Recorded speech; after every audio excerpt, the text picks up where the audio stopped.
Okay, we'll bring this 6 o'clock meeting to order. If you're able, please stand for the national anthem, or for the Pledge of Allegiance. unless we have a singer. If we have a singer that'd like to come up and sing, let me know.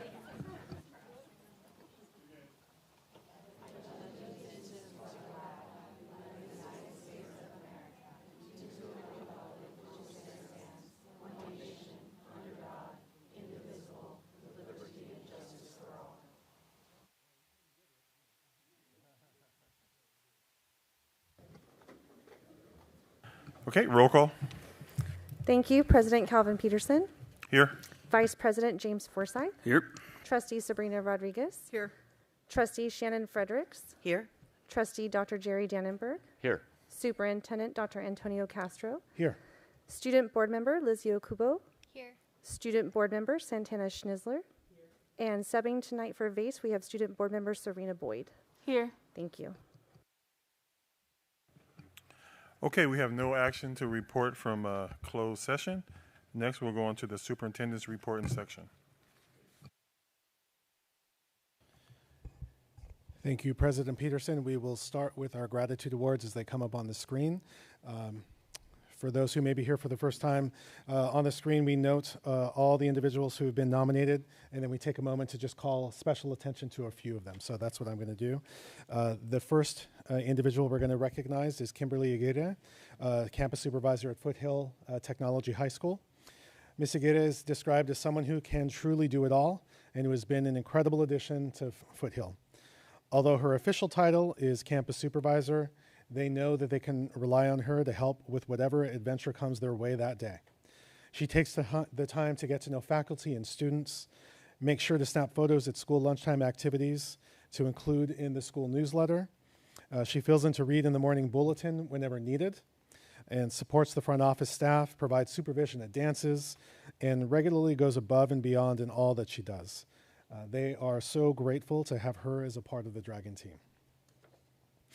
The next individual is Janet Marcoux, teacher at Mound Elementary.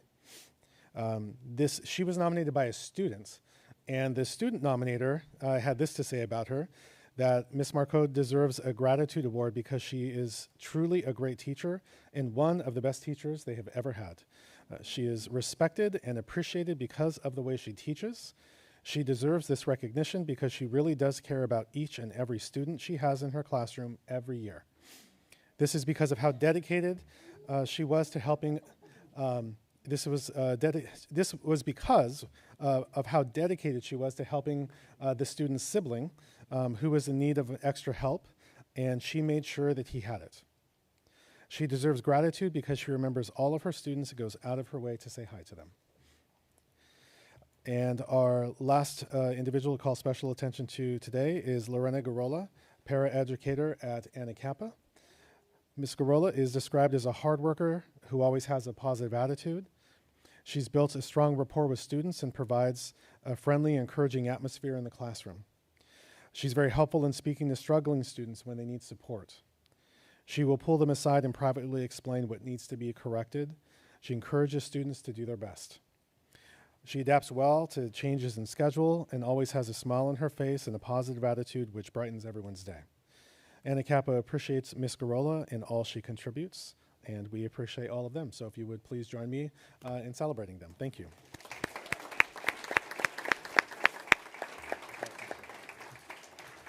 And is there anyone in the audience that is on this list tonight, by any chance?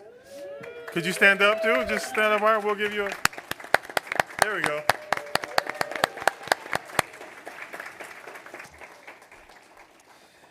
Thank you. And before we move on to our student highlights and student board reports, I just want to take a moment to recognize the historic season achieved by Ventura High School football program. This year, Ventura High School tied a program record for the most wins in a single season, a milestone last reached in the year 2000. Several student athletes also broke long-standing school and county records, advancing the program's first ever state championship game, which was, of course, an extraordinary accomplishment and testament to the dedication and hard work of everyone involved. We extend our sincere congratulations to the student athletes, the coaching staff, and the families, with a special shout out to the seniors for their leadership and commitment to the program. We also want to recognize the remarkable Ventura High School fan base, whose unwavering support was evident at every home and away game throughout the season. Thank you.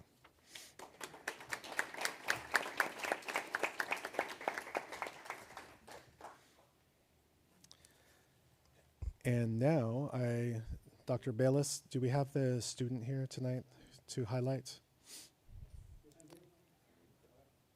Yeah, let's do that first before we go on to the. Okay.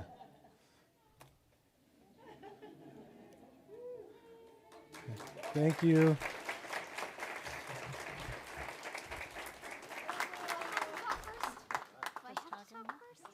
Yes, you are.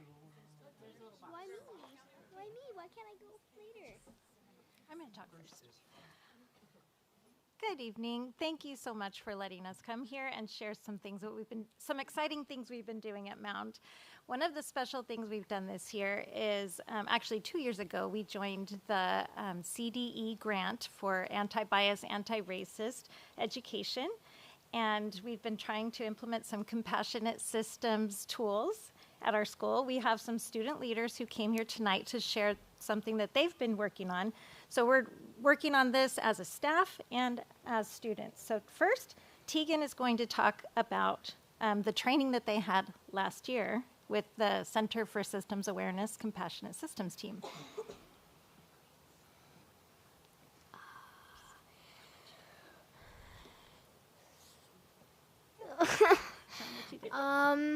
So last year we came here to talk about how we can prevent bullying and racist, and yeah.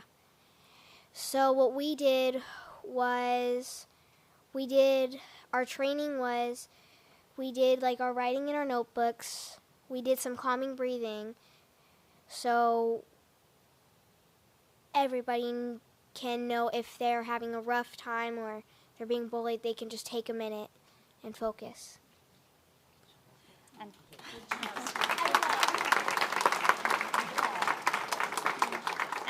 Chase is going to tell you about some other things they learned at the training. So at the training we learned not to assume stuff about people based on how they look, and to be kind. Yeah.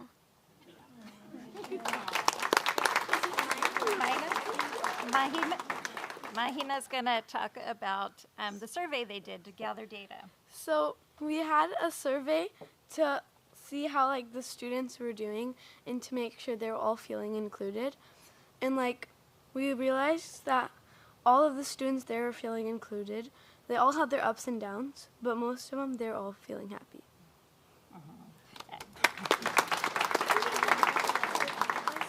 Then Annabelle will talk about the project that they implemented.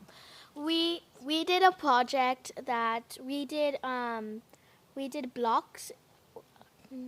We did big blocks that are and we did a buddy table. We noticed that buddy tables are more of one person doing something and another person doing something right next to each other. It's not both of them doing something together. But we saw about the blocks that they built stuff together. They became friends, and I actually became friends with someone new that day too. So we saw that the blocks have a bigger impact what we want to do. And how often do you guys do things at recess? We do it on Mondays and Thursdays. Every Monday and Thursday.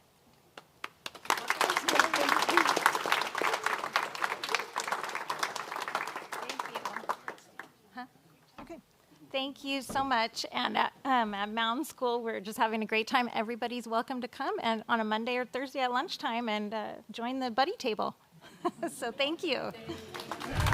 And Mrs. Young, Gina, congratulations on your letter and acknowledgement from Assemblyman Steve Bennett. So congratulations on that. And Trustee Peterson, before we move to our board member reports, initially these students were going to be a part of the TOSA presentation, but looking at the length of the agenda, we wanted to make sure that we heard from them, but that is connected to a presentation that we'll see a little bit later. I want to thank the students and their families for being here, and if you can, if you're planning on staying, great, but if you need to go, it seems like you've got the message, so thank you for being here tonight.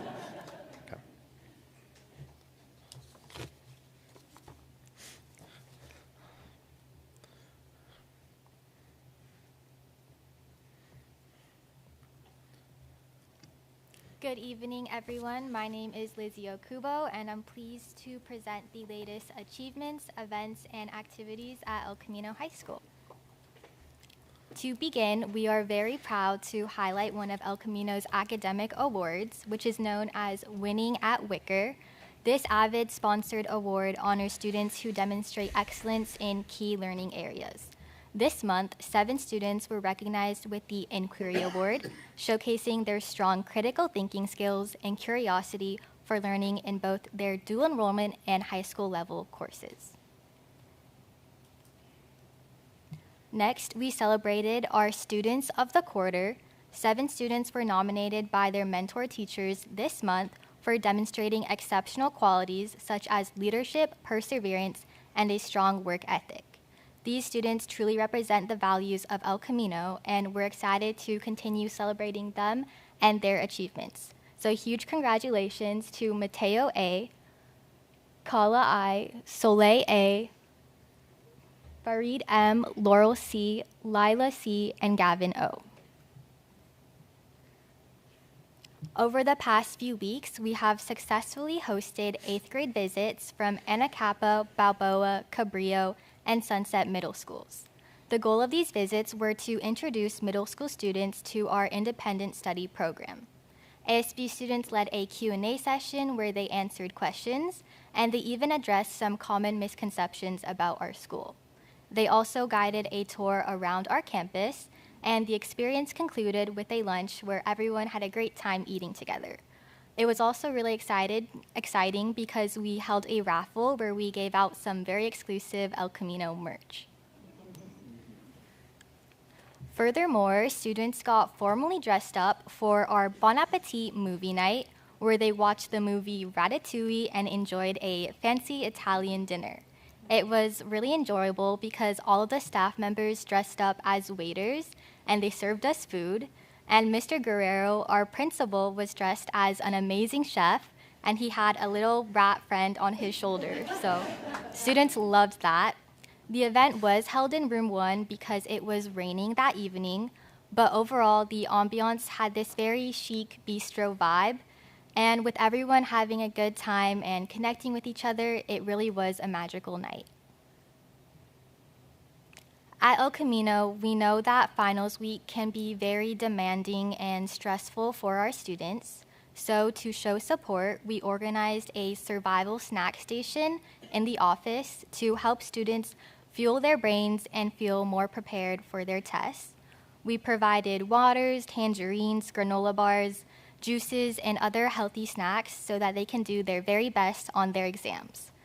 Again, best of luck to all of the high schoolers who are taking their finals this week. We got this, guys. Lastly, our outreach efforts for the coming year are currently underway. We are hosting multiple information meetings for prospective students throughout January, February, and March. El Camino has a really unique and flexible system, and I believe it's perfect for students who want to get ahead in their academics while also maintaining the correct amount of time to pursue their passions. It's really great for balance. This is the calendar of our events for the next semester, and it is also the end of my presentation. So happy holidays, and thank you for your continued support of El Camino High School.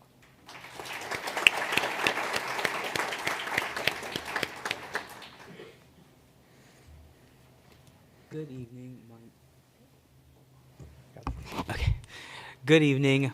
My name is Santana Schnitzler, and I'm the ASB president at Foothill Technology High School. I look forward to sharing highlights from our campus over the past couple of months. I would like to begin by highlighting our Fall Renaissance Rally, which took place on October 17th. The theme of this rally was Twilight, and its purpose was to recognize student academic achievement. Our rally celebrated resilience, perseverance, and excellence in academics. Students participated in a variety of games, activities, music, and enjoyed sweet treats, including dirt and worms. Events like this reinforce the importance of student achievement while also fostering a school culture that celebrates hard work and dedication. Later that evening, ASB's senior class hosted its Halloween dance, a Dragons-only school-wide event. Students enjoyed a fun and energetic atmosphere with music, activities, and treats. The dance provided an engaging space for students to connect and helped strengthen Foothill's positive campus culture through inclusive and student-led programming. Next, on October 21st, ASB hosted our annual Trunk or Treat during lunch.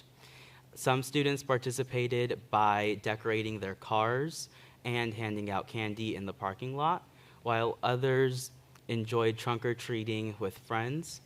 ASB organized and executed the event, creating a festive lunchtime activity that encouraged students to get involved and community connection. On October 22nd, Foothill observed Unity Day as a part of National Unity Day and Bullying Prevention Month.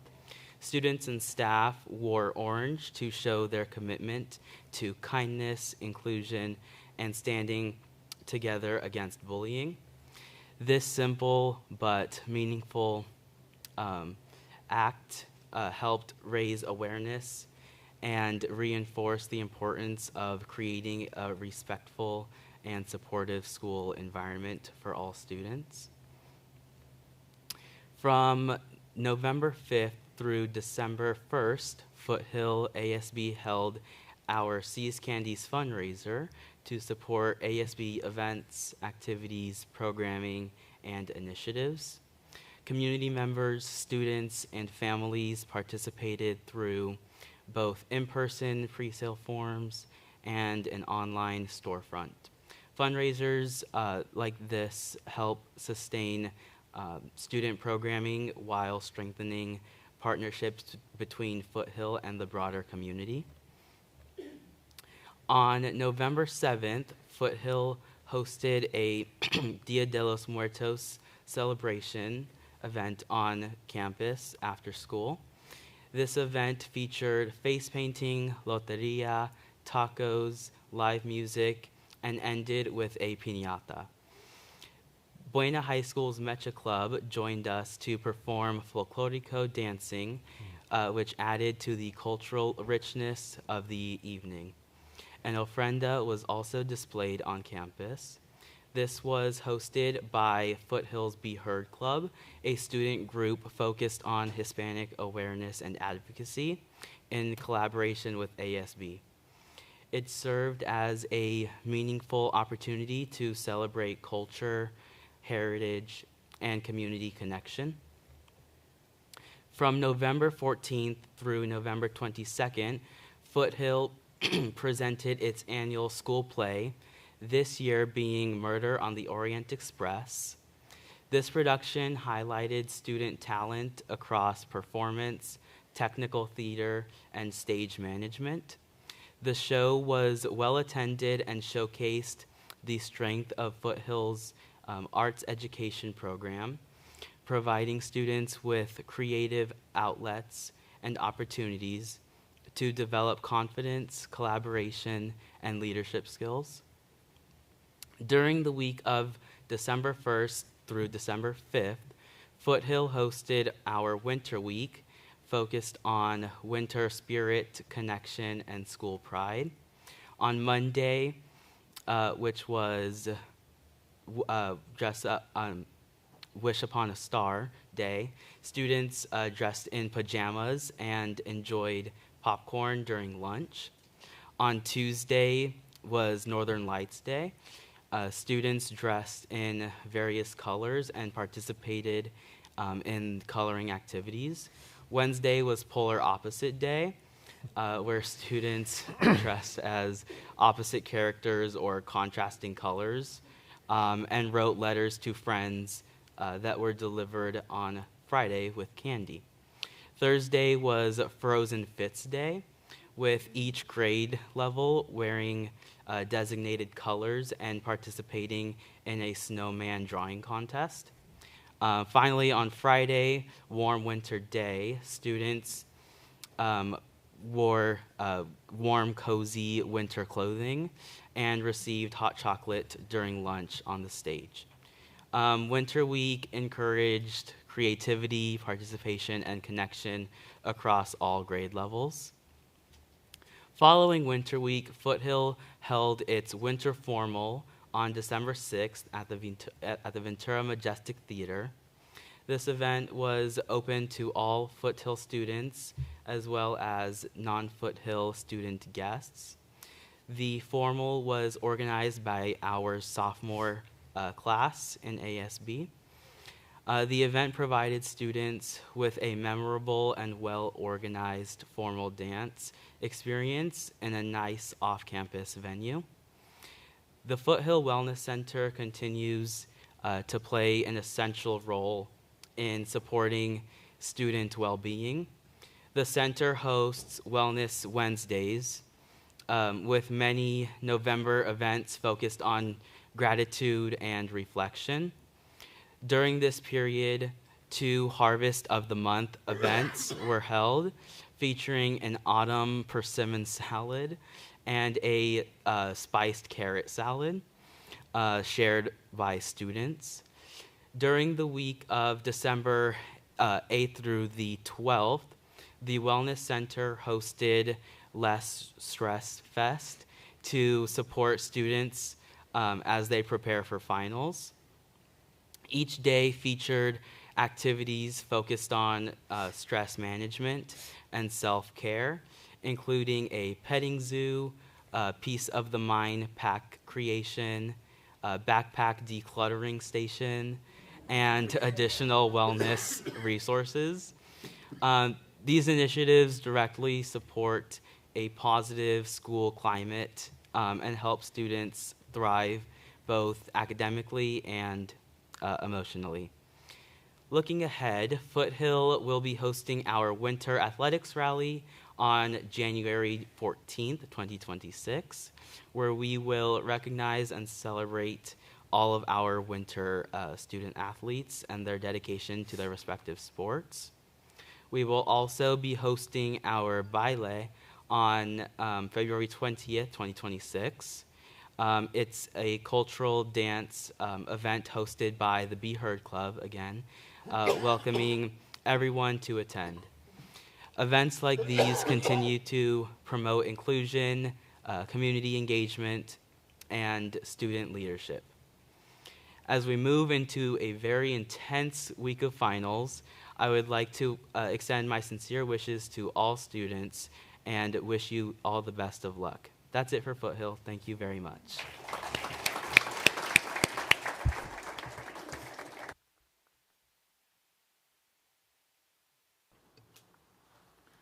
Good evening, everyone.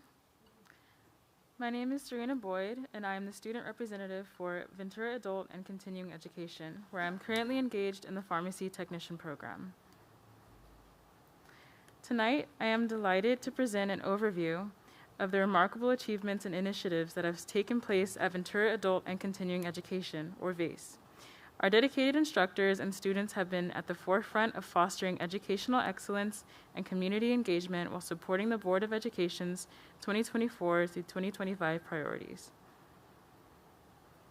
Ventura College representatives presented to HSD, HiSET, ESL students on November 5th on opportunities to continue their education at Ventura College. Application workshops are in the works. Ventura County Library and VACE are partnering to tutor adults in reading, empowering learners to build skills, gain confidence, get jobs, and share literacy with their families. VACE offers 3 levels of English as a second language classes. as well as a U.S. citizenship preparation class. VACE has over 300 ESL students and also offers classes at other locations in Ventura. Here, ESL students are working in pairs on grammar, conversation, and writing. Here, the evening class of beginning ESL students buy and sell plastic vegetables and fruit with pretend dollars for the lesson entitled Money Matters. This academic year, we're excited to share that VACE has completed 25 high school and equivalency graduates so far. These are the most recent graduates. Congratulations to them. The IET Fall Caregiving Cohort is nearing the end of the caregiving program. It has been a rewarding experience of long days, good food, and incredible guidance from our dedicated instructor, Margie Garzone. We are looking forward to all of our students earning their caregiving certifications. VACE Adults with Disabilities Program instructor Mary Wilson led the Arc of Ventura County Community Choir in holiday caroling for the students and staff of VACE. It was a lovely performance that gave us all the brief festive break we needed. Congratulations to Antonetta Gutierrez, VACE's October 2025 Student of the Month. And congratulations to Angelica Castorona, VACE's November 2025 Student of the Month. VACE appreciates your support and attention and remains committed to providing high-quality education, fostering community engagement, and preparing our students for successful futures. Thank you.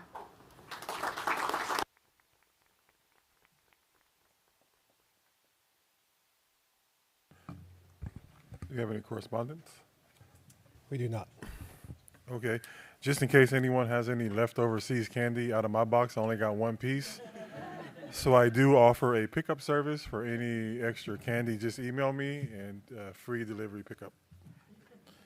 Now we'll go on to public comment. Thank you. President Peterson, we have 20 public comments this evening. Are we changing the time? It's 2 minutes. Great, thank you. Okay. I will be reading our civility statement, as I usually do. Good evening. You will have 3 minutes to speak this evening, or 2 minutes, I'm sorry. My apologies. 2 minutes to speak this evening. I will give you a 30-second warning, and the timer will indicate when the time is up. Before you begin, we would like to remind everyone that the governing board recognizes the impact that civility has in the effective operation of the district, including its role in creating a safe and positive school climate, enabling a focus on student well-being, learning, and achievement. The board believes that everyone should be treated with dignity and respect in their interactions within the school community. The board understands that the First Amendment provides strong protection for speech. However, the board also expects that all speech, expression, and action will follow the norms of civil behavior on district grounds, in district facilities, during district activities, meetings, and events, and in the use of district electronic and digital platforms and systems. Please remember that this meeting is streaming live, and we do have students who attend and watch our meetings, so please keep language as respectful as possible. Please also note that the microphone at the podium has been calibrated. There's no need to touch the microphone, just speak right on in. I'll be calling 3 names at a time, just so you know who will be up next. First up, we have Alita Marquez, followed by Sarah McLaughlin, followed by Aiden Marquez. Hello, I'm Alita Marquez, and I am a three alumni of Ventura High School. I am part of the booster of the football program, and everybody knows about the bus situation, but that's not exactly why I'm here to speak tonight. I'm more speaking about the language that was used in the social media posts. The one word that I heard over and over was that we were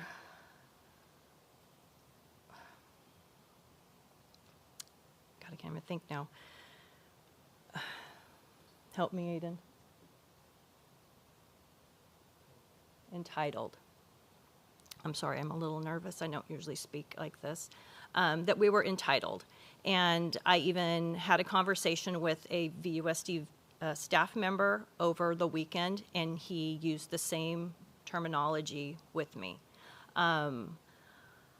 If anybody that says that the football program is entitled, they have never been a part of the football program. That is just not true.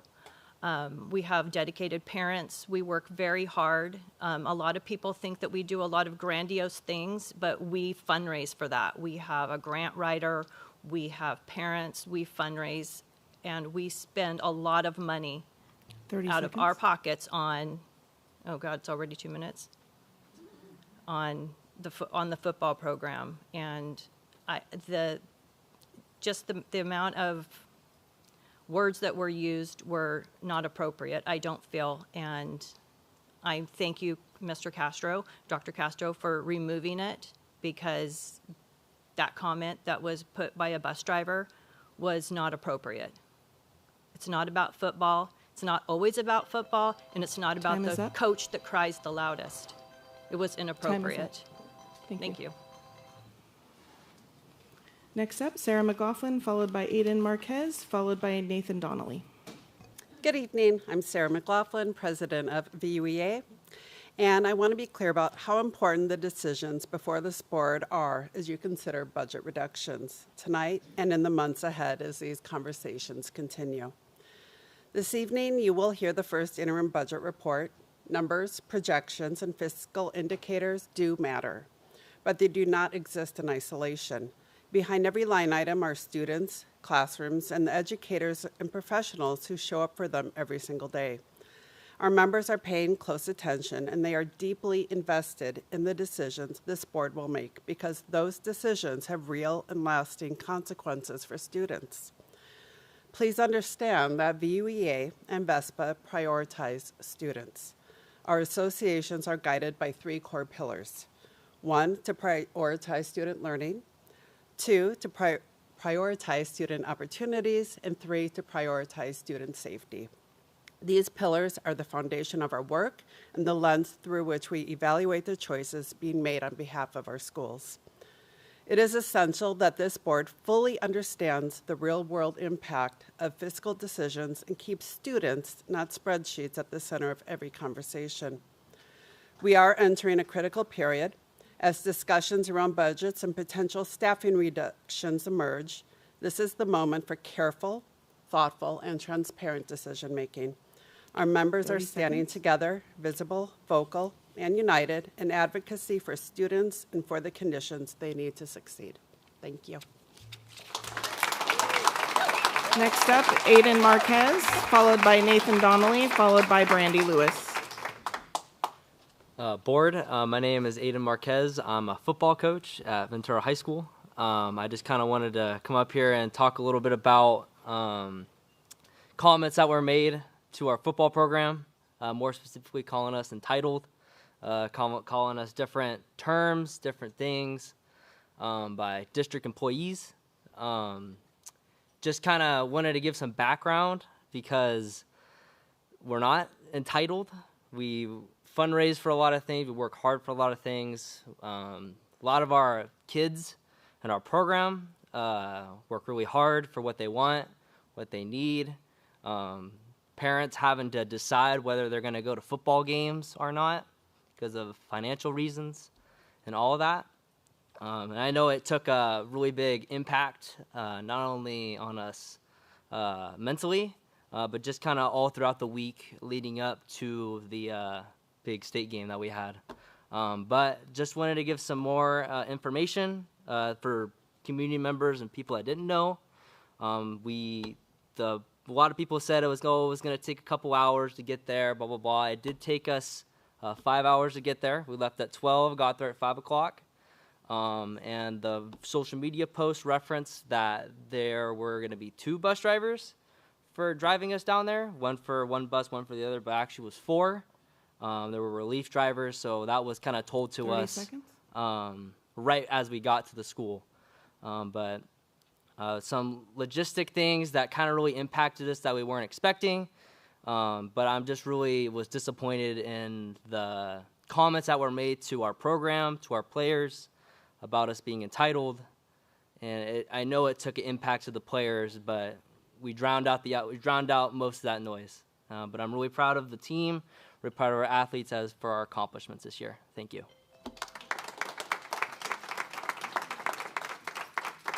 Next up is Nathan Donnelly, followed by Brandy Lewis, followed by Monique Cornett. As we hear the budget presentation this evening, it is important to remember that every year the budget is balanced on the backs of our unpaid labor. So often we hear that enrollment is declining, and we hear leadership has no idea why and has no control over anything that affects enrollment. You can and have impacted enrollment. To positively impact enrollment, well-paid, benefited union jobs impact enrollment. Small class sizes that are stable and fully staffed impact enrollment. Demonstrating your commitment to immigrant families with bold policies and acting on those statements and policies impacts enrollment. You can further impact enrollment by choosing to use the district's surplus land for affordable workforce housing. Ventura has a high wage to home price ratio, which prices out many families and leads to declining enrollment. The homes that are available in Ventura are unaffordable for working families. Affordable housing allows working families to spend less on rent and more on essential needs. When people can afford to live where they work, especially in essential jobs like teachers, school classified employees, it improves the health of employees, and it improves the educational outcomes for students. Affordable housing directly supports workforce retention and makes recruitment easier. When prospective employees see that they can live affordably and safely near their workplace, they are more likely to apply, accept the job, and stay long-term, and can afford to have children enter the district. Choose affordable workforce housing for the surplus land, and you can positively impact enrollment.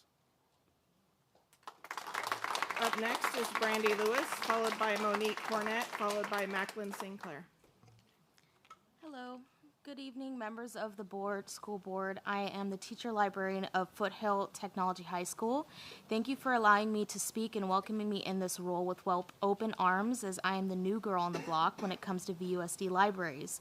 I've been learning so much about what we really do within the library, and I've learned thus far that these amazing librarians wear many hats, and we are the soul of the school and something the students truly look forward to coming to every day. In terms of learning here at Foothill Tech, I am not only the librarian, but I am the college and career counselor. I provide lessons on research methods, literacy guides, and I also send out emails and announcements for the college process. I teach students on how to get into college and what scholarships to take advantage of, including timelines of necessary documents. In terms of safety, I interacted with a student not too long ago as they stayed pretty late in the school library media center, and I asked if they were waiting for their parents, and he said he felt better waiting in the library media center than outside because he felt safe, secure, and comfortable. Lastly, for opportunity, as I stated before, being a college and career counselor in addition to a librarian, which is very unique to Foothill, I schedule and coordinate college speakers to come to campus to show students the opportunities available with their programs, with trade schools and universities. I not only schedule college speakers, but I'm also in charge of community service and career. I have speakers coming from different volunteer groups, and they talk about their programs, and have certain career groups like military, police, medical, and law groups explain their process of getting into the field. All this is done through our library media center and conducted on site. Without the library, none of this would be possible. For these reasons, this is what makes Foothill Technology High School's Library Media Center so strong, along with the other libraries that we have. Learning, safety, and opportunity abound, and we must work together to keep it strong. Thank you. I'm sorry, would you say your name again? Or Marion, could you say the name again? Yeah, I just missed it. Brandy Lewis. Yeah, thank you. Monique Cornett, followed by Macklin St. Clair, followed by Fallon Ferolucci. Sorry if I said that wrong. Good evening. My name is Monique Cornett, and I am a teacher, at Pacific High School. At Pacific High School, not only do we prioritize academics for our students, but we also prioritize safety to some of our community's most at-risk, at-promise youth. We do this by teaching them ways of resilience through through social emotional learning. All teachers at Pacific High School take pride in what we do. We love and support our students unconditionally and do all that we can to make sure that when they leave us, they go on to be productive members of society. Many of our students will go on to junior college. Some of them will go to trade schools or apprentice and unions, and others will simply go into the workforce. But we all do our best to make sure that they have all the skills that they need to be a successful part of our VUSD community. Thank you. Up next is Macklin, followed by Fallon, followed by Joel Levin. Hi. Good evening, members of the school board. My name is Macklin St. Clair, and I am a teacher librarian at DATA, where I support student learning. Tonight, I will briefly explain how teacher librarians support student safety and academic achievement. First, student safety. Every student deserves a place on campus where they feel safe, welcomed, and supported. Many students, for them, that place is the school library. There's a reason why I am on most school tours and parents want to meet me and be in the library. Well-functioning school libraries are not supervised by just any available adult. They are intentionally designed and led by credentialed teacher librarians who hold both teaching credentials and a credential in library and information science or a master's. Because librarians are not involved in grading or discipline, students consistently identify us as among the most trusted adults on campus. Last year, more than 100 students walked off campuses to protest proposed cuts to teacher librarians. The library also serves as a third safe space, not at home and not in the classroom, where students can decompress, explore interests, feel a sense of belonging, and especially students with disabilities, students from low-income backgrounds, and students with marginalized identities. Second, reading and academic achievement. Over the past 50 years, more than 60 studies show that schools with certified teacher librarians have higher reading and math scores, improved grades, and higher graduation rates. This is often called the librarian effect. These gains come not just from having books, but from trained educators who teach research skills, curate diverse collections, and build strong reading cultures. At a time when literacy is a statewide challenge, this goal is critical. According to the World Population Review, California is one of the least literate states, with only 77% of adults Please rated adhere as to our highly time literate. limit, please. Thank you very much. Up next, Fallon Ferolochi. Sorry if I said that wrong. Joel okay. Levin and Michael Cromie. All right. So good evening, everybody. My name is Fallon Faroki. It rhymes with hokey pokey, but I won't make you do it. I am the certified teacher librarian at Ventura High School, and I really, really appreciate you all keeping our positions last year. I just wanted to come up and explain just 3 different ways that I personally have been helping students learn this year in 3 different areas. 1 is literacy, 2 is in technology, and the 3rd is in research. In literacy, I just teach kids every single day how to select books for themselves. There are the students who come up and say, I hate to read, but I need a book. What should I get? I have students who say, I love to read. What new books do you have for me? So between those 2, I am helping students all the time picking good books to read. Also, we have students who come in and they say, you know, they're struggling with their mental health. As we've heard, our wellness center is an important place. I worked on a VEP grant this fall to be able to select new, updated books about teen mental health specifically for our student support groups in the wellness center. So I'm really, really happy that I was able to do that. Technology. Anytime we have students who come into the library, most likely it's for technology reasons. Just last month, I had groups of students come in with these 2 items saying, how do I get a video from this onto this flash drive?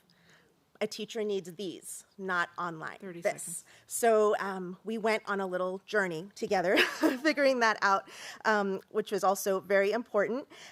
We also do a lot of work in the library with just tech support. Students come in, their internet pages aren't loading. I teach them how to solve those problems so that they can stay in the classroom.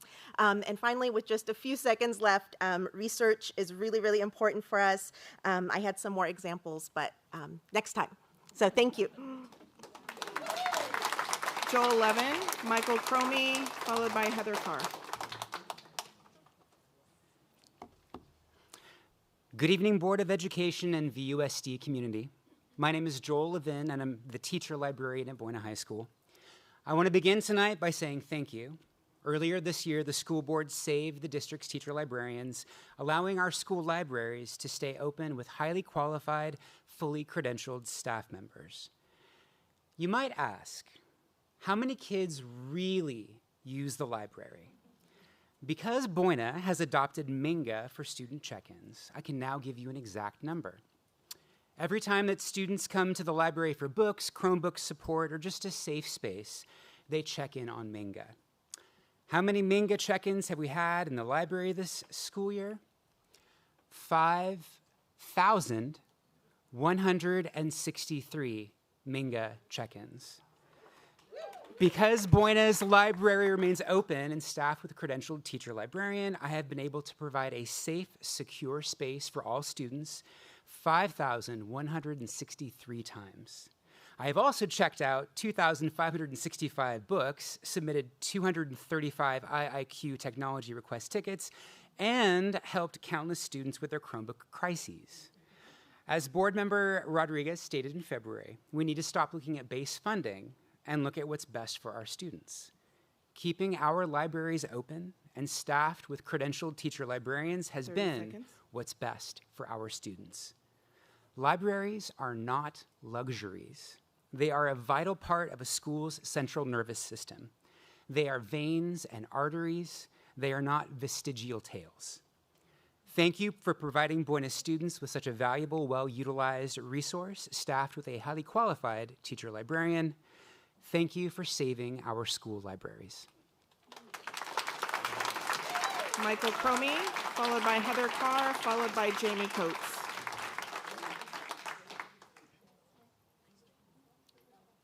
Michael Cromie, Michael Cromie? No, Michael. Okay, so Heather Carr, followed by Jamie Coates, followed by Catherine Pike. Okay, hi, 2 minutes, here we go. Good evening, members of the school board. My name is Heather Carr, and I am proud to serve as the teacher librarian at Anacapa Middle School. Like everyone in education, we wear many hats, and in our role, every hat supports student learning. What makes those hats effective, though, is our dual credentialing as both a classroom teacher and a teacher librarian. That training allows us to manage systems and assess learning, design instruction, and teach, all with a clear focus on student growth and success. At Anacapa, the impact of that work is visible in our numbers, access, and student participation. The teacher hat, instructional impact. When I wear my teacher hat, the library becomes an instructional classroom. This year, the library has hosted over 120 class visits. These weren't drop-ins. They were intentional collaborations. A few highlights, I'm gonna go fast. Research skills, citing sources, nonfiction analysis, and author studies. Google Suite and digital navigation, exploring all aspects of AI. Wicked, everything Wicked, including writing speeches, art, voting, and finally a Team Green celebration day. Students are still stopping by and saying, what are we gonna do next? That's learning that sticks.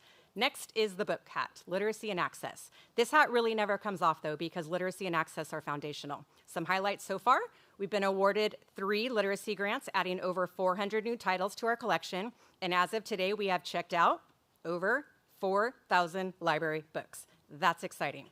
Daily AR support, helping students find the right books and track growth and stay motivated. Daily book hyping, recommendations, displays, trailers, author chats, and so much more. Tech triage, of course, which is where we try to keep our devices and our systems running so that learning never skips a beat.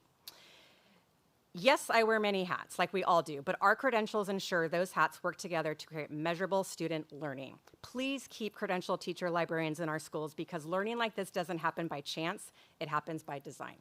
Thank you all. Jamie Coates, followed by Catherine Pike, followed by Liz Maines. Okay.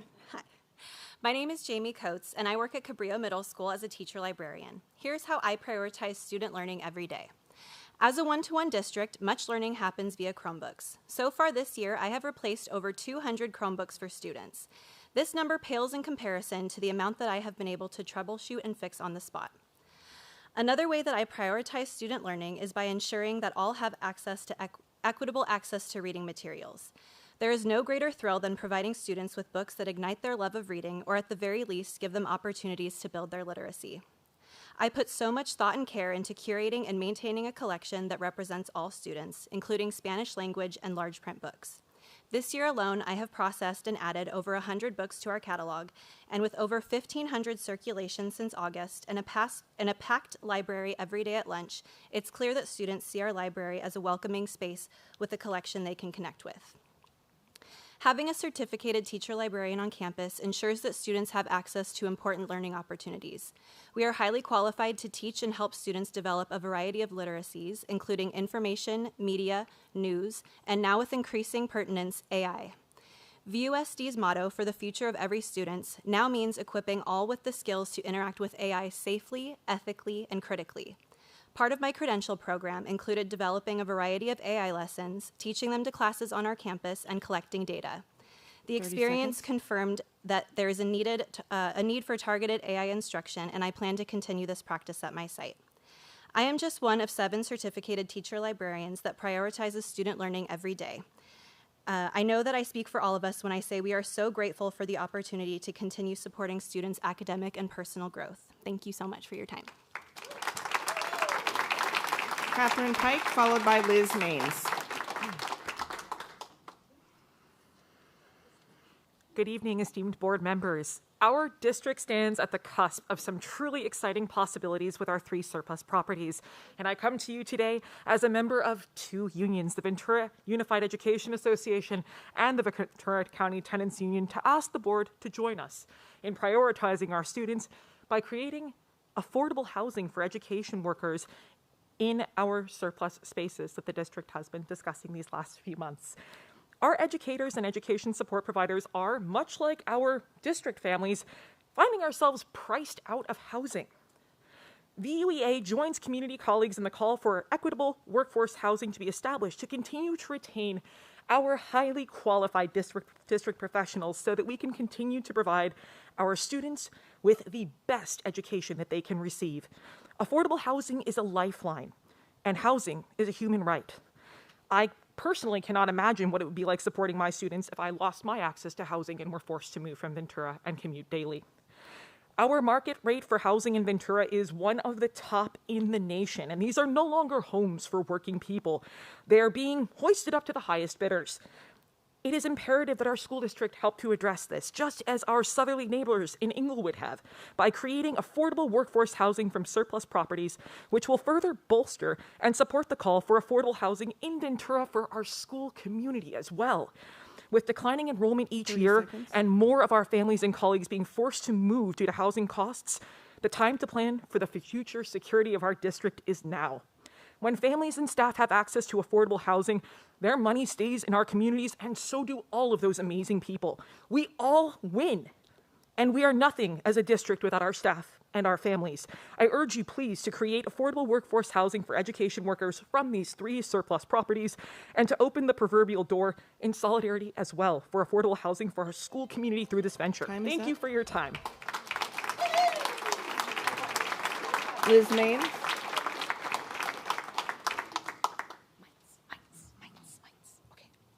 Hello, school board. My name is Liz Mines, and I'm very excited to be here today to talk to you in a very positive and friendly manner. So I work at Ventura High School as an English teacher mostly. I teach English 9 honors, college prep co-taught, and journalism as well.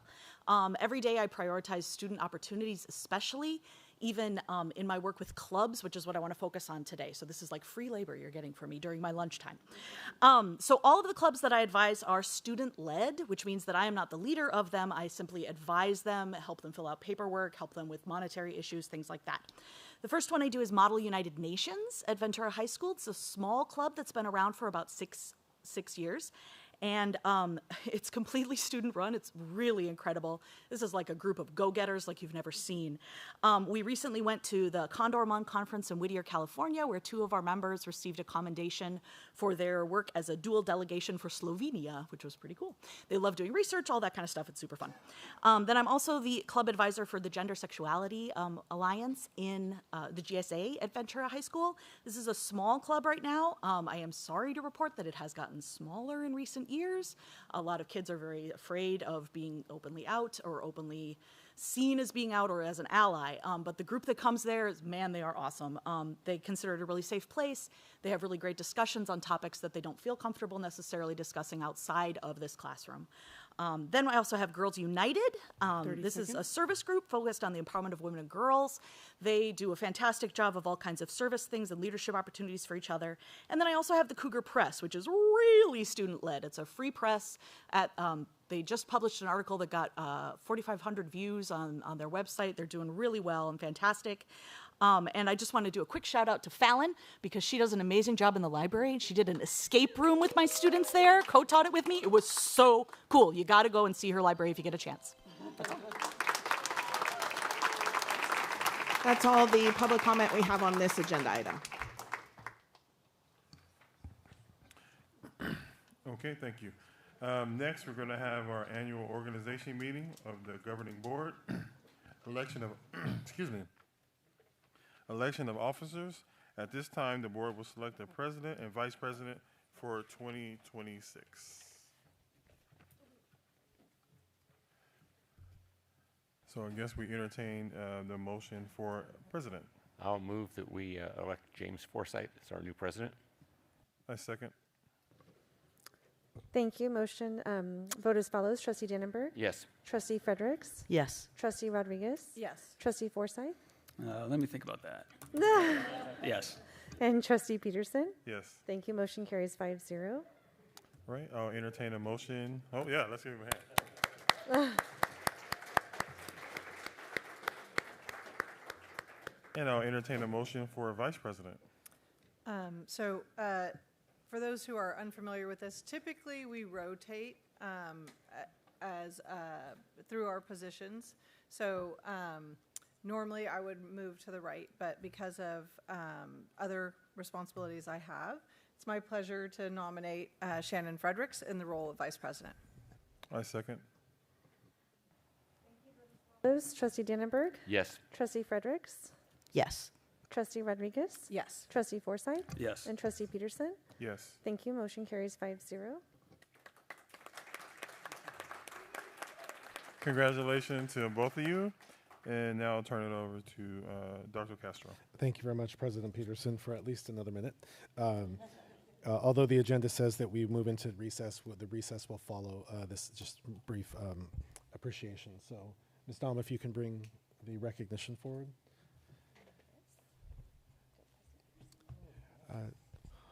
I'll just start. Is it candy? It is not. I'll start, and if the board would like to follow, please do.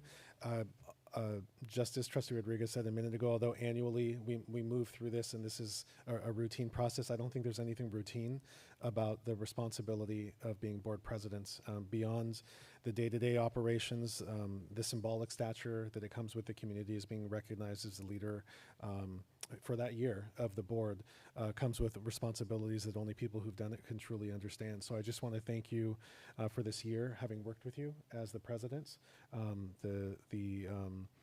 The priorities that you've had on the dais and away from the dais are things that I feel that we've helped us grow as a district. So thank you very much for your leadership over this past year. Thank you.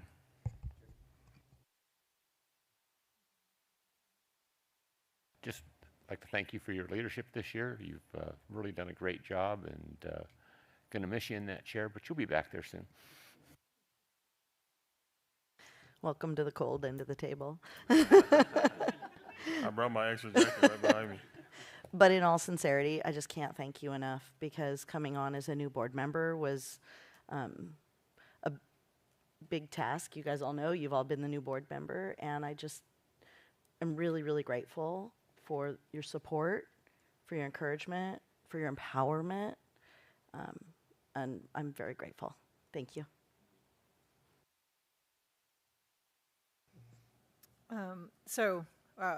There's so many things I could say about you, to be honest. Like, if you've had the chance to work with Calvin, you know, one, he's funny, and that for me is worth its weight in gold, because a lot of times the work we do is hard. So having somebody who has a good sense of humor just makes the meetings go faster. And he's a foodie, so that's always fun, because we can, even when we disagree, and we'll be like yelling at each other about our disagreements, so we can go out and have a really yummy meal together someplace and work it through.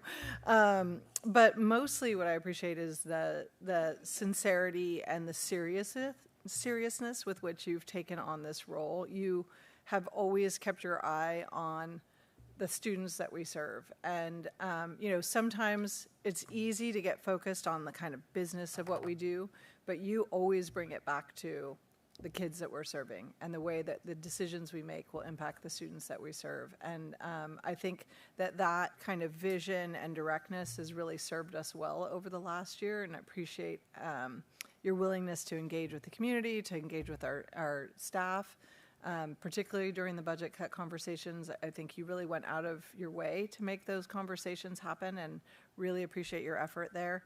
And I think that this transition is going to be great for us, but we will miss having you in that chair. Being in this position here, just in this table here, you guys suck up you take all the words right out of my mouth. I mean, you've been always so student focused, but you've always, as far as the governance, you always allowed us to have that equity aspect. You allowed us to express ourselves in ways that maybe it might be a little contentious and might, be a little more endearing, but you brought it back and you made sure that we're all heard. And I thought that was probably your strength, is really just supporting the governance team. So I just want to thank you from the bottom of my heart for doing that. Well, thank you guys. It's kind of hard to sit up here to have people give you compliments, but you can do it anytime you want. But, it was a pleasure working with you guys, and even staff. I've talked to a lot of you in the audience, and, obviously we don't agree on everything, but I hope you've felt heard, and still, even though I'm not the president, you can still come talk to me, because even though you're president, you're still just 20%. So I'll use my 20% to carry your voices to this diocese. And I've always loved being a member of this team, because even other districts, even when we go to conventions and national things, that people comment on our team. So it's a pleasure, and it was easy to be president. So thank you very much.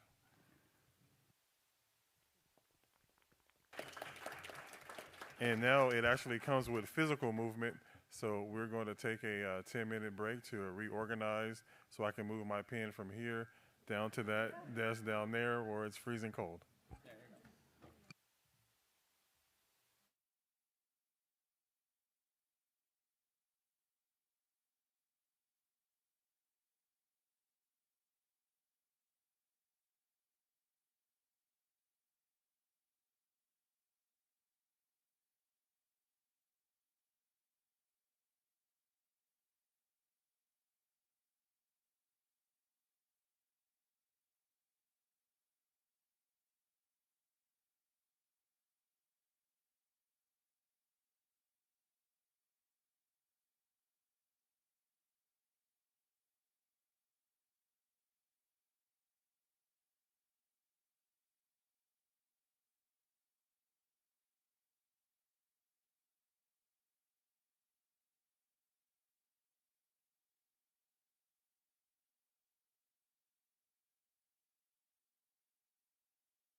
Okay, thank you so much. Welcome back to the Ventura Unified School District General Meeting. I'll be taking over as the new president. So first I want to thank, thank you. First, I really want to thank our board. I mean, I really do appreciate this. This is a big honor, and it's a big responsibility. And through past presidents, you've really kind of set the tone of how to lead and how to govern. So I really appreciate the three of you who I've witnessed, I've worked with, and I do appreciate your leadership style, and I'm really incorporating some of that, and of course a little bit of my own, into how we're going to go forward. So I appreciate you all. Secondly, I have my own leadership team from Lopez Academy in Oxnard. If you could please stand up. Thank you so much. It's Mr. Magana and Ms. Cayas. Mr. Magana is our principal, Ms. Cayas is our assistant principal, and Jordan Rouse is our assistant principal, but he had to go home. And it's kind of late right now for his kiddos. But I just want to say thank you so much. You also set the tone. Just like teaching and being a parent, modeling leadership is definitely a skill. And I learned so much from our admin team and how to model that for others. So I just want to thank you both. Thank you for coming. And finally, we have my wonderful wife and my two lovely children, Amanda, Claire, and Rhea. So if you give a hand to them. And I just want to thank my wonderful, beautiful wife for every single Tuesday and a couple meetings here and there to be super mom and take over for our two rambunctious little girls. So thank you, Mama. Okay, so let's go ahead and get back to the agenda. Yes, okay. President Forsyth. Earlier during the agenda adoption, we moved 3 items to take place before the rest of the board business. The first item that we moved forward with was item 16B1, our focus on school closures. And before I hand this over to Dr. Mirza, for those potentially joining us for the first time, a brief summary is the board last year gave direction to staff to investigate school closures. We brought forward some general concepts. One of those key concepts that I had hoped for further guidance from the board was the utilization of the California Department of Education model for school closures.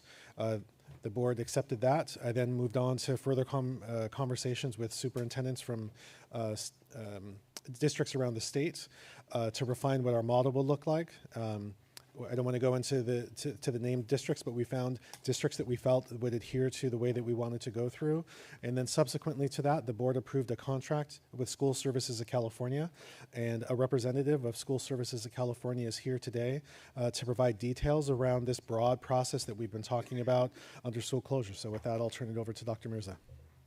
Yeah, good evening, board. I think, Dr. Castro, you pretty much covered it. We have Brianna Garcia here to give an overview of what the school district closure process looks like.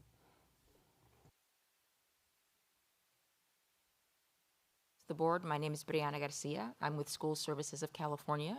And as Dr. Castro noted, just wanted to give you a brief overview of what this process might look like for your district and answer any questions that you might have as we move forward. Want to start off by just clearly understanding that no school district wants to be in this position. This is typically the last resort for many school districts to consider closing any schools.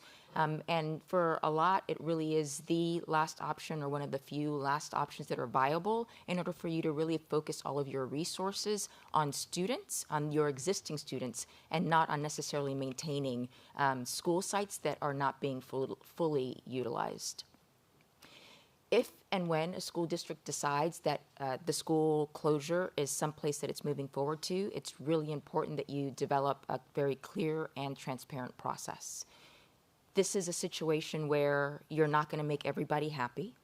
And parents and students, even when they understand that this is necessary, they're not going to want their school to close.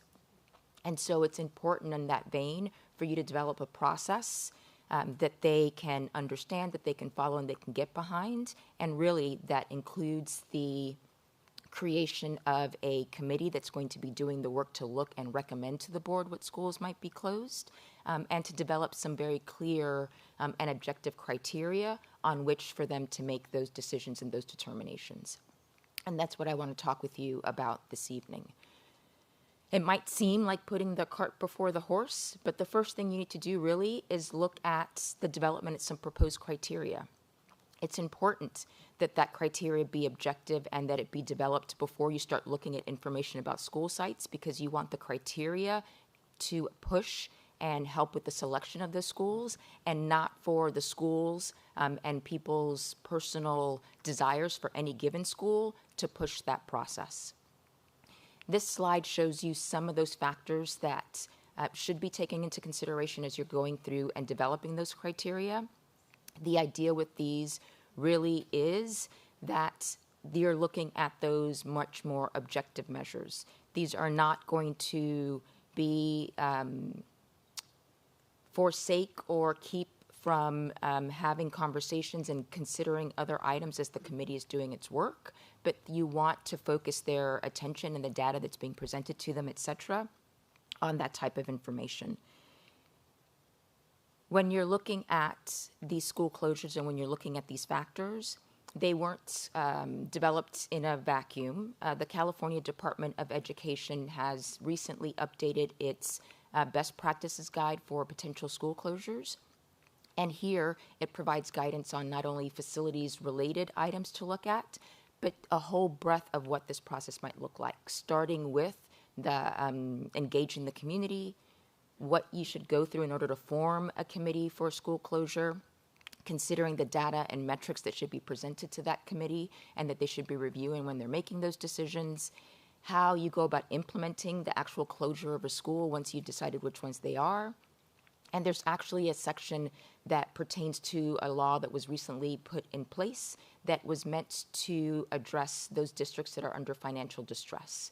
And those are defined as districts that have received a state loan, an emergency state loan, in order to continue to be a going concern. That said, while that section talks about those districts under financial distress, those items, and I'll show you on the next slide, really are things that we think it's a best practice for all school districts to consider, and are things that potentially can be built into that criteria that the committee will be looking at.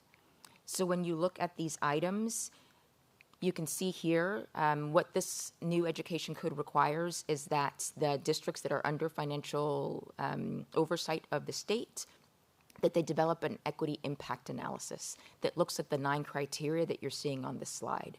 And again, while these are required for districts under financial distress, these 9 items are ones that really should be built into the conversations and the criteria that's being developed for that committee, because there are items that are going to pertain to all districts, whether you're in great financial standing or not.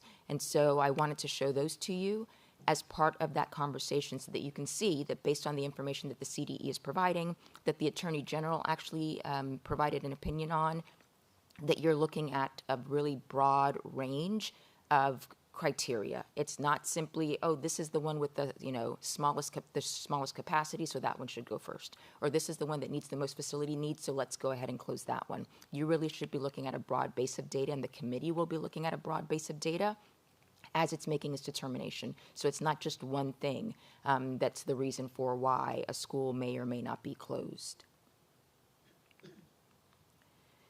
As it pertains to the committee itself, the Education Code provides for the formation of a district advisory committee to advise the governing board as it's developing these types of policies, procedures, and making these decisions. It's commonly known as a 7-11 committee, and it really lays out some very specific parameters with regards to the makeup of the committee. And one of those is how it got its name, the committee having no less than 7 members and no more than 11 members. It also talks a bit about the types of groups that should be represented on that committee, again, trying to ensure that you have a broad base of your school community that's taking part in making those decisions. That said, while most districts use that 7-11 committee information as a model and as a guide, most are going to expand that committee and make it a little bit larger just to make sure that you're really encompassing the broad scope of the school district's community. So you want to be able to do that, but you also want to do that within reason, because if the committee becomes too large, it's very hard for a group of 100 people to reach consensus, for example. So typically 20 participants, give or take, is a good number in order to encompass that broader representation while still allowing for management of that committee and ensuring that it can reach consensus and provide recommendations to the board as it's moving forward. I just want to stop real quick. Is there any comments so far? Want to check with the board? No. Okay. Go ahead. Brianna, how many alternates are we recommending, would you say? I would say 1 or 2. As you put out the application, the dates, and I'll talk about that a little bit more, have already been established for at least the first 7 meetings. And so we hope that those that are applying know what those dates are, know that the commitment that they're making, and are able to attend all of those meetings. And so the alternates are there just in case. So staff released an application on December 2nd to solicit interested parties for the committee, and those are due this Thursday, December 18th.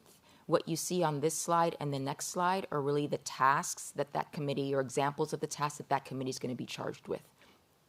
And this is where the committee, or excuse me, the governing board directs and provides guidance to the committee on its work. This is where you, as a governing board, set the parameters of what you're looking for that committee to do for you, and then you take a step back and you let that process unfold. You let them go through, make its recommendations, and then come back to you with those recommendations, because you want to ensure that for the community and for those watching, that it really is a transparent, a clear, and an unbiased process that's not influenced by a particular, area within the district or particular interests, or just somebody who has a very strong personality, which you see a lot within school districts.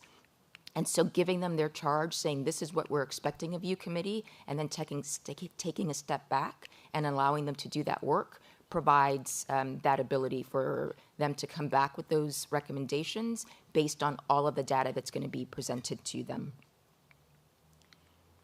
Ultimately, you as individual board members and then you as a whole, as a governing board, are making the final decision. You'll have the time to provide your input, to look at all of the data and the recommendations that was reviewed by the committee and provided by the committee, because you are going to make the final decision as to if and when and which schools are going to close.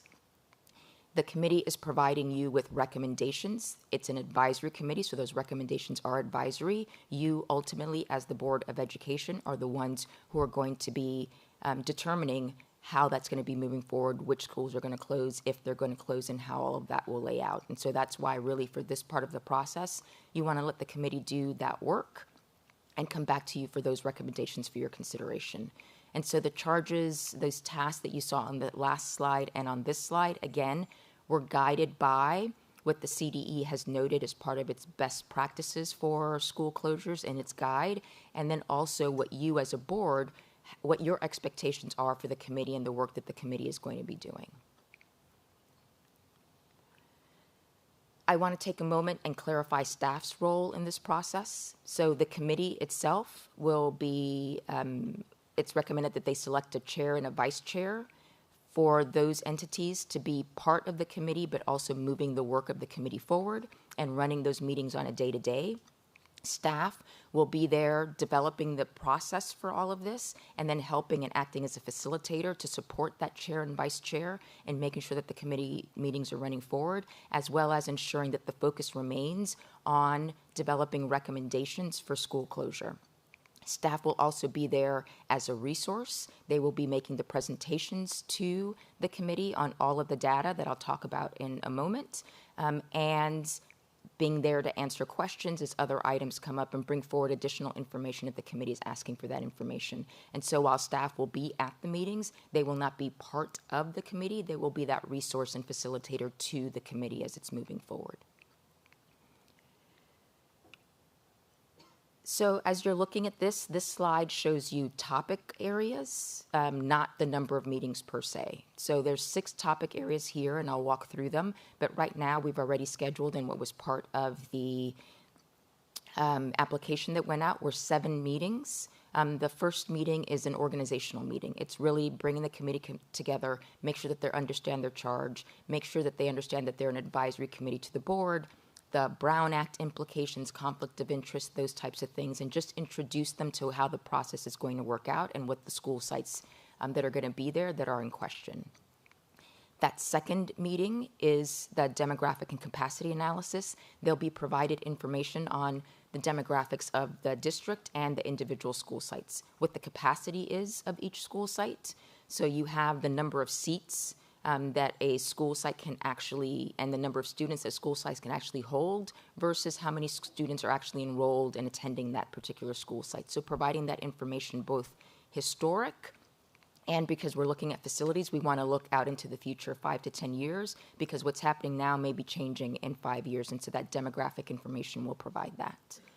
That third meeting will be on facilities. That's looking at the condition of the facilities, what the facilities entail, what your bond program looks like, and where the dollars are being spent, and what might happen to that if a school is closed. It will look at all of those factors and impacts and provide that information. The fourth meeting would be focused on educational and student support services. Again, the main core of any school district is to provide education to students. And so you want to ensure that the committee understands what the educational program is, what the board established educational specifications are, what programs are being offered at specific school sites, if there are specialty programs at one school site that aren't at another school site. All of that information will be laid out for them. And then lastly, as far as data being provided, are the fiscal and other impacts. So what are the fiscal implications of school closures? And starting bigger picture, why, depending on the finances of the district, why you're even going down this road as you're looking at that. Other implications are environmental factors at school sites, safety, transportation, etc. So all of that information will be presented there.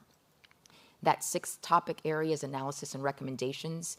The anticipation there is that that would probably take at least 2 meetings, and that's where the committee is going to consolidate all of that information, and it's a lot of information over several months, and start to have conversations about its recommendations and come together with a consensus that they can then provide to the board.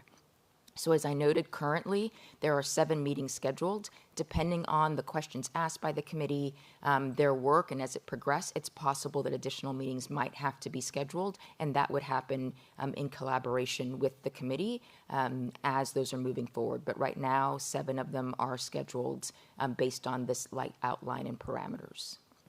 So, go ahead. I have a couple of questions. So one concern I have with the timeline, which is on the website for people who are, since it's not in the presentation, you can see it, but it's basically currently has meetings scheduled through September 17th of next year. So if I'm a parent of a potential TK or kindergarten student, and my elementary school could potentially be slated to close, it feels like we would want to know that before people start, right? Because it's a lot harder for a family to say, put their kid in TK or kindergarten at a site and then find out, oh, the school's not going to be open next year, right? So is there a way for us to adjust this schedule at all? Or is there like a midpoint where we would say, I don't know, like these schools are definitely not going to be under consideration for closures? I just feel like as a parent, that uncertainty would be hard. Trustee Rodriguez, there are about 3 or 4 big questions there, so I'm going to attempt to answer them. The first one, I think, is we need to respect the timeline for school of choice. And so even if a school services is saying that we need to add meetings, we still will need to only add a couple of meetings, because we need to ensure that for that school choice window, that we're very clear about which schools are, again, this is also assuming that's the second big assumption. That's also assuming that the board takes action on any of the recommendations, because just as was stated, the board is not obligated to take action. You could just receive it and thank them and say, we're not closing any schools because of all the other considerations. But assuming that the work is done, it's the recommendations are made and the board accepts some recommendations, that timeline for school of choice for the following year, I feel, would be the one that we need to adhere to. The other question that you asked, which is a discussion that we've had, which is that are there objective metrics that, in terms of inputs to the committee itself, where some schools shouldn't even be a part of that conversation.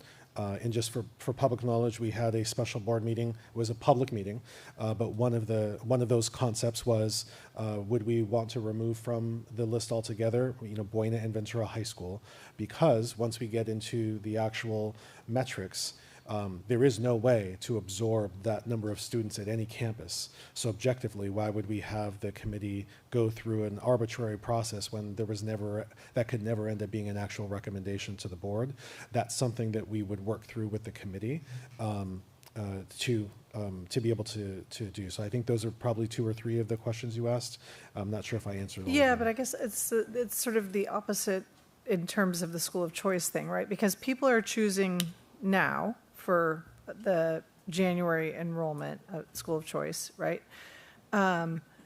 Potentially they could be a TK or kindergarten student in the fall of this year at a school that in October they find out is slated to close the following year. So now their first year to connect to a school is at a school that may not remain open. I understand now. Thank you. That is absolutely correct. And what that would, again, assuming that the board took specific recommendations and then the effect of that could, let's just say there are TKers who would automatically roll over as kindergarten into the following year. There are other assumptions that we would need to make, which is what other revisions would we make to our board policy to make those accommodations, which gets to kind of getting way ahead of where we are, which is the districts that actually do implement that. There are these residual ripple effects that affect all kinds of things. One of the things that's on this list, for example, is transportation. There's so many other special education programming. District programs are dual immersion programs, if that were to be one of the campuses that were closed. So the answer is yes. The board would need to be in a place with the staff to look at what are the effects of closing that school and whether or not, as one factor of many, given that that factor could affect families the following year, does the board then still want to move forward and close those schools or that school? But there are innumerable effects of closing a school. Either way, whether it would be a school, multiple schools this year, or sorry, the following year or in subsequent years, I don't see us ever being out of a system where, let's say it's third graders. You have third graders who thought they were going to be at that school for a number of years, and now they know they're not going to be able to finish their elementary school. So I don't see a way around having some group of students at some point in their course of study, TK through 5, in an environment where that isn't going to be disrupted. But I'll leave that to Brianna. Dr. Castro, can I just add, I think we have 27 sites. I think we need to be realistic. Although we have 7 meetings, the reality is when we looked at other school districts, this committee's work is going to be longer than 7 meetings. And then they create the report, present it to the board.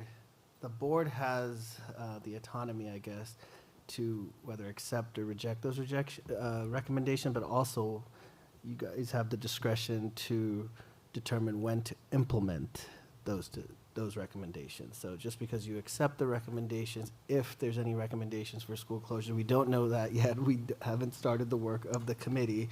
But once those recommendations come to the board, doesn't mean that the board has to take action to implement them immediately. Sorry, I know you're waiting with the question, but I just want to finish this out because I think,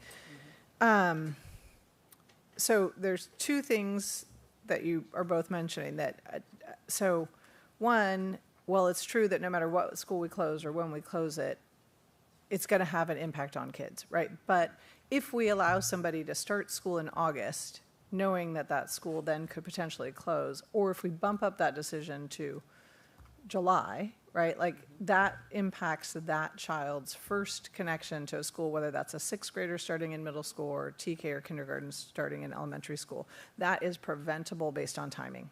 So that's just one thing. But the second thing is I mean, while it is true that the board will have the flexibility to decide to close a school or not close a school or how many schools to close, the financial reality is that the board really doesn't have that flexibility, right? We are in a place where we are 30% smaller than we were at our maximum, and we still have the same number of schools.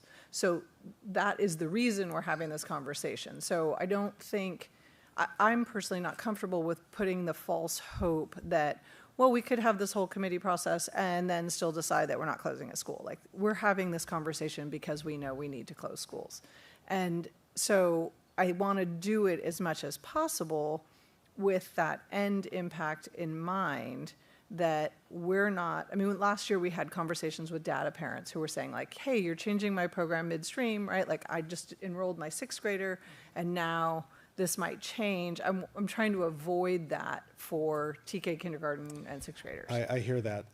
I'll defer to Brianna on this. Is there a way, a magical way, in your experience, to in no way affect the course of study and the trajectory of students' enrollment? Yeah, there really isn't any way unless you're saying, okay, these are the 3 schools we're going to close and we're not closing them till 2029. And that gives, families 3 years to decide, okay, then I'm not going to go to those schools. But then you're ending up with that unintended consequence where you're going to have an empty school way before that because nobody's going to want to enroll their students there.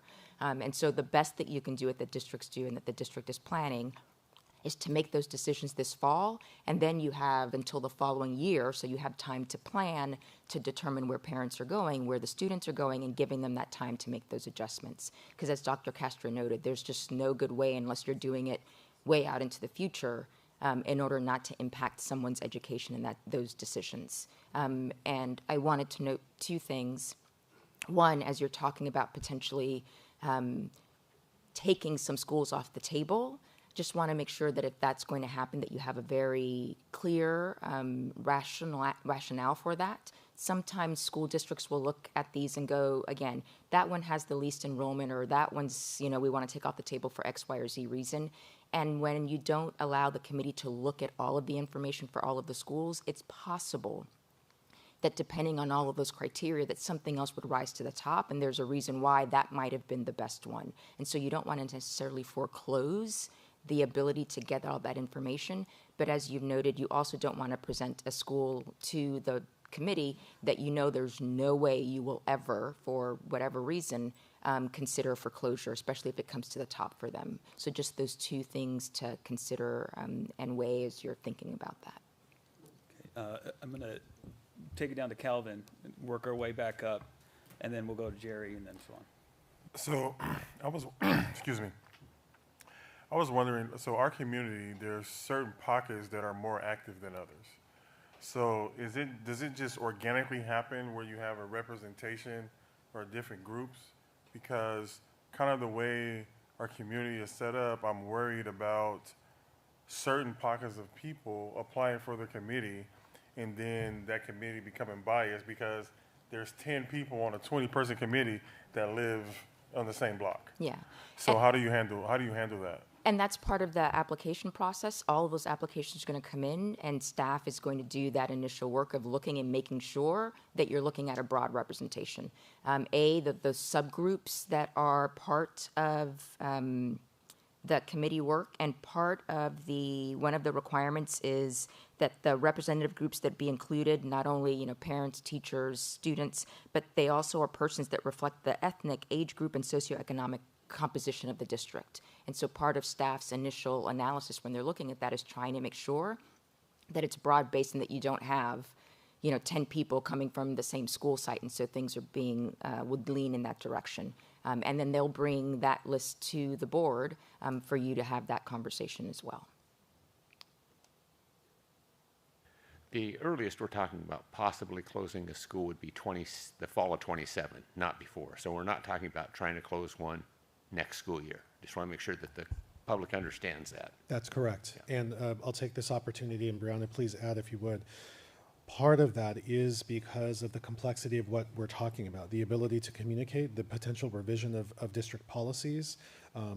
I don't want to say boundaries because we're a school of choice, but the implications of boundaries, policies related to transportation, policies related to school of choice, the implications of those things. And then on the best practices side, one of the conversations that we've had is all of the pre-work that we need to do with those parents in preparation for them, combining of staffs, looking at school calendar celebrations, all of those kinds of things in anticipation of, in many ways, but the potential joining of two communities.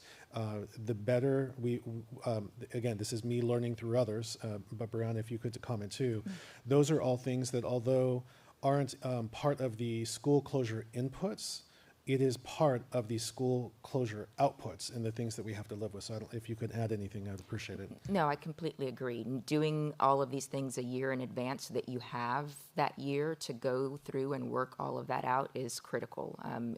This is already going to be difficult for parents and students, and doing it to them for we're making a decision now and 2 months from now you're switching is just not practical for staff to be able to do that turnaround and do it successfully, but also just to help those parents adjust and start to have those conversations and know that their kids are going to be moving to a different community in that following year.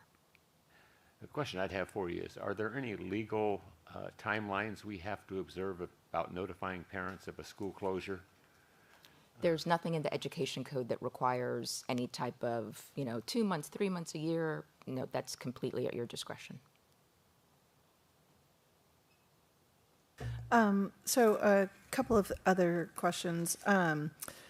In terms of some of the demographic and facilities questions, I know we've gone through some of this before with our 7-Eleven committee for surplus properties, and particularly on classroom use, sometimes there was a discrepancy, right, between how many classrooms were being utilized on a campus versus how many were being utilized truly as classrooms, right? Because typically if a classroom sits empty, it becomes a library or a staff lounge or a resource room or, something else, because people want the space.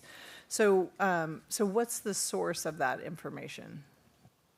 We have a classroom usage report that's created by our facilities department. We just got it, and then we met with all the principals and to double check what they reported is actually being reported, and so we're going to revise that report, or actually create a different version to be used by school closures, because you're right, there were several campuses where their rooms are, people spread out, right? They're being used for different things now, but reality is if we did have to condense schools, those could be turned into classrooms. So we're looking at that right now, and then we'll be revising that report and then sending our facilities team outside to actually inspect, is the information that we're getting with each room actually accurate or not. And then my last question so far for this part is, will we get copies of all of these reports as well? The board will get all of this information? Yes. Okay, to go back to just Sabrina's first thing, I just want to process this a little bit more. So obviously, every grade level is going to be facing, at a school that would close, the second graders who've been there for a couple years who are going to be moving. I get it, the third graders. But to Sabrina's point, if we have incoming parents of TKers, if they could know before they enroll their child at a school that they're only going to be there for 1 year, perhaps they would be able to start their child. I mean, we can't solve the hurt for all the other grades, but I feel like that's a place where we could solve the hurt for our families, to not enroll their child just for 1 year, 3 months into it, find out that their school is going to close. I'll just go back to what we stated before. It's a trade-off, and I will just magnify the issue, which is, yes, that TKK experience is special. It's so special in a way that other grades aren't special. However, you need to magnify that transition for 6th grade and for 9th grade, that each of those big transition years, they're thinking that they're going to be a part of a community at a middle school for 3 years if it's not a K-8. If it's at a particular high school, they're thinking they're going to be a part of that community for 4 years. And this process, in order to do it the way that it remains objective, it's that trade-off for the board. Either we go through this process and allow the process to take place, which comes with these trade-offs. The alternative is, which is not an alternative we've looked at, but it is an alternative the board could decide, that we don't go through the school closure committee process. The board engages in a version of that, makes these decisions independently, and then bypasses all of these trade-offs that you're talking about and moves the timeline up. But with that will be additional trade-offs, some of which I've already talked about, and one of which Brianna alluded to, which is then all of those processes will be rushed. There will be things that are missed. One of the things that we've learned from the board is the not just the what you want us to do, but the way you want us to do it. That will be compromised because we will be trying to, let's just take special education, for example, and let's take the classroom usage report. The amount of data and time and energy that will go into that, the level of detail, like for example, we're talking about just one classroom usage with one program. We have CTE classes that require an array of, let's just say, electrical supports, spacing reports, the ability to say, will that program still exist if it's moved? If the board, without going through the entire process, were to make a decision with good meaning, like well-intentioned decisions, and then direct staff to make that happen, there could be things that we miss in that process. It could be that, yes, we have the room to absorb students, but we find that we don't have the ability to absorb the programs. And so then that program potentially is affected. So then coming back to the point which I hear you saying, which is, what are the promises that we're making to our community? We could then end up in an environment where those parents thought that we were going to honor a promise, but because we went through the process in a more truncated manner, that we end up in an environment where we can't honor that process, or we can't honor that promise because there are some details that we didn't have the time to get into, and that's just one possibility. There are a lot of them, but that's again coming back to the trade-off. We can go through the process and honor the complexity of the process, or we can do something different. But that's at the purview of the board. I would also note Board Member Rodriguez's initial comment about could they just finish that work sooner. And part of that is these meetings right now, as they're being proposed, are about 2 hours, and it's a lot of information being provided to that committee, and trying to leave approximately 3 weeks between meetings, because these are Brown Act meetings. They need to be agendized. They need to be placed on, released 72 hours in advance, and so it takes time between meetings to pull all of that information together. So trying to do them, a week apart or something like that to make it go a little bit faster, or to make the meetings longer to get more information. It's just a lot for those committee members to have to deal with and process. And so that's why the schedule shows it right now going through September, just trying to give that time so that we're not overloading them too much. And that would have been my suggestion. I mean, I'm not suggesting we cut out any part of this process. I think every piece of it is very important. Yeah. My suggestion being 7 meetings, if they could be, those same 7+ meetings, starting sooner, being spaced out, a week less, just things like that. Ideally. Yeah, and sorry, I just, I realize that you do this up and down the state, but I've just served for the last 5 years on the General Plan Review Committee for the City of Ventura. So we were having 3-hour meetings every month for 5 years. So, I mean, I get that we're asking people to do something that's hard and that takes a commitment. On the other hand, it is very important. And, I think we just are, I'm not proposing that we in any way remove something from this, and I'm not proposing that we would close the school in August of next year, right? I'm just proposing that we try as much as possible to get information in front of families before they're making critical decisions for their kids, right? Because I think that's part of that expectation that we have, is that we don't allow people to, fall in love with the campus and then say, really sorry, we know your kid's really happy here, but we're we're making this decision for all the right reasons. We're making this decision that now is going to impact that.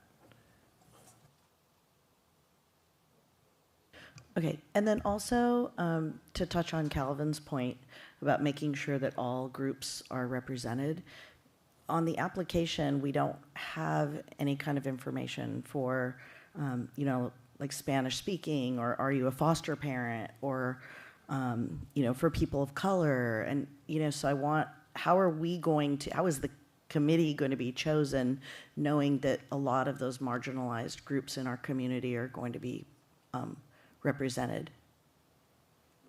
So on the application, there is a question there of how you would serve in those different areas, and we're getting a lot of that information back on that particular question and asks about that specifically. So we're getting a lot of folks letting us know how that would fit into, how they fit into those different groups.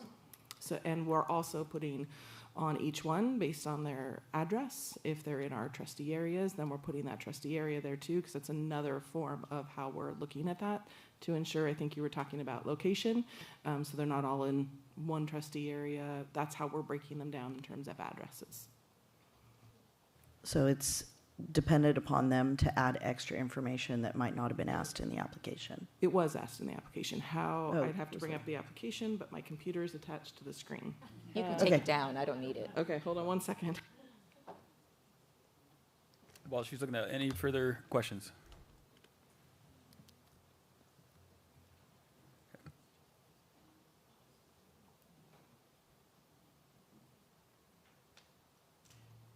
I'm trying. My phone's just a little slow today. 1 second. It's ready for winter break, apparently.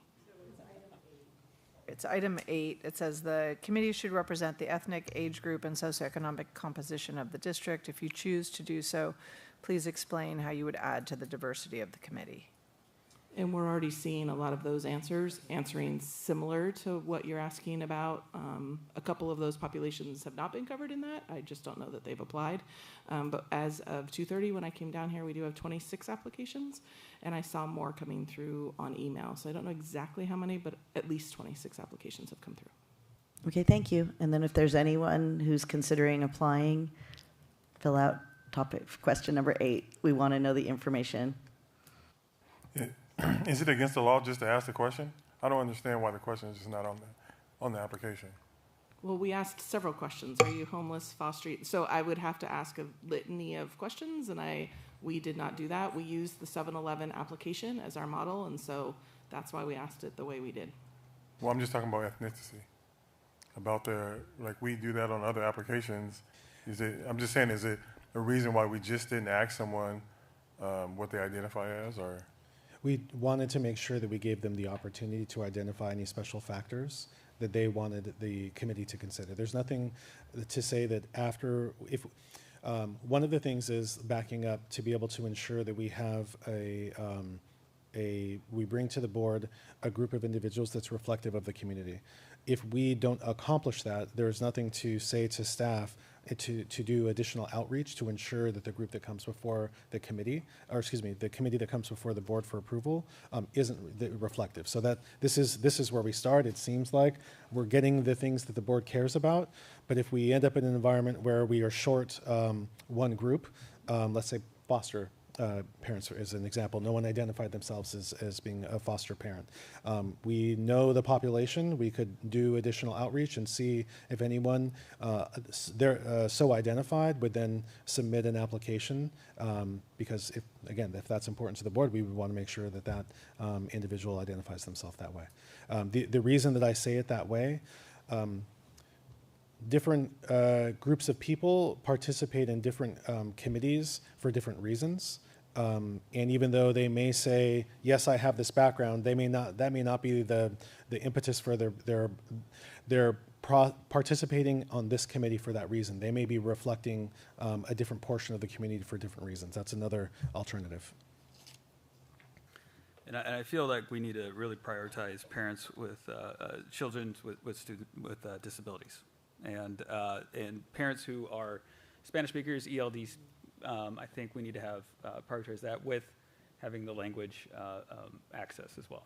And we did reach out to those groups in particular to make sure that our email went out, and we have our chairs, our staff members that run those groups, reaching out to individuals that they think may make good members as well to encourage them to apply. Thank you for doing that. Alrighty, any further questions? Okay, no comment from the public? Alrighty, thank you so much. I really appreciate it. Oh, we have one more? That's it. It's thank you. Yeah, the next side is just thank you. All right, thank you so much. Okay, let's go ahead and turn to page 10, class. I'm really trying to suppress my teacher kind of inhibitions here, but we're going to go ahead and flip to 15C5, and where it's the consideration of the 2024-25 final audit reports by Clifton, Larson, Allen, LLP. First read. Dr. Mirza. All right, we have Gemma from CLA coming to present our results for our 24-25 financial audit of the district.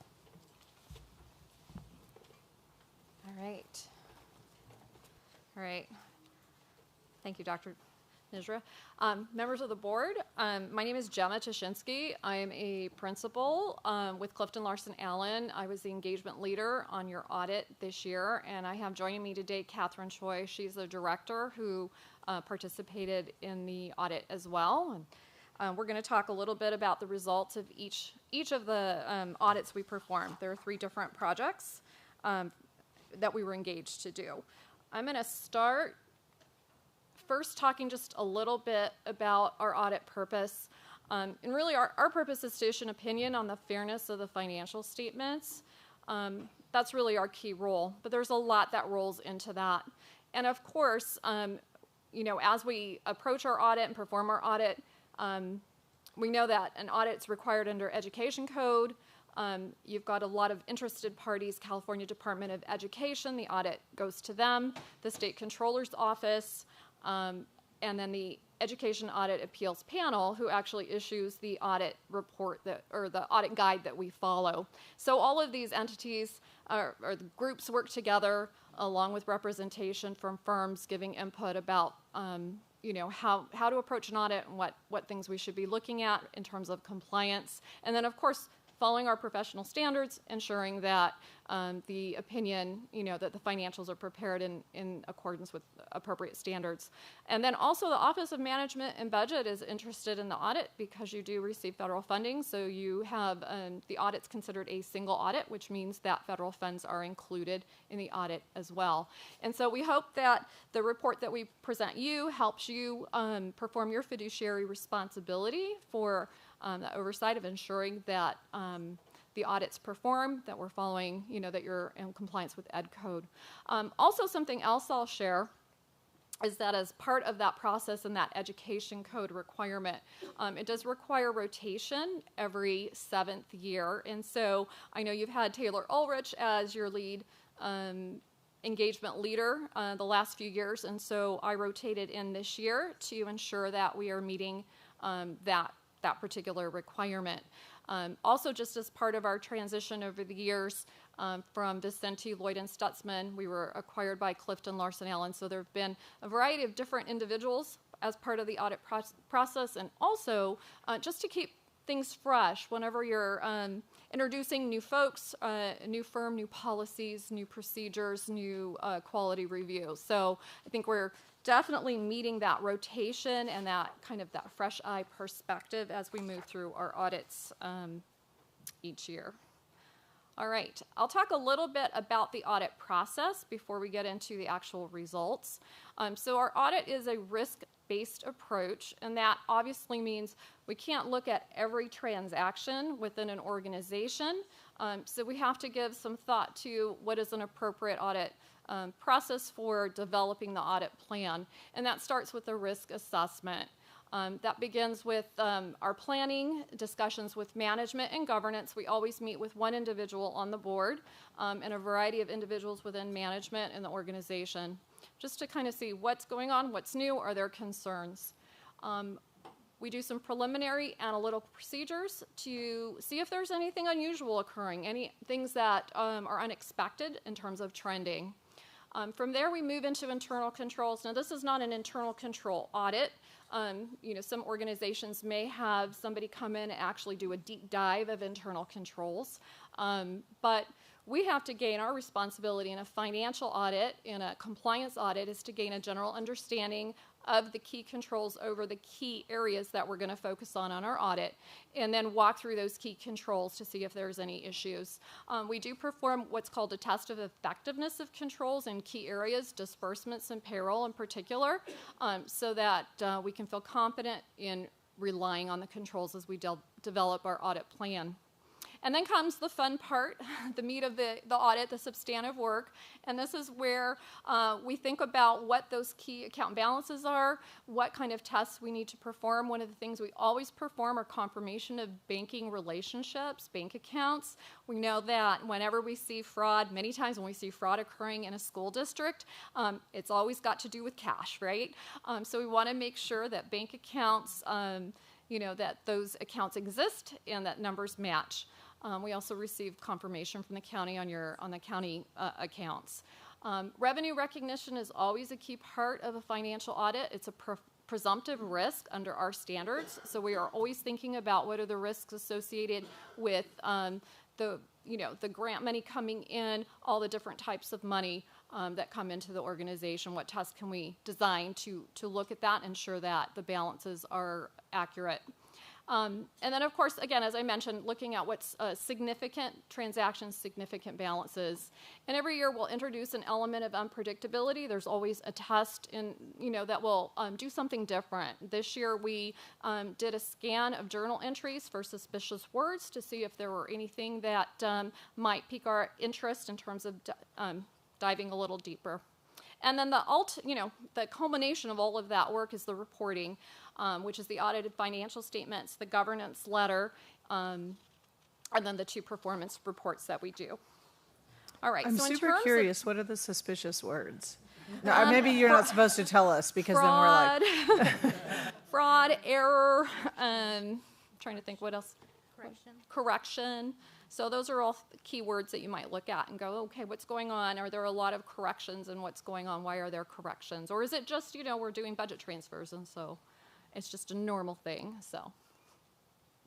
All right. So the key things that we need to bring back to governance, first of all, is what type of an opinion have we issued? So we've issued an unmodified opinion. You're going to find that on page 1 of the financial statements. That's the best opinion we can render. That means that an informed financial statement reader can rely on the information to make decisions. As I mentioned before, we can't look at every transaction. So this gives you reasonable assurance, not absolute assurance. Also, we need to consider if there are any new standards that affect the financial statement presentation. And this year there was a new standard on compensated absences. This affects not your unaudited actuals and your fund reporting that you're familiar with and that you work throughout the year with your interim reports. This is on the full accrual financial statements, the statement of net position. So the standard said, okay, we've always accrued vacation as a liability, but now we need to think about sick time. And even though you don't pay that out when somebody leaves the district, there's still that liability. As they're earning it and you're storing it, you're still going to have to pay them over time. And so we worked with the district to implement making sure that they were coming up with a model for determining what's a reasonable estimate for usage, and then recording a liability associated with that new component of compensated absences. So you'll see on the financial statements that number grew a little bit. And then no significant changes in scope to the audit. So we come in with the plan, we work through that planning process, and then if something significant changes, then we would want to make sure that we've communicated that to governance. It's always important that we highlight that there are some significant estimates in the financial statements. Those are generally associated with items that are derived from actuarial valuations. So your other post-employment health care benefits. We rely on the actuary's work for the financial information, the numbers that are in the financial statements. And same with the STRS and PERS, which is handled at the state level, but you are allocated a proportionate share of that liability to record on the financial statements for the district. Also, if there were any difficulties or disagreements in terms of accounting principles, like what we felt was appropriate way to record something, and management had a different opinion about that, there were no such things. We were in agreement that everything is recorded the way that it should be. We had no adjustments. You'll see that on page 90. So that's a great job to your staff, doing a really good job of just following the procedures and processes and doing a good job of recording information. And then also no proposed adjustments. Proposed adjustments are things that fall under the level that we would say, okay, you have to record this. This is too material. But no proposed, nothing that we came across that we said, you know what, this is wrong. You should, at least put it on the list of proposed adjustments. So a good job. And I have to say, your team is very responsive. And that is a key indicator of organizations that are doing a good job. They're able to provide you with the information in a timely manner. It's when you can't get information when you've got to start worrying. And then as a result of that, I mentioned that we're not doing an internal control audit, but we are doing some walkthroughs and evaluating key controls in the key areas that we're auditing. And we had no internal control material weaknesses or significant deficiencies. And you'll see that in our letter on page 102. So I wasn't going to go through the actual audit report in terms of details unless anybody had any questions about anything in there.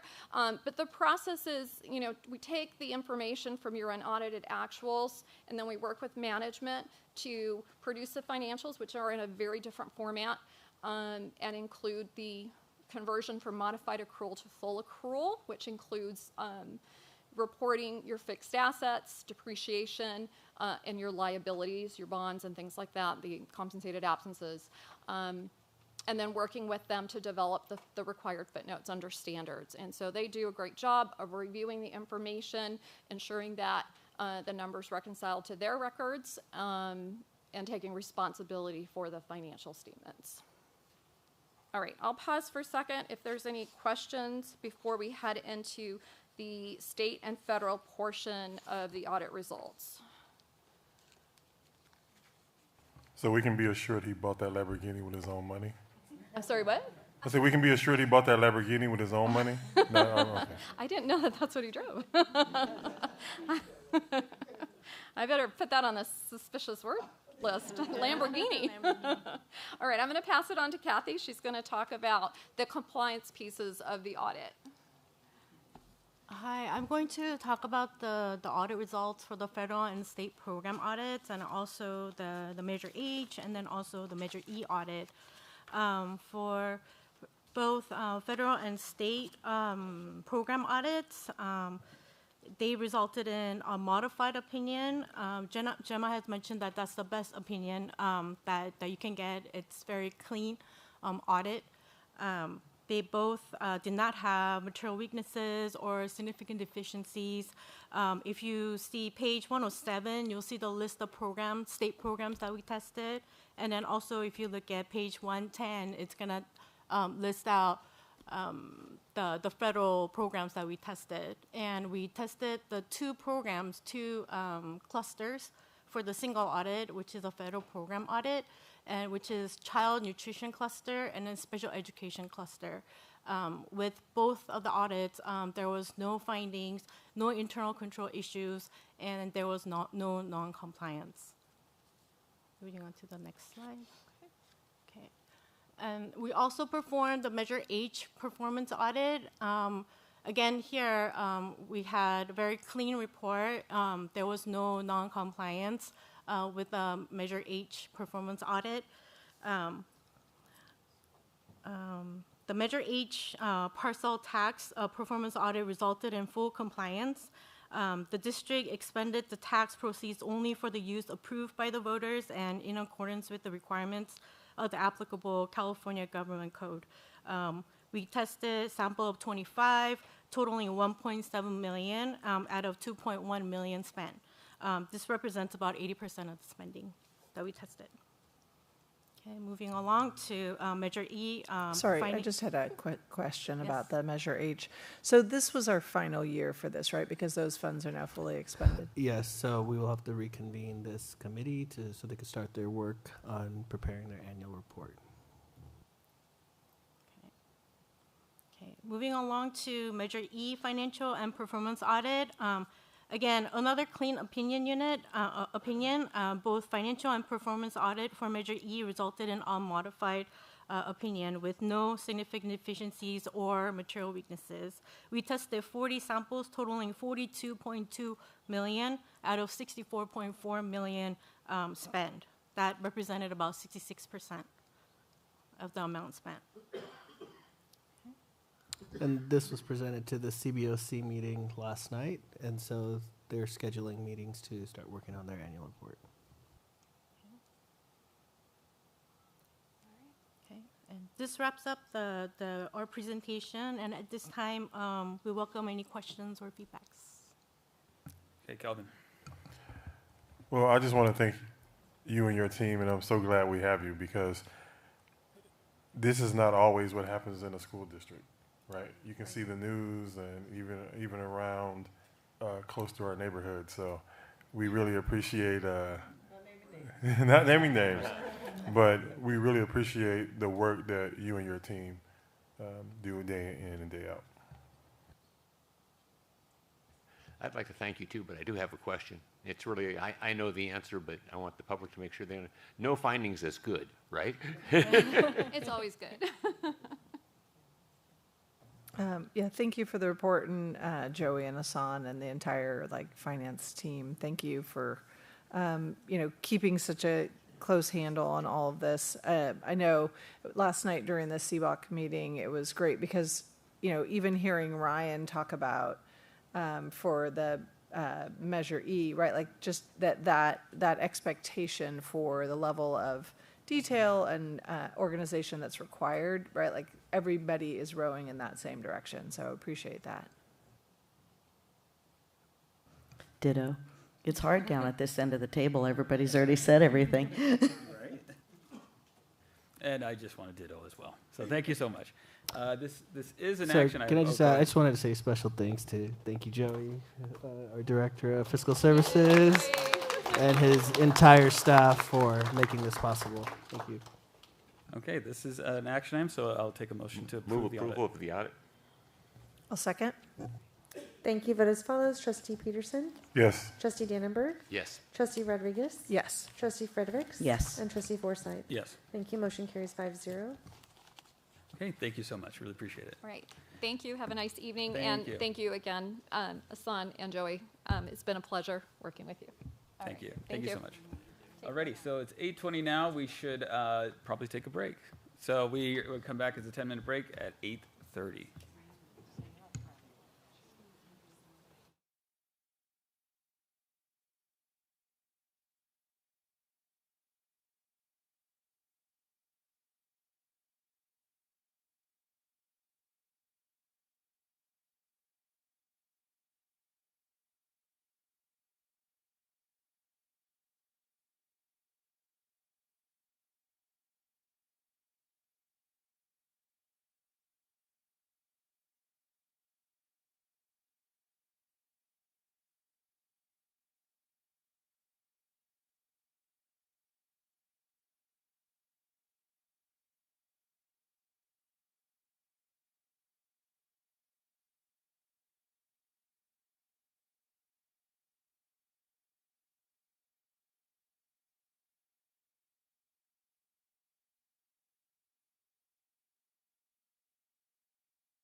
Alrighty, welcome back. We're going to go ahead and move over to consent item number 15C4.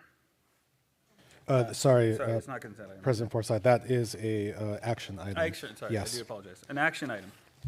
15C4, 2025-2026 interim financial report. First read. All right, good evening, board. So tonight I'll be going over the first interim.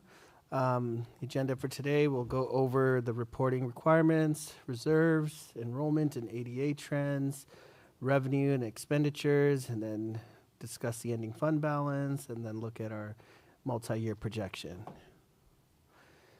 So under Ed Code, section 42130, the districts are required to submit 2 financial interim reports.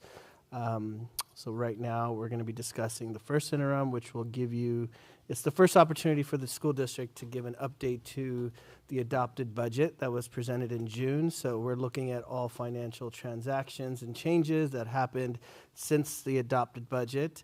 So from July to October 31st, we have 3 months of actuals. We have updated revenues for all of our LCFF. We have our categorical funds, title programs that have been updated, all of the changes in staffing that occurred over the summer and the start of school regarding to, bringing people into positions that we're filling or expanding programs. And we're updating our ending fund balances and reserves, and then taking a look at how all those changes impact our next 3 years at MYP. So as of right now, our fiscal status, we have positive certification. The district will exceed the state required minimum reserve of 3%. To fiscal year 25-26, we are at 9.55%. But as you can see, the next year we're down to 7.62. Fiscal year 27-28, we're at 3.59. So our reserves are dropping. Before we get into our enrollment, I want to kind of discuss what is going on around our county. So this is taken from the State of the Region report. Overall, taking a look at public school enrollment across the entire county. So the top line is represents grades TK through 8, looking at 1976 to where we're heading to 2041. But if you look at the height of it was in 2004, 2005. It's showing a combined population from TK8 and the green line, which represents grades 9 through 12. We were at 144,585. And looking at if you look at fiscal year 24-25, we're down to about 122,810. And it's projected to even decrease even further at 104,934 by 2040. And as a follow-up, as we transition to the next slide, I wanted to confirm for the board, the last meeting we talked about David Merrim from the Civic Alliance coming to give a presentation for the board. We've confirmed that he's available and he'll be presenting to the board in January. So overall, reality is the enrollment is declining. The birth rates are declining as well. Looking at our data from 2019, 2020, we were at enrollment of 16,236. At that year, we were funded at 15,850 ADA. Looking at this year, we're down to enrollment as of CalPAD certified data, October 31st, 14,051, and our funded ADA, which is different than our current year ADA. Our funded ADA is based on current year, previous year, or 3-year rolling average to kind of lower the impact of declining enrollment. So we're sitting at 13,637.90. So the difference from adopted budget to first interim, at adopted budget, we were projecting a 200 student decrease in our current fiscal year and the out years. Once we certified once we certified with the state, Joey, what's the name? Certified? CalPADS, yeah, sorry, certified with CalPADS. Our final enrollment, we actually lost approximately 328 students. So we updated our projections for the out years to continue that loss at about 330 loss year to year. We updated our attendance rate, so we've actually seen an increase in our attendance percentage. We were budgeted at 94% at our adopted budget. That was updated to 95%. And one of the major changes was updating our unduplicated percentage count, which is our, homeless, foster, English learner count for our district. We budgeted at 60%, and those are the funds that are generated. Those funds generate our supplemental and concentration grant dollars, as you'll see in the next couple slides, part of our LCFF funding. It's quite a bit of money. It's over $20 million.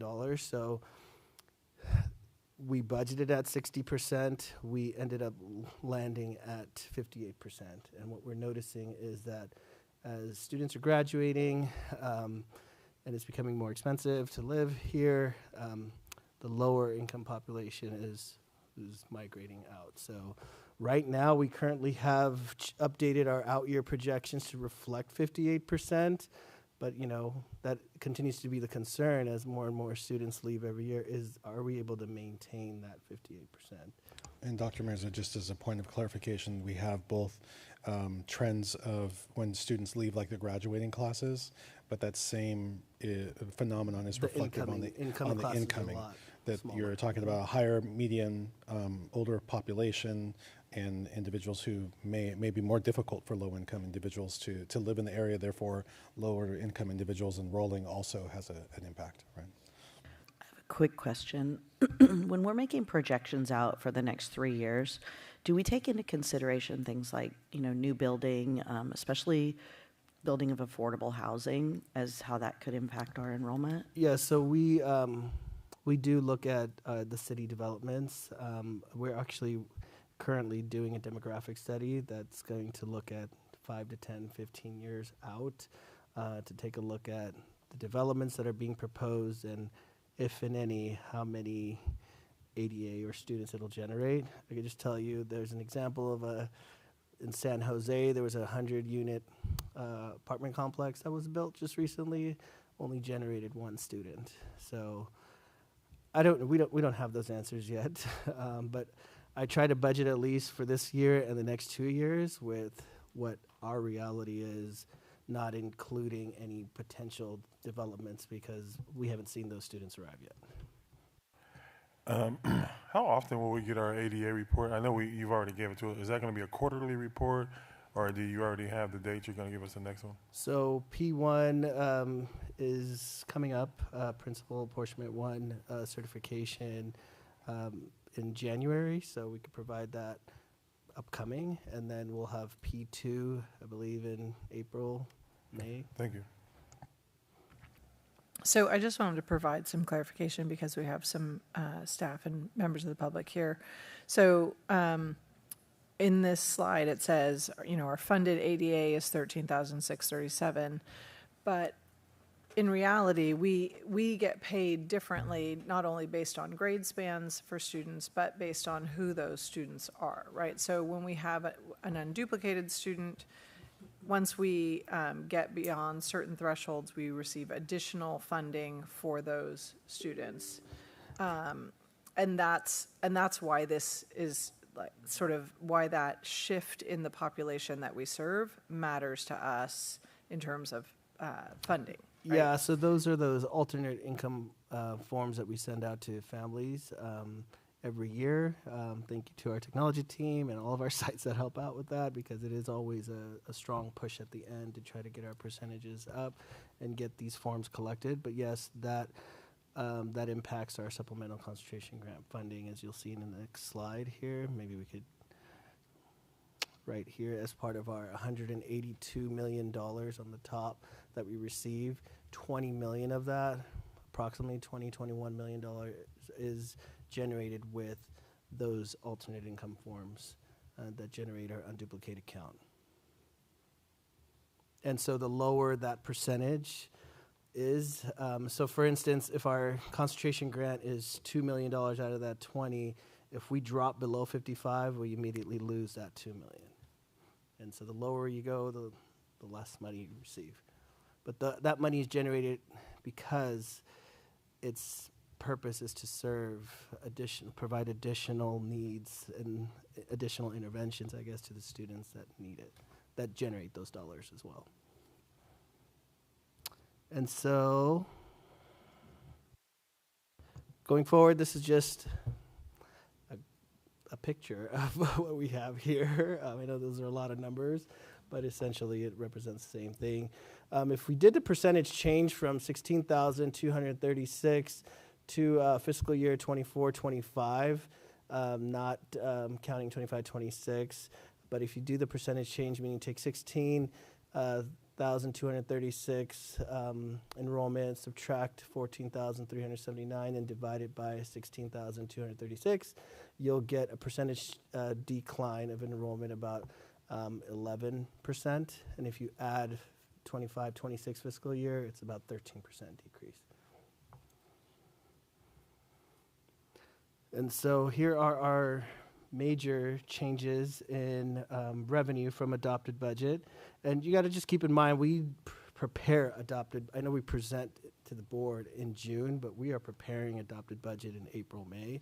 May revise for the governor doesn't happen until the end of May. And so there's a lot of change, and the state budget doesn't get enacted until after our budget is adopted with the board here. So there are some major changes, and there always are going to be some major significant changes because things are now finalizing. CalPADS gets certified October 31st, so we are able to update our LCFF enrollment to match our actual student decrease and our unduplicated count, which is a huge driver and our main source of revenue. We have updated all of our categorical programs which fall under the federal revenue, majority of them, Title I, Title II, Title III, Title IV. We get the final allocations after June, so we're able to update those, and so it wasn't a significant change, and so about $136,000 decrease from adopted budget. Our state revenue, that's one of the major changes here that we see. We updated our allocations for ELOP so that revenue went up from $6.1 million to $10.8 million to match our final allocations. $4.2 million was added for the one-time discretionary student support discretionary PD block grant that was received. And so we updated our budget to reflect those, and those are one-time dollars. ELOP for now is ongoing. We have a new grant, the Reading Specialist Grant. We updated the budget to reflect $527,000 for that. We increased our ACES revenue from $1.2 million to $1.7. We added $270K for wellness centers, $197,000 for farm to incubator grant, another $192,000 for the Healthy Campus-based grant. We also received final portion of our LRBG funds, about $887,000, and dual enrollment grant for Pacific and El Camino totaling $350K that was updated. And then local revenue. Sorry, could I just ask? So the 527 for reading specialist grant, is that to fund our current reading specialists for this year? Or is that for next year? I see. We currently in the LCAP have a reading specialist line item, and so we're just working with business services on how we're going to move forward in providing that service to those designated schools. And actually, we just received notification from the CDE that that amount was updated. It's actually 557 for this upcoming year. And so that would be, like things like that didn't make the cut for first interim, so those would be updated at second interim. Local revenue, we updated, so there's one-time low incident funds for special education. This is a pass-through from that the county gets. We have about $1.2 million that was sent to us. This is not normal, so it's just an accumulation of a lot of funds that were sitting there. And so These It funds says- are It pretty. says general fund, but aren't you talking about restricted funds? If you're talking about the grant was. So all general fund, unrestricted and restricted combined together is part of the general fund. Mhm. But some of these funds are restricted, so we can't Yes, use it for so- anything that we want to use it No, for. so your federal revenue is, majority of it's all restricted. You have your Prop $28, your Title I, Title II, Title III. ELOP, expanded learning, is restricted to be used for expanded learning. Your special ed funds that are sent either through the state or, so like the low incident, one-time low incidence funds are used for students with severe disabilities, and we have to identify those students and their specific needs, working with special education department, and then we're able to utilize those funds. In the future, can we just put a parentheses, because we use a lot of different terms, and just looking at all general fund revenues, if we can just put restricted and unrestricted like in the parentheses, just so that when we're sharing information, Absolutely. that people just they don't see that, oh, we got plenty of green, so we can do whatever we want with that extra money, just to be transparent and clear. Yep, absolutely.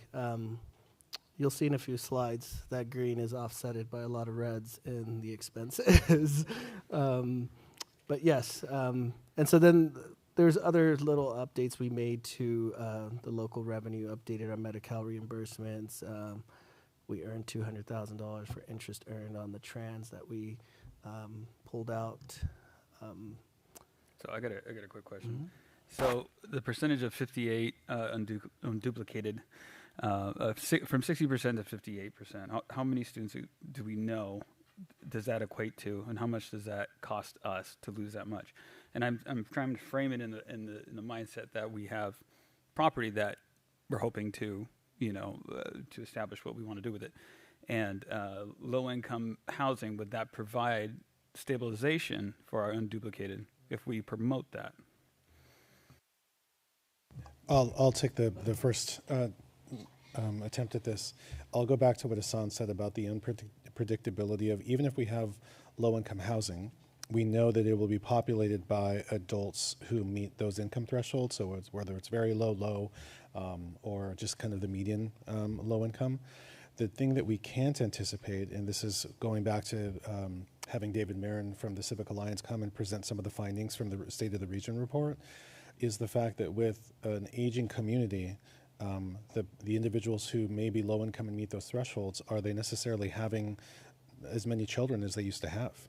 And that's one of the central issues, is that we know that as an aging community, we're having fewer children overall. So we can't answer the question, the honest answer is we don't know. But what we do know is that, yes, they may meet the threshold to become eligible, but then there's also a difference of once you meet the eligibility criteria to be able to inhabit one of those, there's also different criteria how long you will remain if you no longer meet that criteria, based on like the dual income that can come into that, or other family members who join that too. So there's a lot of other factors that can raise the household income, and not all of the people in that house may be of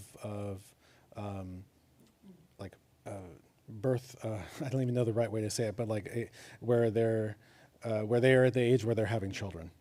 So that's the other piece too. Not all of the income. It's different for our population, like educator workforce housing versus low-income housing, because the other part of that coin that we don't talk about in this venue is one of the largest growing sectors of low-income individuals are older adults. And so that's why there's that distinction between what the board may attempt to accomplish with educator workforce housing, which targets a different population, than to say that all low-income housing would end up benefiting us when a large subset of general low-income housing are aging individuals. So workforce housing would support that. I think prioritizing family housing, right, desirable family housing, would be beneficial to stabilize our numbers. I think, just as a reminder, we did do a staff survey, I don't know, a year or two ago, that reaffirmed the board's vision to explore workforce housing, and we actively have RFPs out that are in the process, and so it's not something that we're not looking into. and I just want to make sure we don't confuse our roles. Like, we are a school district, so we're not the city. We don't do low income or income housing. We do workforce housing. So I just want to make sure that we don't put the school district in a position where we're trying to take over the role of a city government. So we're workforce housing. The next part of your question, I think, if I heard it correctly, the impacts of going down from 60% to 58%. I mean, here is all of that impact, right? So enrollment was updated to reflect 330 decrease instead of 200. Unduplicated count was updated from 58 to 60. 1 year, it's a decrease of negative 1.1 million. However, this compounds, it's a rolling average, and the third year out, you're looking at close to $3 million loss. That's if we maintain 58%. If that percentage drops, it gets worse. Here is what that looks like. That $182 million on this first line is broken out into several different pots.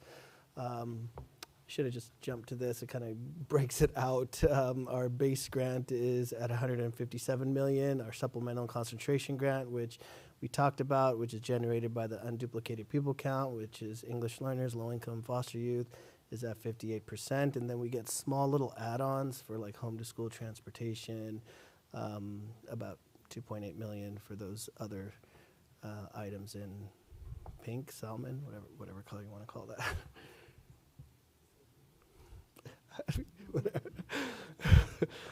Okay, so our expenses were updated from adopted budget. There are some major changes. We'll get into all of these. And so overall, our certificated salaries increased from adopted budget to first interim about $1.6 million. Classified was a significant increase, about $4.6 million. The benefits follow.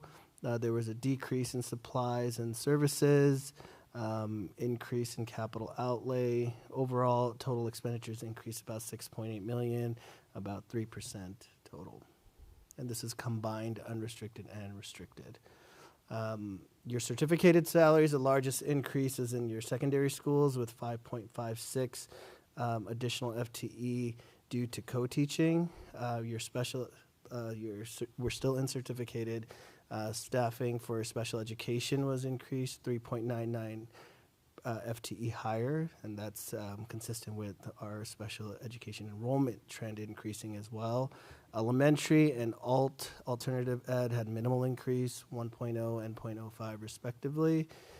So that's about 10.61 FTE increase from adopted budget to first interim for just certificated salaries.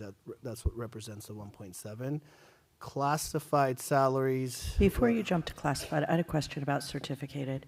So in regard to co-teaching, 5.56 additional FTE, what triggers opening, say, a second, English 9 class?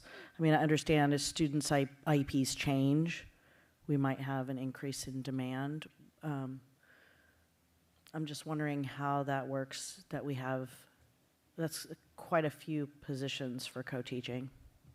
Yeah, that's a great question. So in master scheduling, first of all, if let's say that we have enough course requests for 5 sections, but then the IEPs come in the spring, and there's a number of students, let's say 20 students that, per their IEP, are assigned for co-teaching English 9. If those sections they're not always completely full because there's distributions of students. There could be some more in one section relative to another. So those 20 students for co-taught special education come in and they fill the remaining seats. But if there aren't enough seats in the existing number of sections, you have to add another section and then redistribute. And this is all before students are in seats. This is in the master schedule building process. So what we did in our process is have our director of secondary have a kind of a bank of add-ons available and ready to provide to secondary schools once they proved that they could not fit the required number of students who needed co-taught sections. I know it looks like a big number, but if you look at all of our secondary sites, that's 9 secondary sites, the vast majority of our sections, and remember we have upwards of 60, 70 sections, and so that's actually the minority. The majority of our co-taught sections were able to be run and accommodated through our normal staffing allocation. And so would one co-taught section be like a 0.4 or 0.2 or? Well, the add-ons... It doesn't break down so easily? Well, the add-ons come in as 0.2, so every add-on in secondary is a 0.2 in high school and a 0.17 in middle school, because 0.17 is a sixth. So that means that, roughly we're talking about, depending upon the ratio of middle school and high school sections, we're at about 25 sections. So it's about a third of all co-taught sections, probably a little bit less. So the majority of co-taught sections were able to be run in our normal staffing allocation. Okay, so for classified salaries, there was a significant increase in payroll due to about $1.3 million was due to paraeducators for special education. $800K was for ELOP, expanded learning program.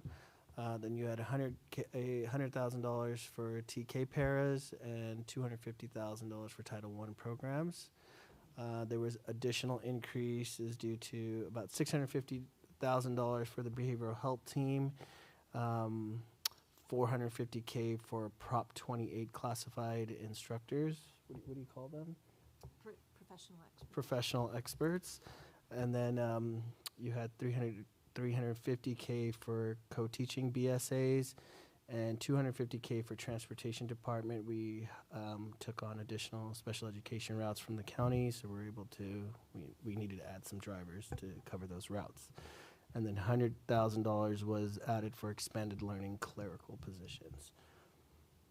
And then supplies and services were decreased just to, like, we go through line item by line item and look, what did they budget for? We only have 3 months of data, just mind you, so we kind of project where they're heading with that data, what they did in the previous year and the previous year prior to that, looking at a 3-year history. So then we kind of like right size and align the supplies and services to match with the trends and where their actuals are spending. And we'll come back and update that between now and second interim. Second interim, we'll have 6 months worth of data, right? So if there's an emergency or something happens, that department purchases something, that changes that trajectory of where they'll end for their actuals for the end of the year, then we'll update that. And capital outlay was updated to $300K. We updated the budget to account for the final invoice for the bus purchase. Asan, just a question. So with the capital outlay and services, or maybe it was, it was the services, when you are adjusting those kind of midstream, do departments get notified, that theirs has been adjusted down? Yes, so we work with departments, like for instance, special education, right? We're actively monitoring like how many contracted services they have. So we'll work with Neil and Nick. And as of first interim, they only had like 14 contracted services left. So we're bringing paras in-house. So yes, we are notifying people that, hey, look, you're headed in a trajectory that's way over what you did last year. Or, hey, you're not spending enough. You have this money budgeted. What's going on? Don't spend it. That's better for me. I mean, just don't spend it. I mean, yeah. But yeah, and so yeah, we are encouraging people to spend their funds in the fiscal year that they receive it. And so this is just a visual depiction of the teacher FTEs compared to the classified FTEs from 2019 to fiscal year 24-25. This was this is public documents. This is available on School Services of California's website. They have a tool that you can look at any district and take a look at where you are with your teacher FTEs compared to your classified FTEs. As you know, our teacher FTEs are adjusted every year based on enrollment, right? Hassan, I just before you go, I noticed that we're missing kind of a category. Typically, as we're thinking forward and projecting forward, I think we need to have admin and management. That would be helpful to paint a better picture of where we're headed. Okay. Is this truly just teachers, like classroom teachers, Just or is it teachers. certificated? This is just so teacher it's just yes. classroom teachers, Classroom not teachers. Intervention, not not counselors or any of that. Okay, and then also it would be great if there's a way to get more than these 6 years to be able to really see trends. I think it's helpful to see maybe 10 years. I know it's hard Okay. for us to get some of that data because systems have changed and all of that, but if there's a way for us to have some of that, because being able to track enrollment and staffing, right, would be very helpful. And then I know from my conversation with Dr. Castro, when we look at the classified FTEs, some of those are, some of the increases related to ELOP, right? A lot of it is ELOP. You have additional needs for special education. You have additional students identified. So our special education population has increased. You've received Prop $28 as well that required classified assistance. You had title programs, TK programs that needed additional classified support staff. So yes, but that is our reality. So specifically, I'm sorry, just to wrap that up. So specifically in places where positions are tied to restricted funds, right, it would be helpful to be able to see that differentiation. So if it's for ELOP or special education or Prop 28, where we're using those dollars that can only be used for those stated purposes to hire classified staff, right? Because I think then if not, then it's distorted. That's what I was going to say, because if you look at this, then we have a lot of work to do, because if you look at enrollment, it's like we're hiring on the classified side, and our enrollment is going down. On the certificated side, it's going in trend with the student population, so we need to see really what exactly that is. The reality is there's no mechanism to adjust classified side outside of reductions like we do have with teacher FTEs, and the FTEs, regardless of where the funding is coming from, that is what it is. I mean, it is growing. I know the funding matters because it is restricted or unrestricted, but that is our actual FTE count. Do you think we would still have this if we eliminated the restricted funds for money? You think we'll still have this type of curve? Hassan, as you think through the answer, there's one other category that we referenced in previous expenditures, which is that shift from contract employees to our employees in the classified side, especially on paras. That's another piece where that shows up too. Going back to the other, there's a delineation where we're trying to talk about classified, restricted versus unrestricted. In special ed, just as a reminder that we do have a general fund contribution to pay for special ed. So at some point, that logic really applies to Prop 28, ELOP, Title I. It's really pure. But just as a reminder, when we talk about special ed, even though we talked about low incidence funds, which are a really good example of funds that are restricted, we have a general fund contribution to special ed that is an unrestricted contribution to pay for services that are under special ed. Yeah, on top of that, you do have one-time funds that we did hire a lot of classified folks and certificated. It's not just towards classified, right?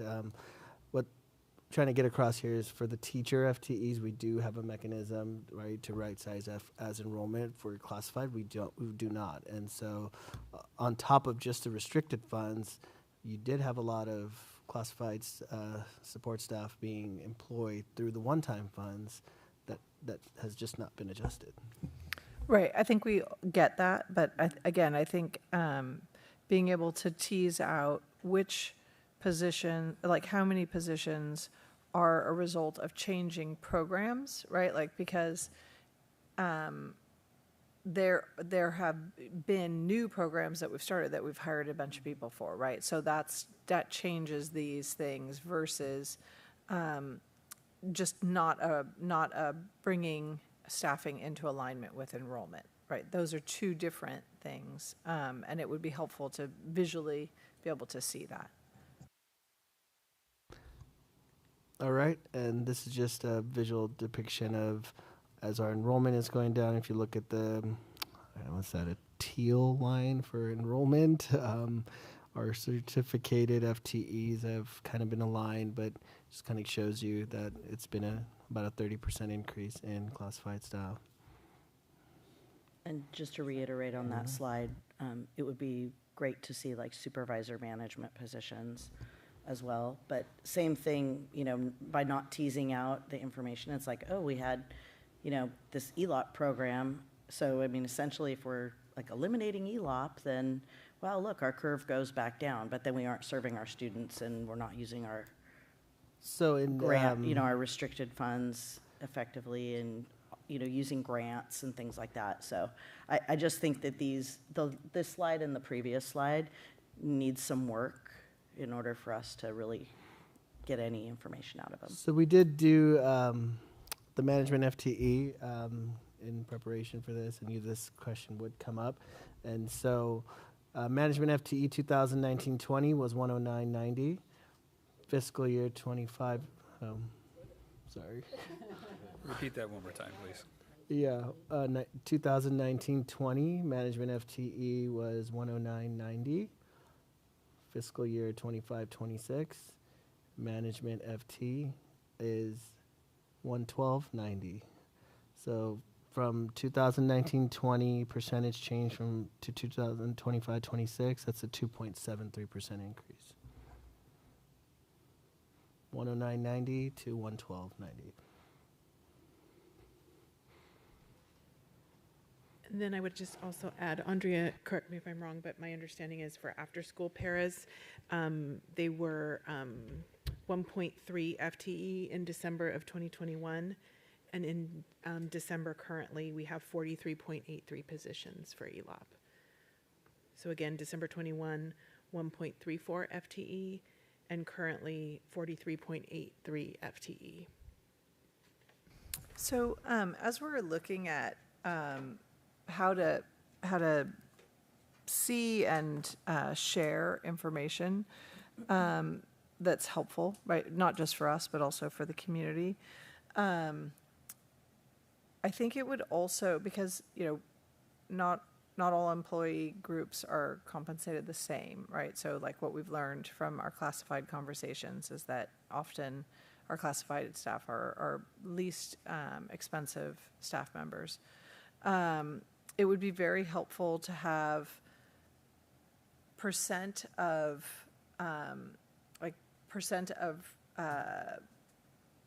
expense, right? Like the percent of our total expenses for payroll per category, per like classified, certificated, and admin, so that we can see not just the number of FTEs, but also what percentage of those expenditures they represent? That's not a problem. We could put that together. We could give you the total percentage of payroll for broken out by certificated, classified, and management. Okay, so moving forward, these are just some of the planning factors that went into updating our adopted budget to first interim. Our 25-26 COLA was updated to 2.30, and this school services dartboard is what we utilize for our out-year projections as well. 26-27, it's updated to 3.02, 3.42 in 27-28, and 3.31. And those on the highlighted below are the CalSTRS and CalPERS rates going forward. If you look at the CalPERS rate, 26.81, then it goes to 26.90, then 27.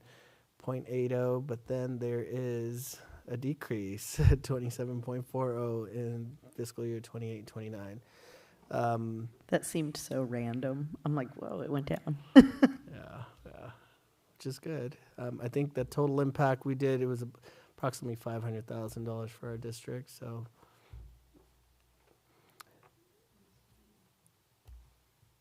And so, okay, so now we get to your unrestricted fund. Our beginning balance is 26.7 million. Our income is 195 million. Our expenses are 171 million. Then this is what Dr. Castro mentioned. Our contributions in our district are only made of two different, I would say, departments. You have special education and our routine maintenance, which is our facilities. And so $9 million of that is for facilities.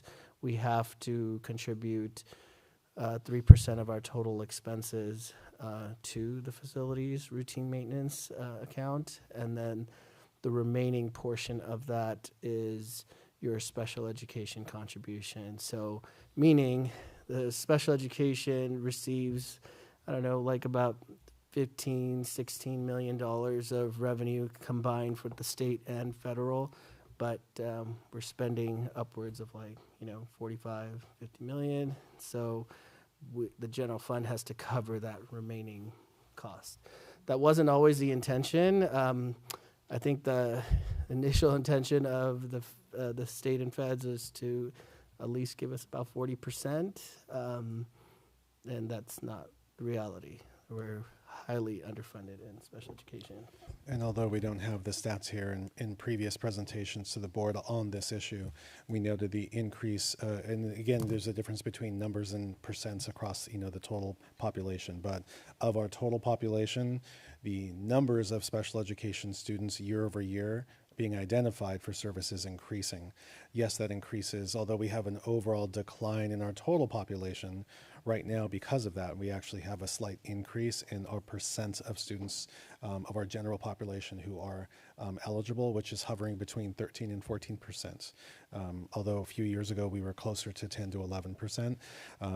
And I know you've heard this several times, but it's important for the community to hear that seems like, well, what's going on in Ventura Unified? This is a phenomenon that is not unique to Ventura Unified. This is not just happening across the county, it's also happening across the state. So I don't know what our state average is. I don't know if Neil is here. Do you know if the state average of, I know it was higher. It was like 15, 16%? Yeah. Okay. So as Neil, and you probably can't hear him, was saying that the state average is closer to 16%. So they're going to be updating that number coming up soon. So we're lower than the state average, but again, I want to give some context to the cost implications. You saw that in some of the personnel updates earlier in the budget. We staff very similar to on the general ed side of the house and special ed, we staff to student need. And so whenever it's identified through the IEP team process that students have a need, that service is provided. Yeah, the other thing that I don't think you touched on, but that is important in that is that our funding is based on enrollment, right? So it is not based on the number of students who need services, it's based on our overall enrollment. And so as our enrollment decreases, that funding goes down, even though the number of students that we're serving who have more significant learning needs is increasing in real numbers. And that comes out of the general fund.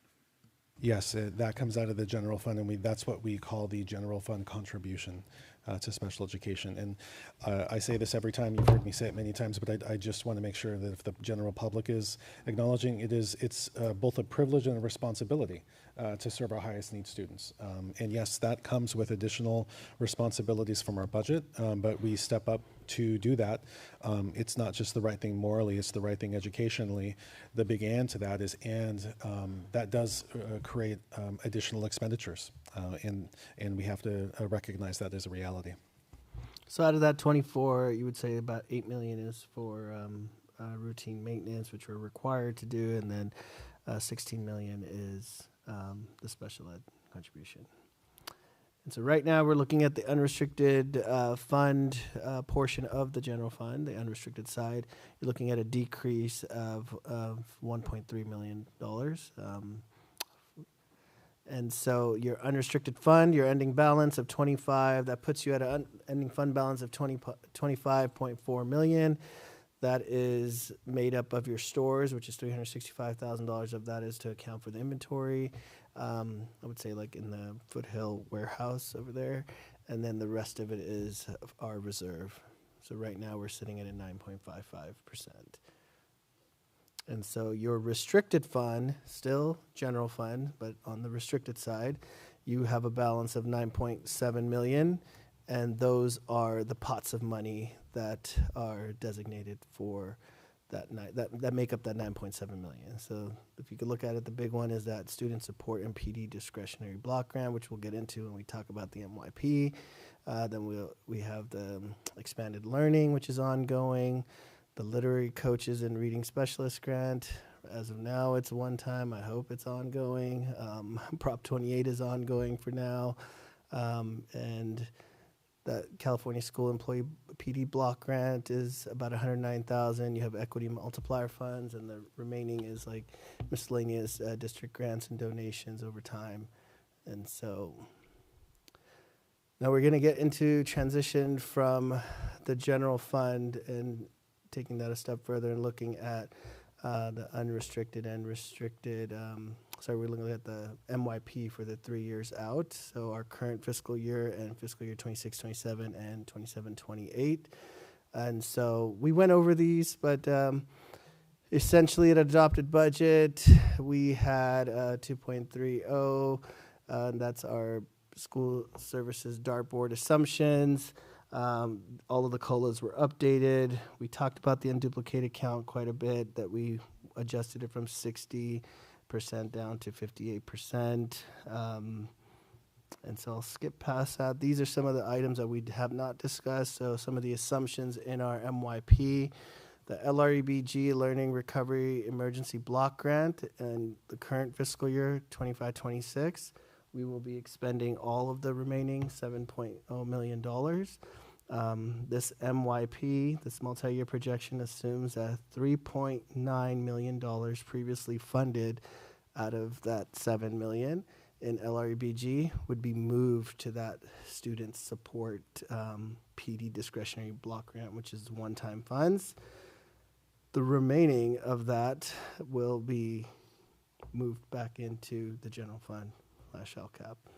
Could you share what that 3.9 million represents in terms of like programmatically?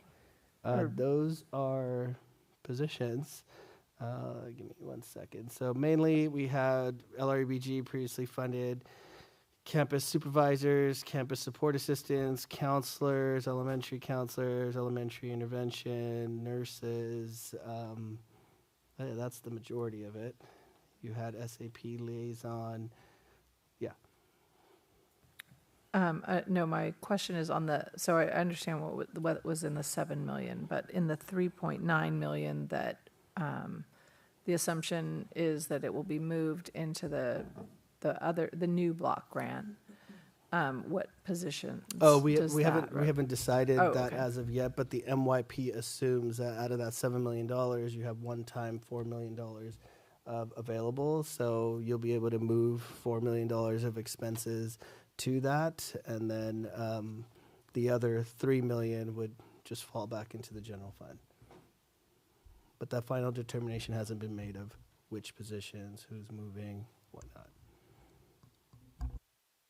Okay, so that's for 1 year, right? Moving from 25-26 to 26-27, then looking that third year out, fiscal year 27-28, you no longer have that $4 million student support PD discretionary block grant. So the entirety of that $7 million will be is reflected in this current MYP as coming back into the general fund, unless there's additional one-time funding that becomes available. So if we get to the May revise and there's hopes that, you know, there's a better outlook for the state budget and they decide to send us another one-time funding, then we could always take a look at that, and hopefully it's discretionary and look at what's allowable, what's not allowable, to see if we could extend that out. But as of right now, we do not know of any additional one-time funds coming.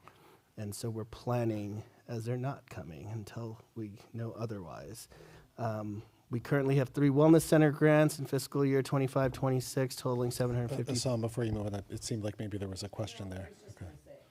I was just going to be Debbie Downer because based on our meeting at the county offices with Monique Lamone, it looks grim, and more grim. So if we have a couple slides looking ahead later on down the presentation. And I'll just take this opportunity to comment that we've all heard that there's talk of these one-time dollars, that they would just be that one-time dollar. You're also going to highlight what the shifts are in the potential COLA. Either way, just as you had said earlier, those decisions at the state level come so late in our budgeting process, it's impossible to account for it in budget development. Yeah. I just wanted to make that point. Well, do we need to adopt a culture of when we have one-time funds and we hire a position and communicate every year that these positions are on one-time funds so that we don't go year and keep going into this perpetual The general practice decline. should be do not expend one-time dollars on ongoing expenses. And we heard that comment from the board a couple years ago. Gina and Andre, can you talk about some of the shifts in practices that we've implemented in employee notifications as it relates to being hired with one-time dollars? So for classified, when there's one-time dollars funding a position, we have started advertising that in the job bulletin, and then when an employee is hired into those positions in their offer letter, that is also clarified as well. And in certificated, it is clearly denoted on their contracts, as well as they're repeatedly reminded at numerous points throughout the school year that it is a temporary position and that it is only a position through the deadline of that funding source. And then, Gene, and I'm sure it's in the contract. I just want to make sure we start adopting the culture of acting on it. Right? We can write it, and we can say it's in there if we need to use it, but unfortunately, with the way that budgets are going, we need to start being very specific in using that language so that we don't continue to go into these holes.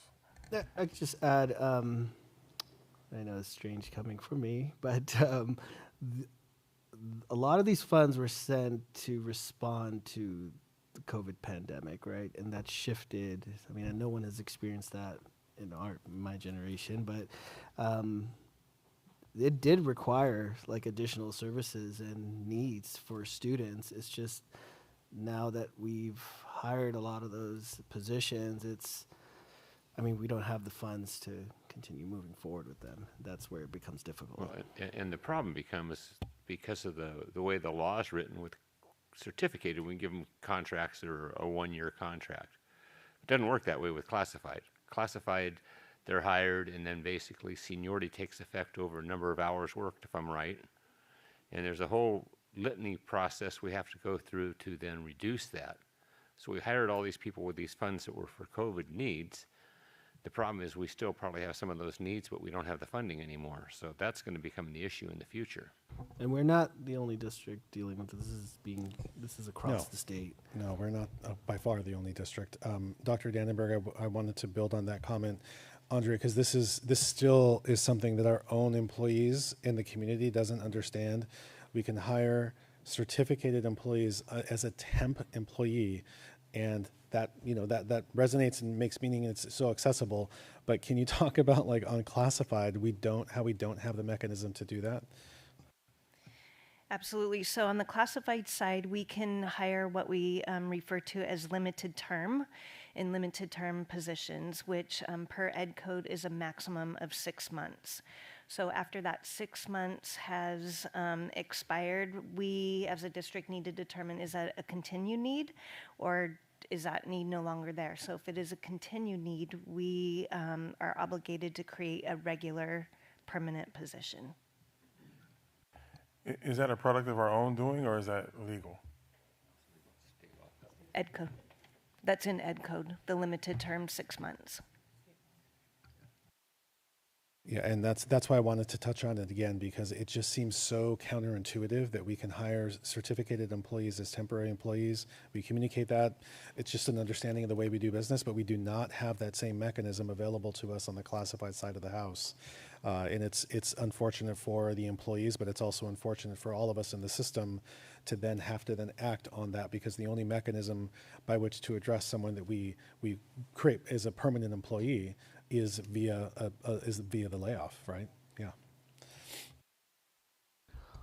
Okay, so also, so along with the Wellness Center grants that were adjusted in the MYP, the Special Education Low Incident Funds of the one-time $1.2 million that we've received from the county, that's not projected to, we're not projected to receive a $1.2 million ongoing. The out years, it's about $250 a year, so we adjusted that in the MYP.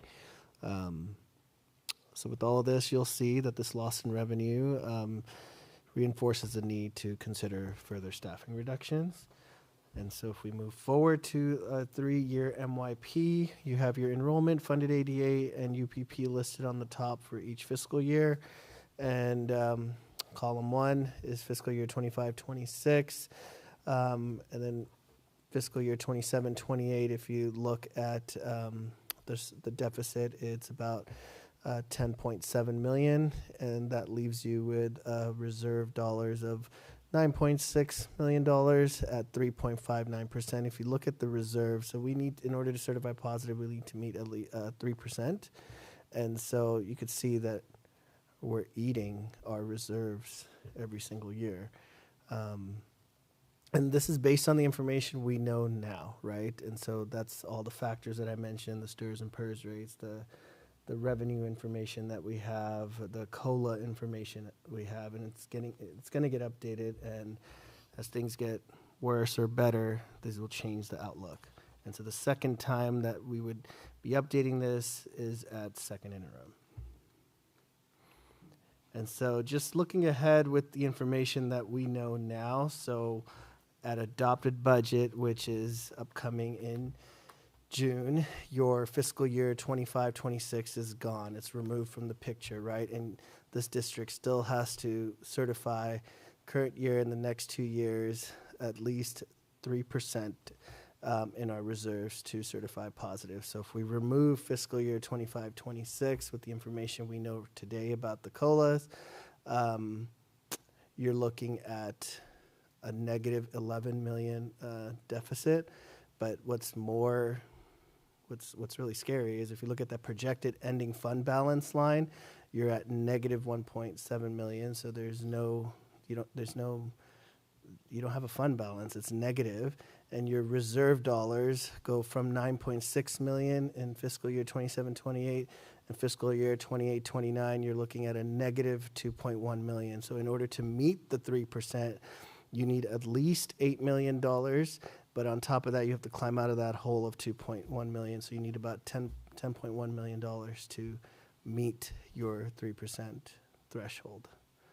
This MYP does not include, I would say, the Healthy Campus savings, because I know we're projecting to receive $2 million, but quite honestly, we haven't seen that yet. We only have about a couple $1,000s in insurance claims in the pipeline. I know that they're doing a strong push for families to get enrolled, but getting enrolled and actually getting the service completed and in the pipeline for payment is two different things. It just cannot put $2 million in this projected revenue until I see some. And Hassan, I just want to just have a clarification of the terminology. Rather than receive, it's really the reimbursement, right?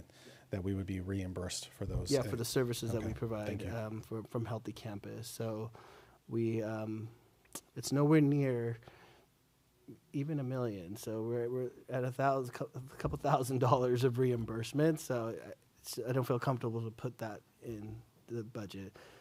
Solar savings, however, can be a reality in the near future. It's not in the budget as of now because we still have Sheridan Way pending, and we have Ventura pending. There's about 13 sites that are on, and we're continuing monitoring that. Haven't seen any of those savings become reality right now. So Joey, Ryan, and the entire bond team is monitoring the dashboard to see, you know, how much solar we're generating and when is that going to actually. So Joey's team is actually physically monitoring the monthly bills to see when do we actually start seeing some savings, so we could project out what that's going to look like for this year.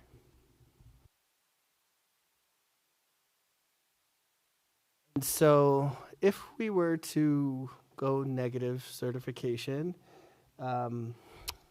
these are all the different steps, right? If you get positive first interim certification, you could get qualified in your interims, and then the steps that happen if we get a negative first interim. And so, I mean, I'm not going to read all of that, but essentially, for negative certification, you're looking at immediate County Office of Education Intervention. Triggers enhanced oversight. The County Office of Education must review and approve the district's budget and cash flow. They monitor our spending closely. They restrict certain type of expenditures. We must submit a fiscal recovery plan. That's essentially a reduction plan of how we're going to get out of this. And we have to update our cash flows projections monthly. The county also may assign a fiscal advisor, such as FICMAT, to come monitor us. And if the county determines that the district may become insolvent, then things become to escalate and state intervention. I mean, there's a lot of steps, but yes, it gets worse and worse and worse. I've just highlighted some steps here. And so looking at the Legislative Analyst Office early projections, they're already talking about a reduction in our COLA from 3.52 to 2.51. And so we're talking that impacts us dramatically if that becomes reality. We haven't updated our first interim budget yet because these are early projections. We'll wait for the January governor's budget to see if this actually comes true. But if this did come true, that would be the impact, right? We'd be looking at negative $1.8 million pretty much every year. And that's what we have. And so as of right now, the current financial position is positive. We must be prudent in development of budgets. As allocation of one-time dollars conclude, we need to further reduce expenditures while maximizing the use of categorical funding, continue to monitor staffing, and natural attrition must be monitored at all times. Questions? Any further questions?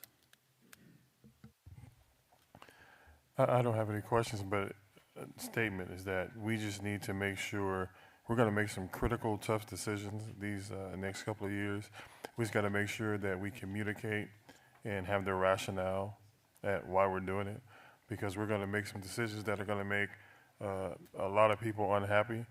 But if we're focusing on making sure that we communicate and it's transparent with our reasoning, then we can get through it better than we have in the past.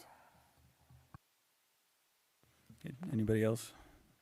Comments, questions? Okay. We do have a public comment.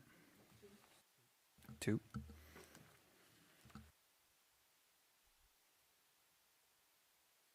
But this is an action item. So you guys take action. The president's aware it's an action item, but we still take public comment before we take action.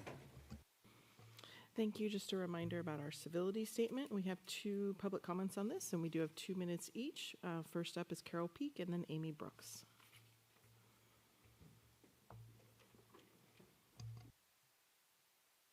Good evening, Board and District. My name is Carol Peak, and I am the president of the Ventura Education Support Professional Association.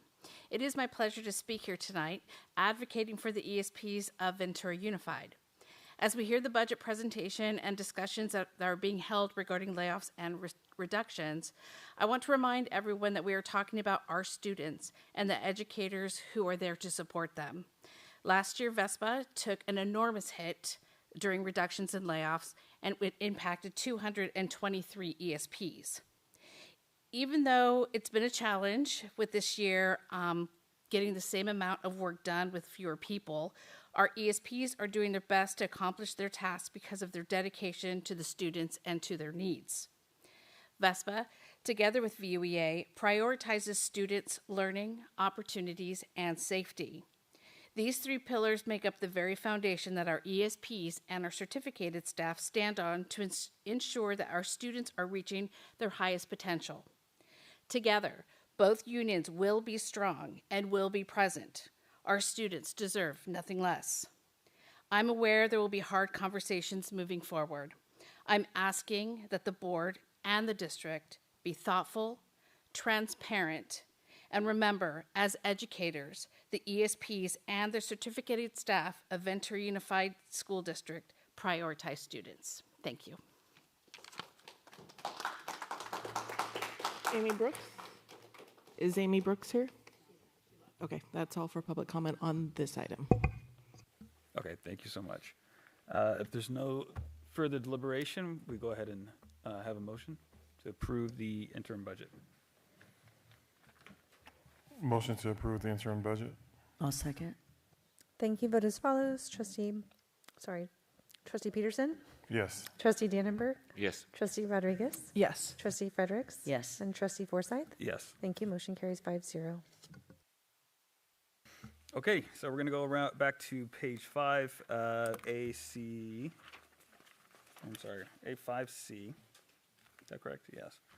Dr. Castro, is going to be the certification of school board representation for County Committee on School District Organization. Dr. Castro.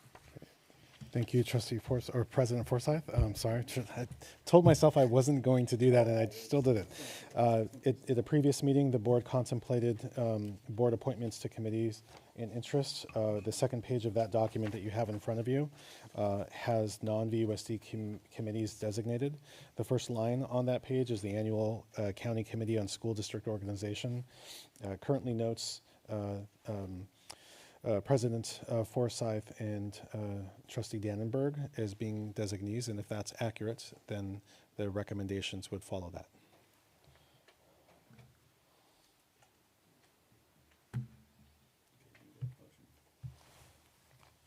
Any comments? Okay, I think we do need a motion, is that correct? And Amy, we have to designate the person who's the voting member, is that correct? Yeah. That's correct. So if someone Yeah. gets nominated, then we take a motion. Yeah. So one person would be the voting member, the other one would be the alternative. So however that would So work. how's that typically done? Is it usually the president or whoever for the voting member? Yeah, whoever. Okay. Well, Jerry, do you want to be the voting member?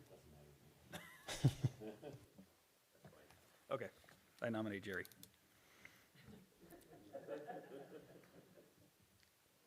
Second. Thank you. Vote as follows. Trustee Peterson?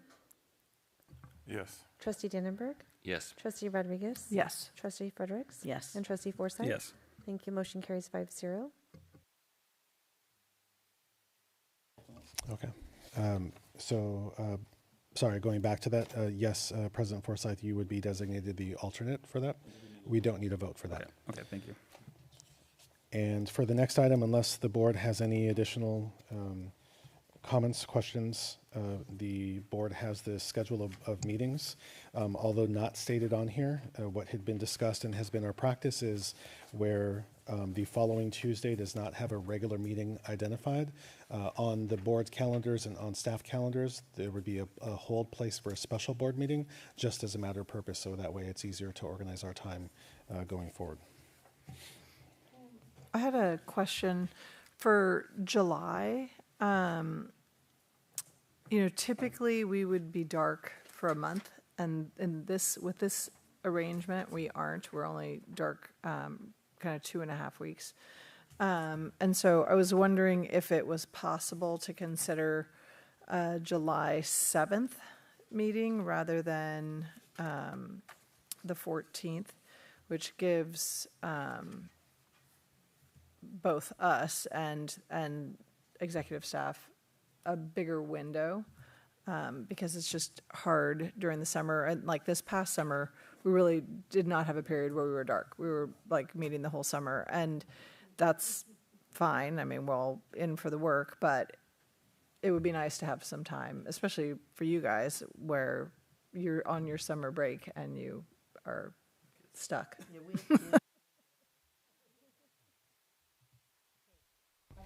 Do people have an opinion about moving the July 14th meeting to July 7th? I don't have a strong opinion. So. And I'm going to defer to Amy Dom in your analysis. I didn't see anything in our notes that would get in the way of that. So No, that Friday would be a holiday. It would just be a short week, but that would be fine. Okay. Yeah, that's what I was going to say, is that you have July 4th weekend, so if people are taking trips that during that weekend, then you would be real short coming back, having it on the 7th. School closures meeting is July 16th, so a number of staff will have to be here anyway. I don't have a life, so it doesn't matter to me. Okay, so we just need to amend it? Yep, so if somebody would like to make a motion as amended, that we would designate July 7th as the regular meeting instead of July 14th. I'll make a motion to approve as amended to July 7th. I'll second. Thank you. Vote as follows. Trustee Peterson? Yes. Trustee Dannenberg? Yes. Trustee Rodriguez? Yes. Trustee Fredericks? Yes. And Trustee Forsythe? Yes. Thank you. Motion carries 5-0. And similarly, unless the board had any additional questions or comments, you have the draft of the board-appointed committees, both VUSD committees and non-VUSD committees. And Ms. Dom and I did everything we could to capture the comments. Hopefully we did it accurately, but if we didn't, this is the time to let us know.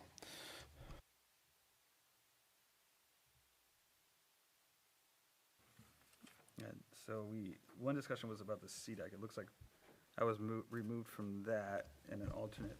Okay, so it's Yes. going to continue with AM. Yes, and for now, and then right after that meeting, I touched base with Neil that that would be for their current meeting schedule. But then at the end of the year, they will reevaluate to see if there are any meetings, and then we would let you know, and then the board could then bring that back as an action item if the CDAC occurred at a time that you were available. But currently, you would be unavailable to attend CDAC. So that's at the end of the school year. At the end of the school year, yes. Or toward the end of the school year, yes. Sorry, I didn't realize that that I was being bumped off CDAC.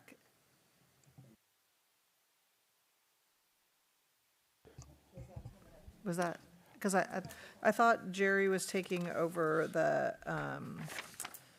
VCREA thing, but I didn't. And as I said, Ms. Dom wasn't at that meeting, so we tried to compare notes, and we may have made an error. So this is the perfect time to make corrections before we adopt it. So we would have Sabrina, you would be as the designee. Jerry, Dr. Dannenberg, you would be the alternate, correct? I'm fine staying as the alternate, but I mean, because it's not a problem if both of us end up going. No, not at all. Yeah. Okay. So keep it as is. Okay. Oh, no, I mean, but you would be the primary. I would just be there as an extra seat warmer. I do have a question about the Mental Health Partnership Committee. I don't recall that. It's from 1 to 3, which is kind of my 8th period there. Right. Yeah, I don't think that's going to work. Okay, so we'll remove you altogether. Yes? Okay. Also, I mean, at some point, maybe, not now, because we're midstream in the year, but maybe as we get closer to the end of the school year and we're planning for next year, if we could look at some of the times for these committees to see if we could move some of them after school, not only for board participation, but also for family participation. I think it would be nice to have them not during work hours.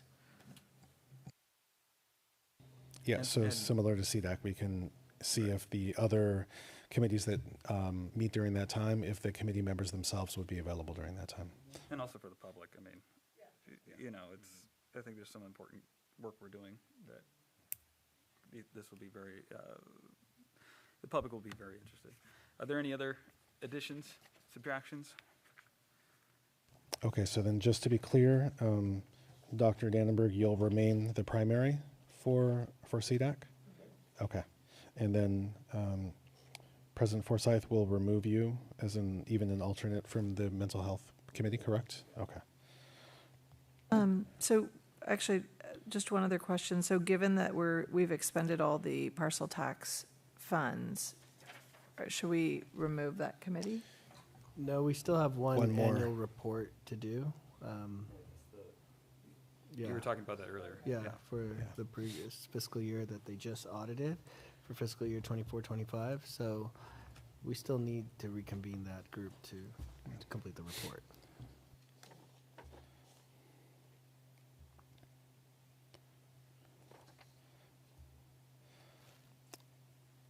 So if there are no further changes, President Forsyth, you could request a motion with. I'll move approval.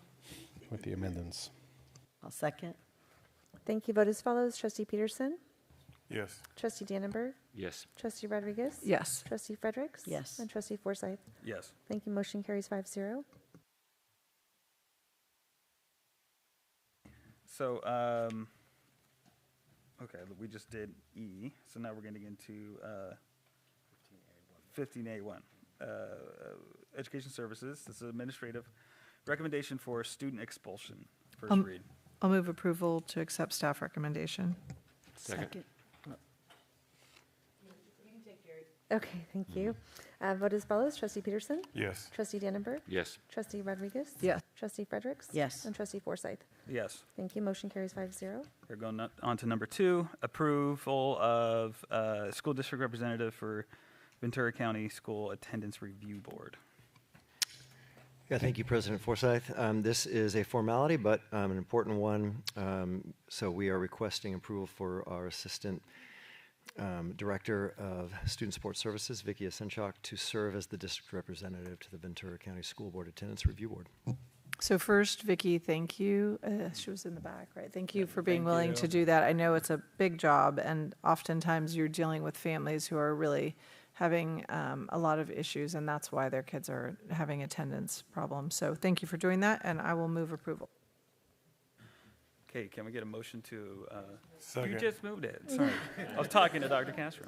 Vote as follows. Trustee Peterson? Yes. Trustee Dannenberg? Yes. Trustee Rodriguez? Yes. Trustee Fredericks? Yes. And Trustee Forsyth? Yes. Thank you. Motion carries 5-0. Okay, next will be the consideration of supplemental novels by the Supplemental Text Recommendation Committee, first read. Thank you once again, President Forsyth. Yes, pleased to bring these full read recommendations to the board from the novel committee.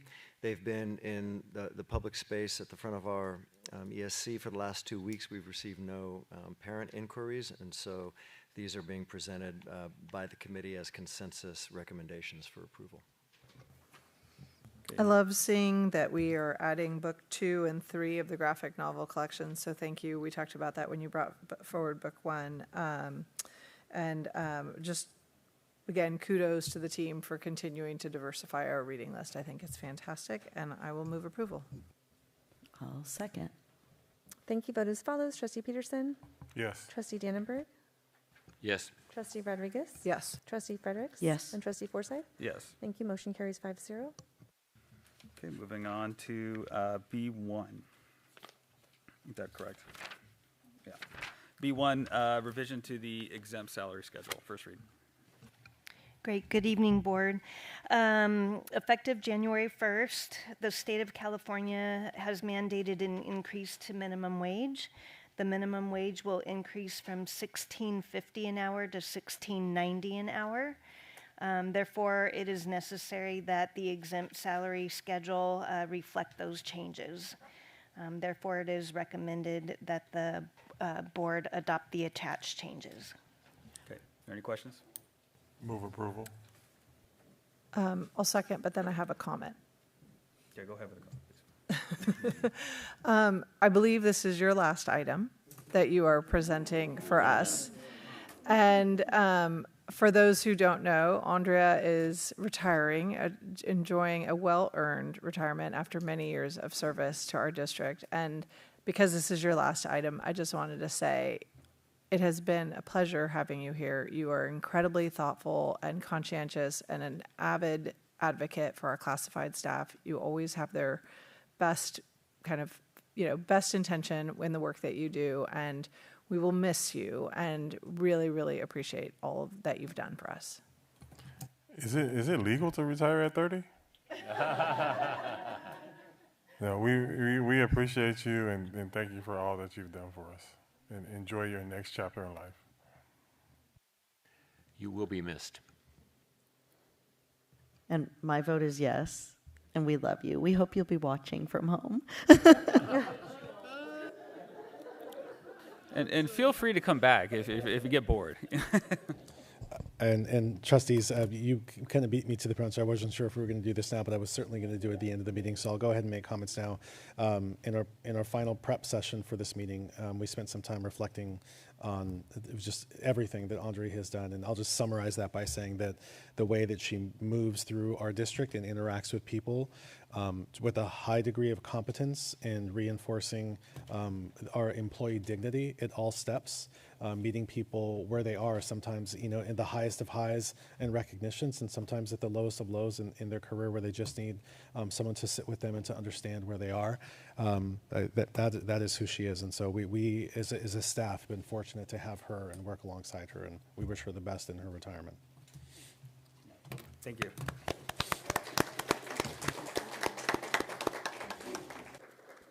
Should I do the official vote count? Okay, vote as follows. Trustee Peterson? Yes. Trustee Dannenberg? Yes. Trustee Rodriguez? Yes. Trustee Fredericks? Yes. And Trustee Forsythe? Yes. Thank you. Motion carries 5-0. Okay, thank you very much. And then moving on to action, business services, request for approval of contracts exceeding $25,000. First read. Dr. Mirza. Just any questions? I just had a question about the music for ELOP 42,000. Give me 1 second. So That's the equipment, right? I can talk about it, Yeah. actually, because I've visited their studios. Yeah, and Greg, I know you have comments on this too if you want to. So it's for $42,000 for music production, is for instruction in music and music production three days a week from January to May, about 150 students total. Supplies and equipment that they will need to purchase came under $25,000, so they didn't put that on the agenda. So this is just for the actual instruction. And I believe this is a part of the annex that is being out there. This is a local company that does like a rock band camp, and so they'll be coming to the annex and doing like the whole. They teach kids how to write lyrics and produce music, and it's really, really cool. I had a chance to visit their facility, which is also above the Ventura Majestic. Super, super cool facility. Feels like you're walking back in time. And they're going to come out and do those projects with the kids at the annex. Okay, and I got a question for Neil, probably. 10, 11, and 13, those are all in-house special ed contracted services, correct? For they're staffing, but... Those are all for temporary absences for maternity and family leaves. Okay. And then subcontract. Yeah, the contracted, yeah. And then 12 is just a speech language pathologist that we contracted. Yeah. Just for, yeah, okay. Yeah, okay. Just want to clarify on that. Any other questions? If not, I'll entertain a motion. Move approval. Second. Thank you. Vote as follows. Trustee Peterson? Yes. Trustee Dannenberg? Yes. Trustee Rodriguez? Yes. Trustee Fredericks? Yes. And Trustee Forsythe? Yes. Thank you. Motion carries 5-0. Okay, we're going to certification of signatures. First read. Yeah, it's just annual requirement to authorize individuals listed on there to sign, purchase orders, warrants, contracts, documents. And so we have to submit this every year to the county superintendent of schools. Questions? Move approval. I'll make a motion. Second. Thank you. Vote as follows. Trustee Peterson? Yes. Trustee Dannenberg? Trustee Rodriguez? Yes. Trustee Fredericks? Yes. And Trustee Forsythe? Yes. Thank you. Motion carries 5-0. And please don't forget to sign before you leave. Thank you. Okay, next up, we have the award contract for E15-25. How do you say that? Rebid. It's getting late.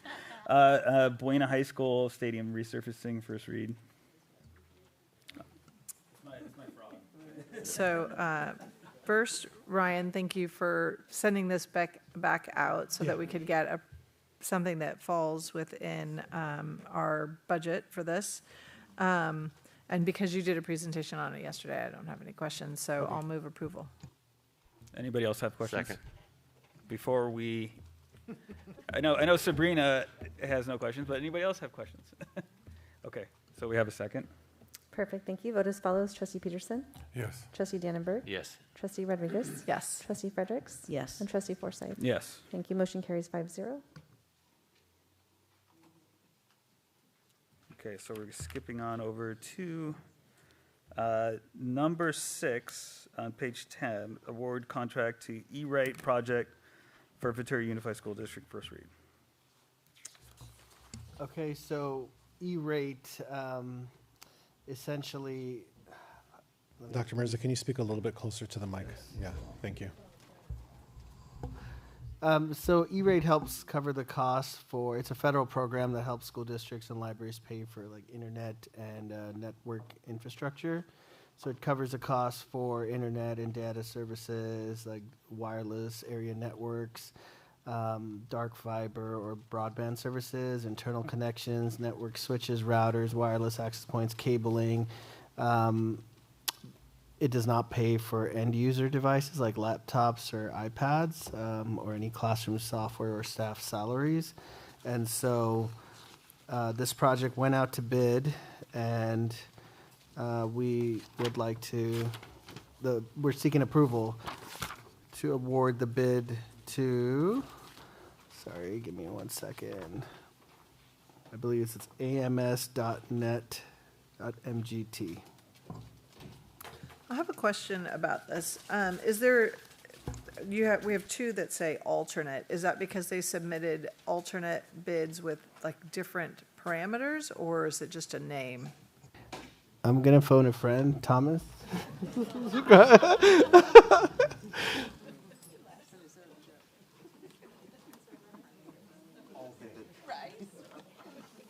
The alternate denotes parts of the bid that were not covered by E-rate. So in this particular instance, these are batteries essential for maintaining network connection. So switches connect to these batteries, maintain if there's a power outage or a brownout or anything like that. The battery takes care of the switches. They don't go out in the brownout, so they enact emergency services. The parts that aren't covered by E-rate are going to be the monitoring devices for those batteries, so that we can make sure that they can maintain a charge. We know when there's actual power outages and the like.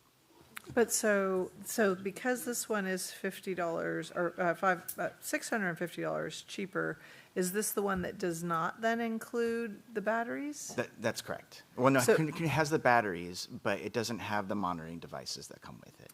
So, but we still would need those Correct. things, so we would be paying for them not through E-rate. Correct. They aren't covered by E-rate, those pieces. So the portion of this project that's covered by E-rate is, they pay 80% of the $547,000, and so our cost is only $119,000. So in reality, if we didn't have this E-rate federal program, we would have to take up the entire cost of $547,000. So with the E-rate program, it helps reduce our cost by taking advantage of these programs. just as an aside, this is the last of the E-rate funds from this last 5-year allotment. Every year we get another 5-year allotment.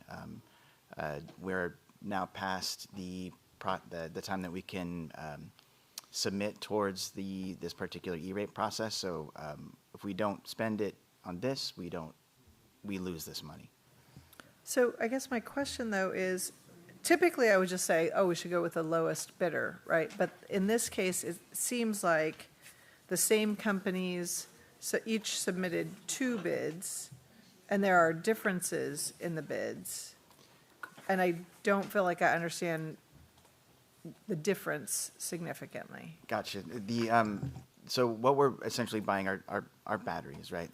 That's the majority of the bid. That's the thing that's covered by E-rate. What we also need to purchase is the monitoring tools it's a physical piece that goes inside the battery. Those pieces are not covered by E-rate. So in order to make sure that we could buy one or the other, depending on what we were allowed to allot towards this purchase, they gave us 2 different bids. One's that 80% of the E-rate funds is going to cover as much as it possibly can just for the batteries, and then the things are going to be out of pocket, which are going to be the monitoring piece. Thank you for explaining that, because that was way above my pay grade. I really appreciate the explanation. I move to approve unless anyone has any other questions. To approve. I'll second. Yeah.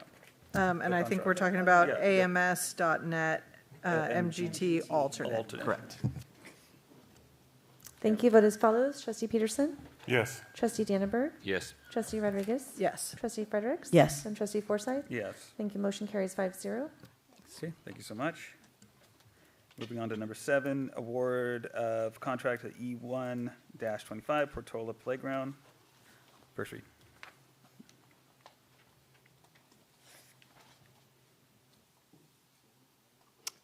Good evening, Board. Yes, this is for the awarded contract for the installation of the district procured playground equipment at Portola Elementary School. So our low bidder is Monet Construction at $1.128 million.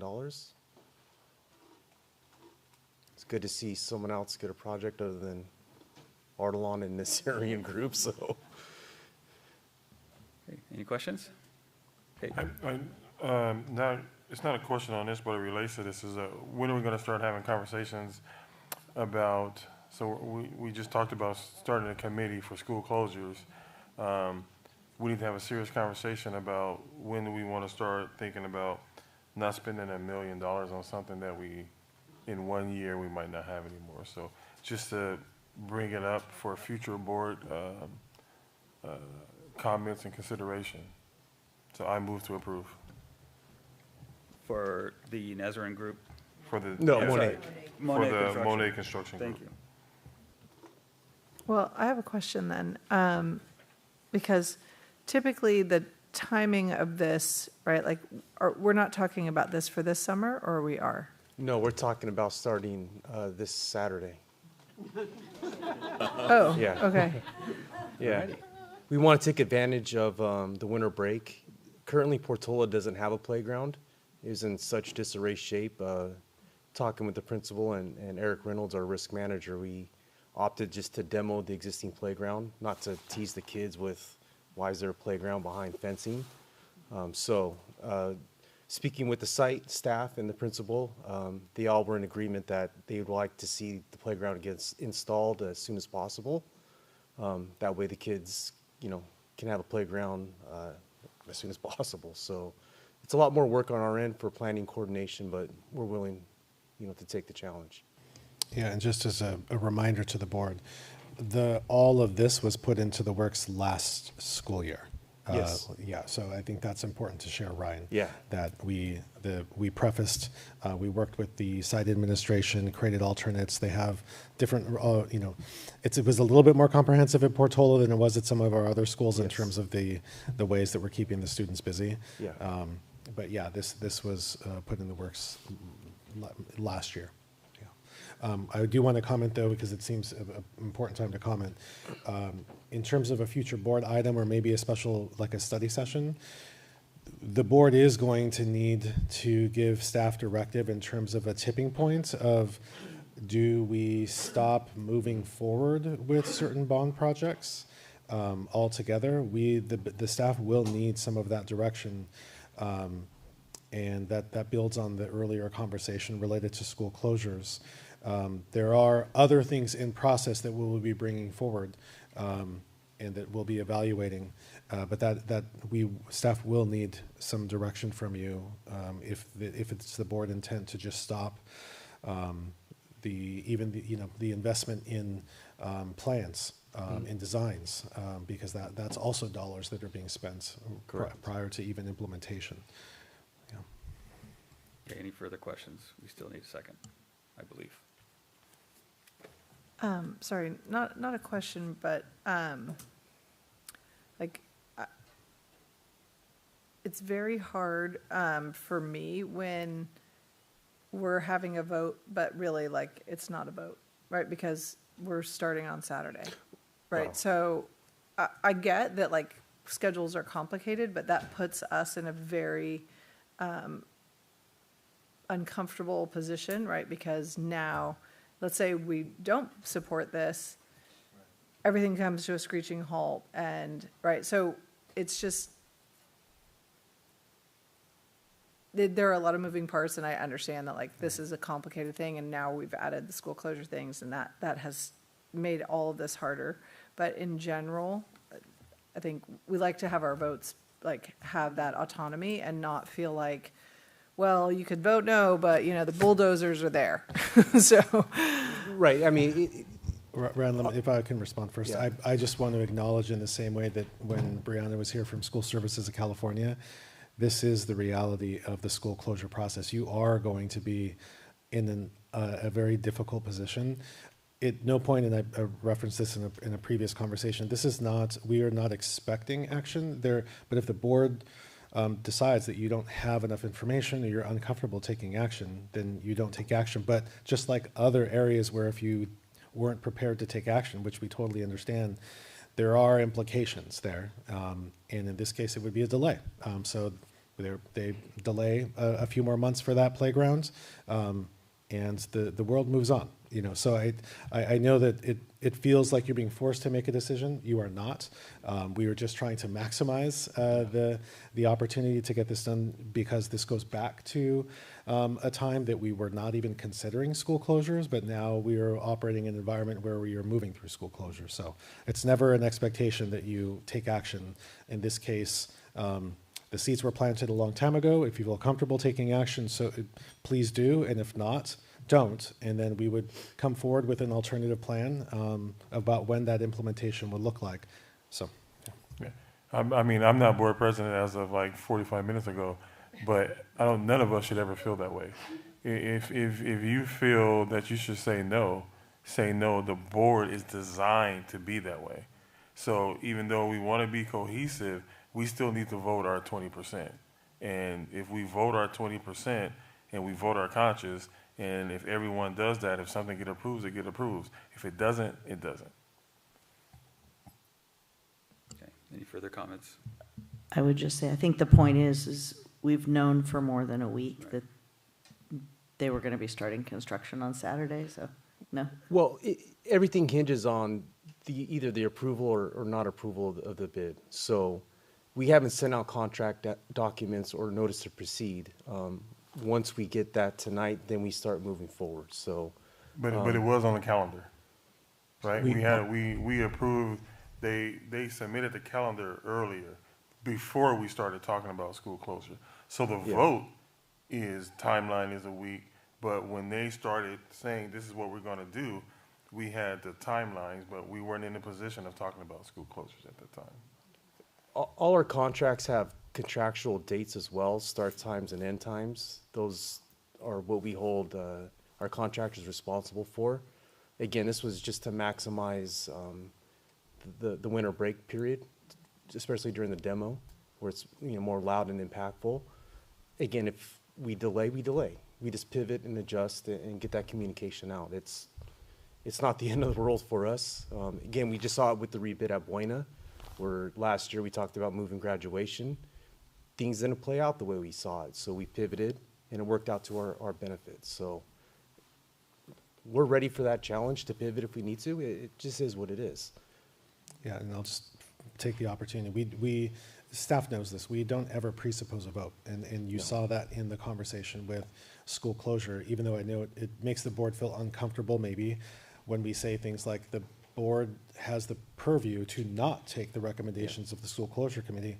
That's because we are not presupposing that you're going to take any particular action, and that applies to these votes as well. So again, if you don't feel comfortable moving forward, you went and approve it today. There are some smaller consequences. We delay that, and then you ultimately approve it, great. And if not, then we work with the administration to look at what that would look like to have no playground for the rest of the year. I mean, that's really the shorthand for what we would do.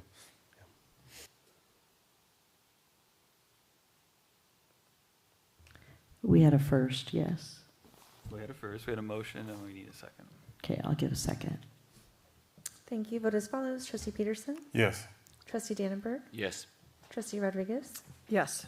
Trustee Fredericks? Yes. And Trustee Forsythe? Yes. Thank you. Motion carries 5-0. Okay, thank you so much. Moving on to conference items. We have conference item A1, presentation of district goals and education services, teachers on special assignment, TOSAs. Thank you very much, President Forsythe. Hold on one second. You got about 20 minutes. That's your presentation until we got to take a vote, just so you know. We got to take a vote to extend the meeting. That's all. Absolutely. I'm just trying to So, thank you. interrupt me at any time. Yeah, we're going to move fairly crisply. This is a bit of an extension. Oh, I thought you had to look like we're taking the break right now. This is a bit of an extension of two previous presentations we made, one on our academic achievement data and one on the LCAP. Our LCAP funds are teachers on special assignment, and of course they're the primary mechanisms by which we work to achieve real change in classrooms and in our systems to achieve the results that we want. So just a real quick prelude before I offer it up to the team. When we talk about TOSAs or in budget presentations, TOSAs, it's an expansive word for anyone that is not rostered with students. So what we're focusing on tonight is sort of the curriculum instruction side of the house. And so we're not necessarily talking about all the other important TOSAs that we have that are doing really important work, but this is, again, an extension of that academic performance data and the presentations that we've had on the LCAP in the past. So with that, I will pass it over to Deidre and Karen to take us through. And before you go, I know the public can't see this, but I like it. Every time your group talk about TOSAs, they stand up. It's like, yeah, we're here and we're ready just in case. That's really cool. So I just want to point that out. All right. Good evening, everyone. Thanks for having us this evening. Pictured here are 10 of our most dynamic employees here in Ventura Unified School District. They work really hard every day. They're not all here present tonight, but these 10 do work in CNI closely with Karen and I. And for the record, Karen, Hoost, and I were also former TOSAs, for the record. Karen will be talking a lot more about elementary, but you'll see here everyone in her department, and there are some crossover TOSAs who work both with secondary and elementary. Just a little note about our Indian education TOSA, Robin Jacobs. She's part of the team, even though she's technically overseeing the county, not just Ventura Unified School District. Okay, so our teachers on special assignment truly bridge what's our board priorities and our LCAP goals with classroom learning. And so a lot of their work revolves around providing professional development for our teachers and staff. They coach regularly every day. They're in classrooms. They're working with teachers on their prep periods to lesson plan, look at their data. They support curriculum adoption, which we are heading into soon, but also with that implementing new curriculum, modeling lessons regularly for teachers. They spend a lot of time with our new teachers, actually, not just brand new, but teachers in their first 5 years need lots of support, and they reach out to our TOSAs regularly. And they help our schools with a variety of progress monitoring. And as we actually are finishing a brand new project right now with, not brand new project, but with our monitoring, we are implementing some new structures, such as interim assessments using our CASP resources. So our TOSAs spent a lot of time teaching our teachers how to do that and are just coming off of the first round of that, and we're really excited to see some of that data. But directly, our TOSAs really support our LCAP goals, our center lane with academic achievement. And some of the examples I've already mentioned, working with professional development. I'll just say that as we went into Aries this year, our teachers on special assignments spent a lot of time troubleshooting with Aries and Canvas and how they speak to each other. So a lot of extra time this year. Thank you, Shelley, in the background there. We also spent a lot of time helping our schools with master scheduling and course placement. So the data that they are reviewing with the teachers and the administrators is helping them create master schedules and proper placements for our students in math, English language development, even helping with our co-teaching initiative. So we also have a TOSA who works closely with our gifted and talented and working through that identification process, appeals, and making sure those students have the supports that they need in the classroom. And as you know, a lot of them work on a variety of committees, such as the novel committee, report cards, and then the curriculum adoption process. So, but I think it's better that you hear from those at our school sites who work very closely with our TOSAs on a regular basis. So I'd like to thank our teachers here who spent all evening waiting for this opportunity to share a little bit more about their work and how they work with our TOSAs. So I'd like to invite Nettie Perez up from Buena High School. She is the department chair for the English department. She also is an English language development teacher. And is teaching the brand new AP seminar class, which I'm really excited to go observe this week as well. So thank you, Nettie, for being here tonight. And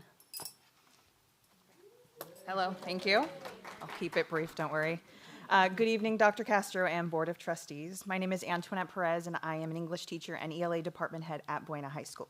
I was asked to share how the Ed Services TOSA team supports instructional practices across sites and how this work aligns with VUSD's LCAP goal for academic achievement. The TOSA team provides steady, practical support that strengthens instruction, expands access to rigorous learning, and helps close achievement gaps for our special populations identified in our LCAP goal. In the English language arts specifically, the TOSA team has supported teachers in implementing new standards, curriculum, and assessments, as well as assisting in analyzing student data to inform placement decisions, especially for our EL students. Support for English learners in particular has included collaboration around ELD materials, professional development, and one-on-one assistance in the classroom to help newcomers build foundational literacy skills. The TOSA team provides targeted support to teachers as they develop common formative assessments, plan standards-based lessons, and build effective classroom routines. Overall, the work of the Ed Services TOSA team supports the district-wide vision for ensuring that every student has access to a rich, rigorous curriculum and the learning experiences necessary to succeed in college, career, and beyond. Thank you.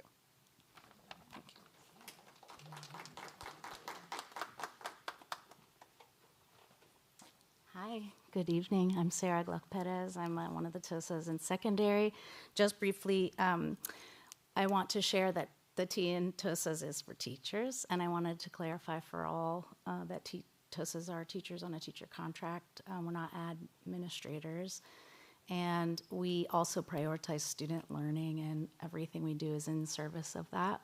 And I think TOSAs have, I just wanted to mention, a kind of unique position in that we work really closely with teachers, and we are peers with them, and we also get to work really closely with admin teams at sites, and they trust us as well often, so we get to synthesize information that's pretty unique to Ed Services TOSAs, I think, and it's all, again, in service of teachers, in service of student achievement. So thank you for hearing about us.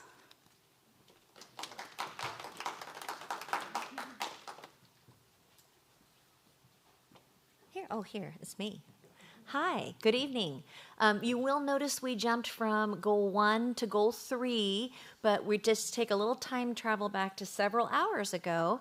You heard a little bit briefly about goal 2 when we began with compassionate systems. So as overarching part of VUSD's efforts around ABAR, anti-bias, anti-racism, a lot of our TOSAs, especially Dana Lomax, work really, really closely with those efforts, educating staff, providing resources, helping admin navigate when harm is done, right? And trying to come out to an outcome where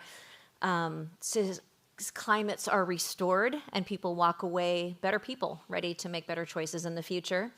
And writing and overseeing the CDE ABAR grant. So Danis, this is year 3. They spent 3 years putting this together. You will hear more about the really cool projects that all 7 schools have worked on. That was just a peek tonight of goal 2. So goal 3, engaging families as partners in education. Our TOSAs engage in a wide variety of affinity groups, helping to facilitate African American Parent Council, DLAC, Indian Education Parent Committee, and then creating parent guides for how to understand report cards, how to understand assessment results, how to understand curriculums, all those types of things, of really making sure that our parents remain informed about all of the various efforts we have going on. And I think, one of the examples I wanted to share with this one comes to us from principal at Sunset, Tomas Gaeta. He couldn't be here tonight. Actually, he could have because his ELAC meeting probably ended a long time ago. But we had originally invited him to come share about his ELAC experience. His first year at Sunset, he'd get, 1 family to come out, maybe 2 families. And so he contacted our TOSAs and said, hey, what can I do? So we started working with them, picking up tips from other sites that have worked over the years, getting resources. TOSAs would go out and present. 2 years later, the last ELAC meeting that Carlos Sanchez, our multilingual secondary TOSA, presented at had over 23 families in attendance, and it was the place to be in VUSD that night. So that's an example of goal 3, some of the work that they do there. And then goal 4, near and dear to my heart, is early literacy. And our TOSAs work hard to model direct phonics instruction. Sometimes our teacher prep programs maybe are a little lacking in some of that, like boots on the ground, really good at that philosophical stuff. So our TOSAs go in and say, well, this is how it's done. Model direct phonics, develop multi-tiered systems of support for literacy intervention, facilitate the literacy committee, classroom support for administering and interpreting assessments. This is a big one. Hurting 5-year-olds with an iPad and getting accurate results does not happen without a lot of intention. Providing training and support in utilizing all of our different curriculums, making sure kids get what they need. But just like the other time, it's much better to hear it from the actual, like I said, boots on the ground. So with us tonight, we have Sarah Files, who I had the honor of teaching alongside at Atlas for many, many years, kindergarten teacher extraordinaire. Diana Bullard, who's up there, could not end up being here tonight, so we're only going to hear from Sarah. But Sarah, come on up. All right.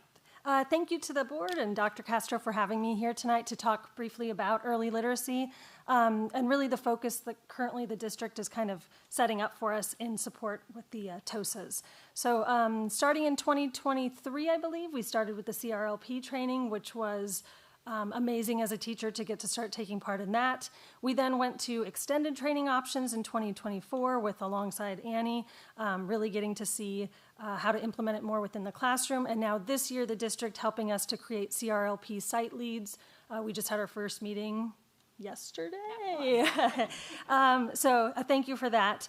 Along with these trainings, just seeing the integral part of creating strong reading routines with some of our youngest readers and learners. Along with this, we've had the support, obviously, of our continued support from our TOSA, Annie Buck. She not only provides feedback, she helps with lesson planning as far as CRLP is concerned. She helps connect us with resources to help us build stronger lessons for our students. And then along with this, we now have this year the implementation of our new reading screener, Amira, getting to be part of the pilot team last year in the spring alongside Annie. Our team unanimously voted for it in favor of Amira, but still with all new things, we found some hiccups along the way in the fall as we've started to implement it. Learning how to navigate the Amira trainer, figuring out how to implement the program with fidelity, the tech issues that have come up along the way. And throughout all of this, Annie has been a huge resource for us, helping with hands-on troubleshooting, helping come into the site, as was noted, helping 5-year-olds to log in, trying to figure out like the background of why the tech isn't maybe working so well with the Amira program itself, all the while trying to keep 27 of my kinder kiddos engaged and focused with learning. And she really has been the bridge for us, not only between the district and us teachers, but also the Amira team itself of trying to reach out to them and figure out tech issues for us. With the support of Annie, we've been able to work out some of the glitches in implementing it in the fall. And I know still coming up in January, we'll have our official screener where we'll start sharing out that information with the state as well as our families. And then going along, hopefully support from Annie, figuring out the teacher and kind of family reports and what that looks like for us for moving forward.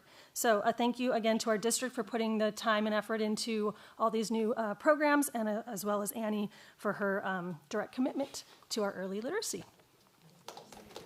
Okay, thank you so much. If we can take a quick pause, we need to extend our meeting. We got 5 minutes to extend our meeting. After a little dialogue with Dr. Castro. 11:15 sounds appropriate to get through the rest of the items here. If it were the board's intent to get to the remaining conference items, which are the VUSD wraparound services pilot, the VUSD core math elementary adoption, and the presentation of requests for proposals timeline, with taking the consent items altogether. Just so you're also aware, we do have one speaker who is speaking on 16A, 2, and 3 that has been waiting this evening as well. Okay, so if that is okay with the board to extend to 11:15, we could take a motion. Or longer. Put a motion to extend to 11:15. Okay. I'll second. Thank you. Vote as follows. Trustee Peterson? Yes. Trustee Dannenberg? Yes. Trustee Rodriguez? Yes. Trustee Fredericks? Yes. And Trustee Forsythe? Yes. Thank you. Motion carries 5-0. Sorry about that. Thank you so much for waiting. Great, thank you. Yeah, so I just want to say it's my second year now as a TOSA, and it's just been a really wonderful experience so far, being able to go into classrooms and support early literacy with our teachers and students. It's really special to me because my youngest child has a lot of learning challenges that I've had to work through, and it's set me on my literacy journey. And as we continue to work with teachers, I know they're pulled in so many different directions, so what I can do to help make it easier is so meaningful. And I think as we streamline our systems, and now with California coming out with all of our structured literacy plans, making that meaningful in the classroom, right? Not just this plan the state has put forth, but how we can utilize it to best serve all of our students and provide equity for everybody. And part of that is using Sundays, CRLP, going and modeling lessons, working with teachers on their practices, and just continuing to use that. And then now with Amira, using that data effectively, right? There's a lot of pieces and components to it, which is great, but what's gonna give us the biggest bang for our buck and not waste everybody's time? So as we continue to support and work through all these challenges with Amira, it's smoothing out. We're seeing kids are getting used to it, and it's working better, which is nice. And I think that's it. Thank you, guys. I think I'm a little tired. It's a little late. Board I questions? have questions. Calvin, do you have a question? Do you want to now, or you want to wait till the end? You tell kind me. of the end, actually. Yeah, this is the last slide. Okay. Okay. So basically, just in summary, VUSD teacher on special assignments, behind the scenes work. It often goes unseen. Sometimes I hate to think what it would look like if they didn't do all that unseen work that people don't see. But that work builds and sustains the systems that improve student outcomes, contribute to positive learning environments, engage families, increase graduation rates, and ensure equitable access to our programs and high-quality education district-wide. They ensure teachers have the tools and training needed to serve all students, including our multilingual learners, students with disabilities, advanced learners, and all those needing intervention. So sincere thank you to TOSA teams for their work and for them braving it out tonight. And thank you. And does anyone have any questions for us? Okay, we'll start at Calvin, please. I know I don't have any questions. Thank you for all you do. I saw the work being done. So thank you. I too would like to thank all the people that are doing all the hard work for us. Thank you. So I have questions. I'm sure this is not a surprise that this conversation came out of our budget concerns during last year, and kind of trying to understand what people do and how that adds to the sort of larger picture. And you all know I'm not an educator, right? So I come at this from a deficiency already because I don't have that experience. But I kind of wanted to understand from our TOSAs, like when because you listed a lot of different things that you do. What I'm trying to understand is, like, in a typical week, what amount of time is being spent serving directly in, like, helping people plan lessons, helping them look at their assessments, helping them understand how to translate information for students. Like, what does it look like in practice? It varies in elementary and secondary for sure. So we have our grade level collaborations every Tuesday, Thursday in the spring and fall for each grade level. So during that time, we do kind of the overarching themes. And then the weeks we don't have the collaborations, that's when I have more time to go into individual classrooms. So it just varies week to week depending on those meetings. And so do teachers self-identify saying, look, I'm really struggling with trying to use this new curriculum and I need somebody to come in? Is that led by principals saying, hey, this Both. person, like, wink, wink, needs some help? And I think sometimes, especially newer teachers, don't always know where to ask. So then the principal will come in and then email us too, or teachers will reach out because they talk to a friend. They say, oh, ask this person. And for me, I know when I was a classroom teacher and new to our district, I would reach out to Gina Young all the time. She was my savior. So that was going to be my next question, is that, like, what did this look like before, when we didn't have as many TOSAs in our district? Right. I've been in the district about 10 years, and I think we've always had more TOSAs. Yeah. A lot more. The thing about TOSAs too is because we're supporting district priorities and board goals. For example, Deidre mentioned when she was a PE TOSA. We no longer have a PE TOSA. That was a push for new curriculums and understanding new frameworks. I was an SEL TOSA for a year when we were introducing that into district. We had an NGSS TOSA. So it's always shifting based on initiatives, assessments, needs, all those kinds of things, right? So I think the roles shift, but we could look at graphs, but I don't think we have any more than we used to. If anything, it feels like less. We have fewer because we used to have tech TOSAs. You said science TOSA, EL. There were more TOSAs. When we're talking about, like, this group, the Ed Services group, we have fewer than we did in years past.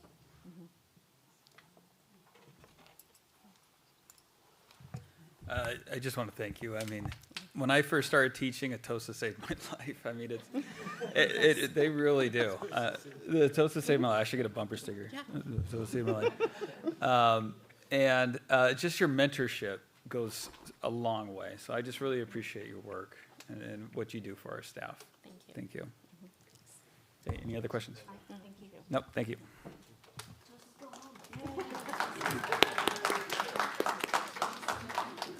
Okay, we're going to move on to presentation of proposed VUSD core elementary math curriculum adoption 2026-27. Greg.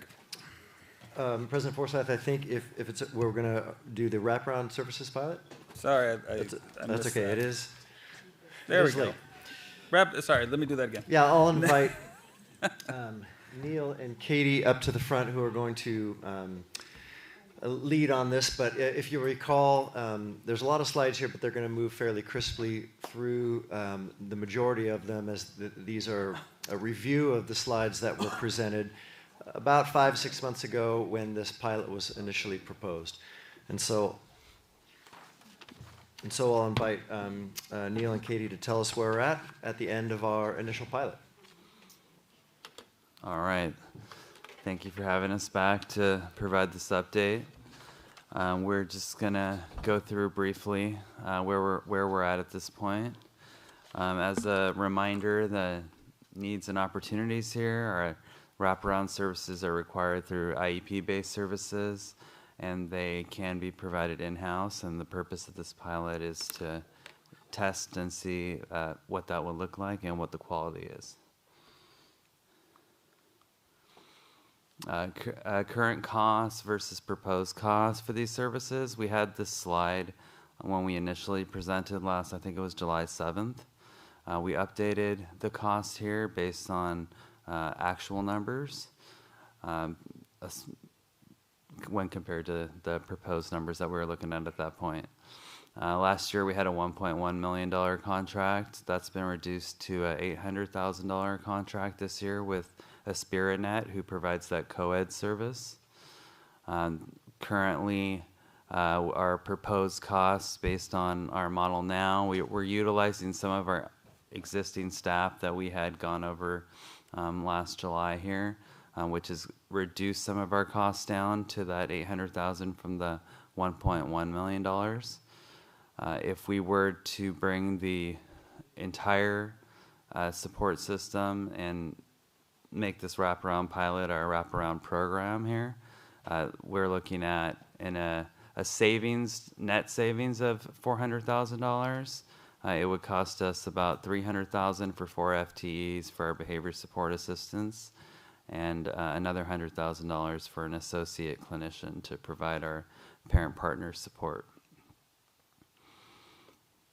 Katie's gonna go over the different programs and what the models look like right now. Hello, good evening. So this is just an overview of what co-eds is. This is the current standard of what we have now. It's through AspiraNet. The current model or delivery model is they have 3 options, right? They have a youth partner, a parent partner, and then what we call the full package, which has a youth partner, parent partner, and family case manager. Those team components, the delivery model is about, it's across the school, home, and community settings, and then it does require an IEP team to review and determine whether or not they're ready to exit. We currently have 22 students that currently are enrolled in co-eds right now in our district. So real quick, what the options, that's following least restrictive environment, right? Option 1 would be the least. Correct, Okay. yes. Option 1 is just a youth partner, so that's just a youth partner that usually goes into the school setting and or at home or in the community, and they provide up to 4 hours, sometimes 5 hours a week. And then the parent partner is just the parent partner only, and then the option 3 would entail all 3, and to include a family case manager, and they have weekly meetings. I can just add to build on that. It's not necessarily like a least restrictive down to the most restrictive setting, like you're looking at a continuum and the rest of special education. Their model, I think we went over in July, isn't based on any type of assessment. It's just a IEP team decision. So whatever is voiced in terms of needs, whether it's for the student or whether it's for the parent or both, that's kind of the determining factor in those IEP team meetings on which option has been selected traditionally through the traditional co-eds model. Okay, so that's at the parent. Okay, I think I understand now. Thank you. All right. Moving on to our VUSD wraparound service model, which is our pilot. Again, it is looked at as an intensive short-term service provided by the school district, similar to what co-eds provides.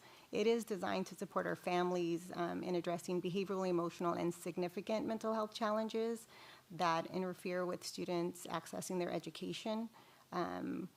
It offers coordinated services across both school and home environments. If you want to, there we go. Our wraparound model is an integrated approach. It's one option, so we didn't have 3 options like you see in co-eds. It's, again, an intensive 6-month support model. In this model, we have a youth empowerment coach, which is completed by one of our behavior support assistants, and then our parent engagement specialists, which is currently one of our clinicians in our district. And so within that service delivery, they can provide supports across school, home, and or community setting. And then as you can see here, there's a phase timeline. Phase 1 within that time is like engagement and assessment. And then phase 2 is intensive supports. Our behavior support assistants do provide support 4 days a week for 1 hour each day to the students that are currently in the pilot. If you want to move forward. And just to add to that, in comparison to the previous model, our rationale behind providing every student with that kind of comprehensive support was to give that true kind of wraparound model where we're giving the student support, but also the family support at home. In contrast to the option 1 and 2, we found when working with families and students and getting feedback over the last couple of years that the students that were receiving that option 3, that kind of comprehensive package, were the ones that had experienced the most growth and given the most positive feedback in terms of their experience with the program. And Neil and Katie, just in the interest of time, it might be beneficial to just fast forward to the pilot portion. Absolutely. And to give the update. So that way we can make sure that we get the other 2 items going. All right, so we started our pilot in July, and we have 3 students that we started with. Those students range from, number of students, range from elementary, middle school, and high school students. Some of our students that were in the pilot some of them are in county programs and or non-public schools and are in our therapeutic programs. If you want to go back. Let's see here. And again, our participating staff. All right, so a review for preparations, what we ended up doing was ensuring that we had staff readiness prior to starting our pilot. We wanted to ensure that we had fidelity to the model. We coordinated with schools to determine which students would be ideal for this pilot. 2 of the 3 students that we have previously had co-ed supports between 3 to 5 years each. After speaking with some of those families, I think they were ready to transition. We talked to them a lot about what are some of the hurdles that they've experienced over those 3 to 5 years, and we just made sure we wanted to address those challenges. Throughout the pilot, we were tracking progress with success. We obviously created wraparound goals for each student. We created family engagement and satisfaction surveys. We also have monthly team meetings, which includes the families and the schools, and of course the wraparound team. And we continue to pivot where we needed to, and then still learning a lot from the school teams on their feedback between the 2, between co-eds and our wraparound pilot. That's, again, our tracking.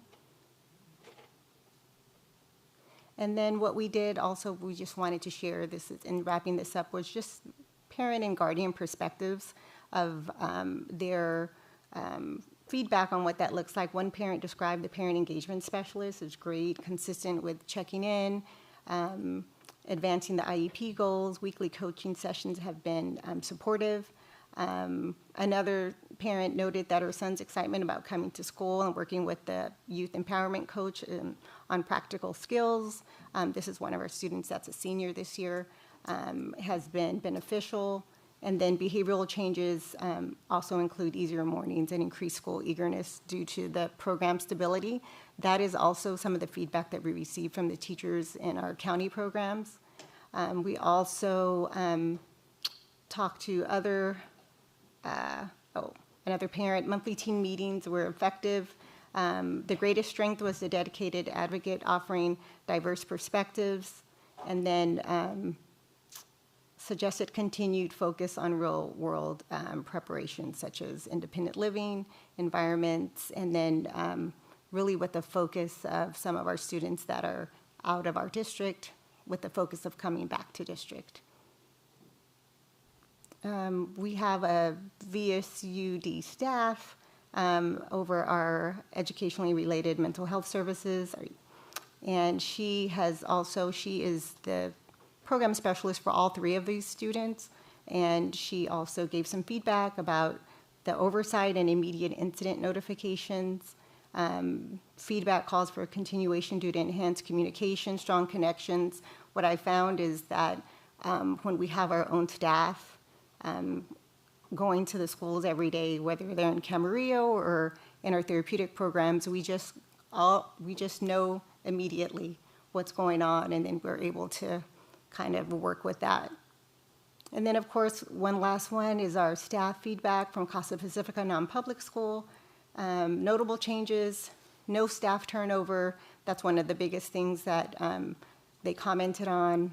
And then they're just saying that this is a really seamless and competent BSA that is there providing support day to day for those students.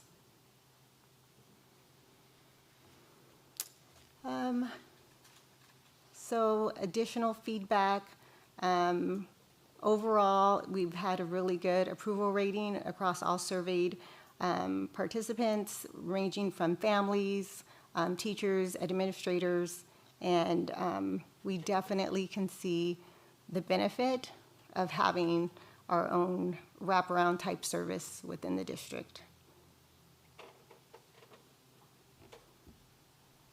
And then just looking ahead, this is our last slide here. Just ongoing monitoring of students and family progress, incorporating feedback to better serve families, expanding outreach to additional parents and sites, expanding collaborations with community partners to bolster peer support networks. And overall, this 5-month pilot demonstrates the viability of eliminating the co-ed's contract and providing these services in-house. So as you're going from pilot, you're going to be implementing it throughout the district, is that correct? After this process, or how does this work?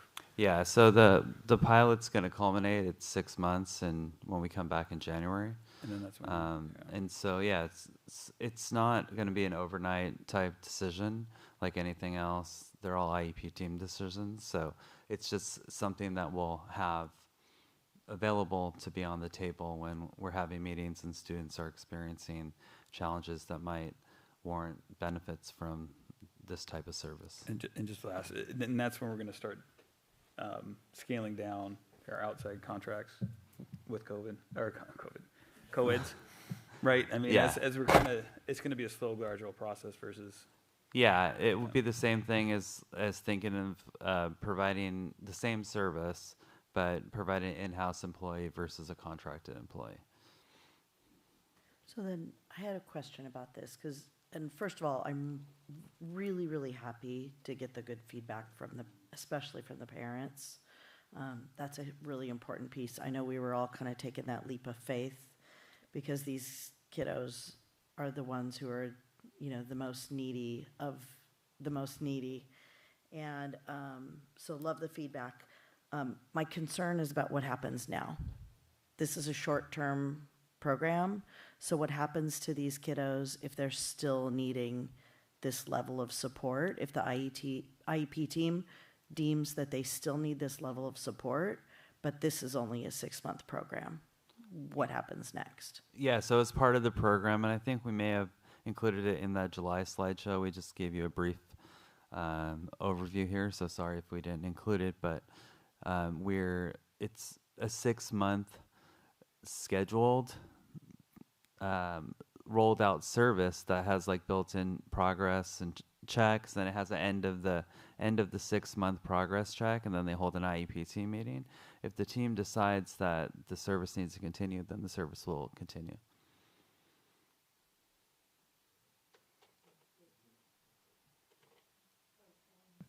Yeah, so I just want to understand the staffing. So we had 3 of our 21 students chose to participate.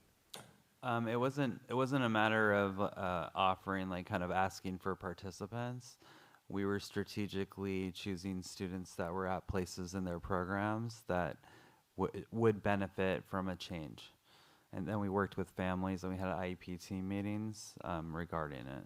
So we wanted to have up to, anywhere between, hopefully not a single participant, but we wanted to have up to 5 based on like the total number of students that we had at the end of last year. So 3 were ideal. 2 of the students that we were looking at ended up exiting from the service completely, like graduating from it. So we stayed with the 3. We didn't want to push it on students that weren't in the right place in their program to make that type of change. Okay, but so we have 21 students who are currently receiving co-eds, but we kind of selected 3 that seemed like a good fit for this pilot. Is that? Correct, we have 22. Yeah, okay, so currently we have 22 students. Yeah, I mean, it could change. I'm sure it day to day. changes, yeah. And then participating staff, it looks like we had 1 youth empowerment coach and then the parent engagement specialist. Were they full-time working on these 3 kids, or did they have other responsibilities as well? Yeah, I can speak to that. The clinician, which is the parent engagement specialist, is actually one of our special education clinicians that is over our therapeutic program at Ventura High. And so he worked with those 3 families alongside having his own caseload as well. And then the student behavior coach, she is actually one of our behavior support assistants on our behavior team. And she is the one that was working 4 days a week with each student. So I would say about 90% of her time was providing support for the pilot. And the reason I ask that is, right, because if we're looking at scaling, right, like if this was a portion of someone's time, but now we're talking about potentially scaling that up, does that mean hiring staff, or does that mean moving people from things that they're currently doing to this? Yeah, I think Greg's going back to that slide. So based on our numbers and our current needs, we anticipate we'll need 4 total FTEs dedicated to the initiative, and 1 associate clinician. So that would be in addition to our current staff.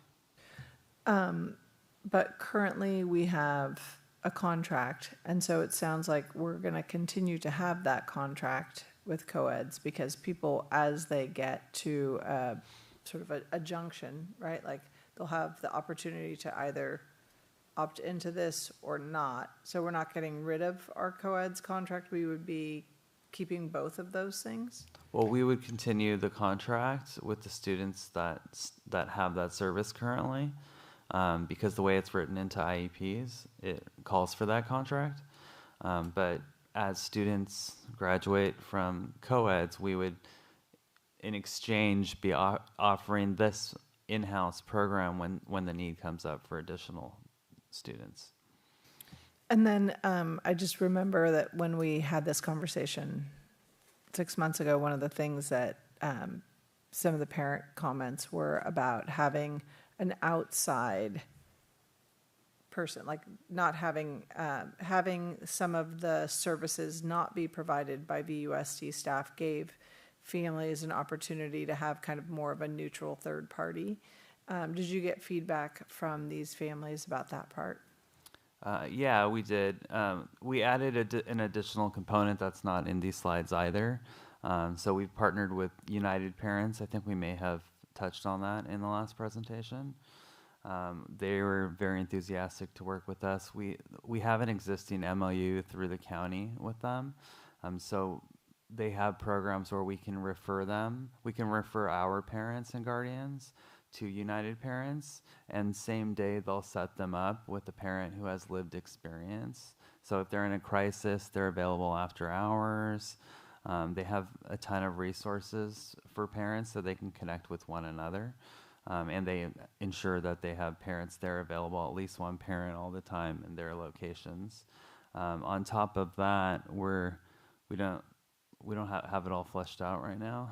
So hesitant to say anything about it here, but we are working with them because they don't have a group. They have groups that meet that cover a variety of topics for parents and guardians, which we're very excited about, and the parents that we have put in touch with them have been very enthusiastic about. But there is nothing in Ventura. The closest ones are Fillmore and Oxnard for those groups. And so they've verbally agreed with us to host something here at Ventura if we can provide a space for them. So that's something that's in the works as well. Yeah. So I just want to understand this. You're proposing $400,000 in increased expenditures. How is that going to be offset by anything? You still have the vendor cost of the $800,000, and if I heard you right, you're saying that's not going away until all the kids that are presently there. Yeah. So to clarify, yeah, that's concerning. To clarify, we wouldn't be adding these positions until we're decreasing the contract cost. We would be bringing cost in-house. So it wouldn't be something that's going to happen all at one time or unilaterally. But we estimated that if we continued to have the same caseload of students throughout the district, it would cost $400,000 less if we were operating the program in-house only. But we will not add any positions until we've decreased from the utilizing staff from the contract. Okay, thank you. Okay, we have about 20 minutes left in the meeting. We do have a public comment. If there's any other pressing question, let's go ahead and move the public comment. Okay. Brian Schumacher, give me just one moment to bring up the timer for you, please.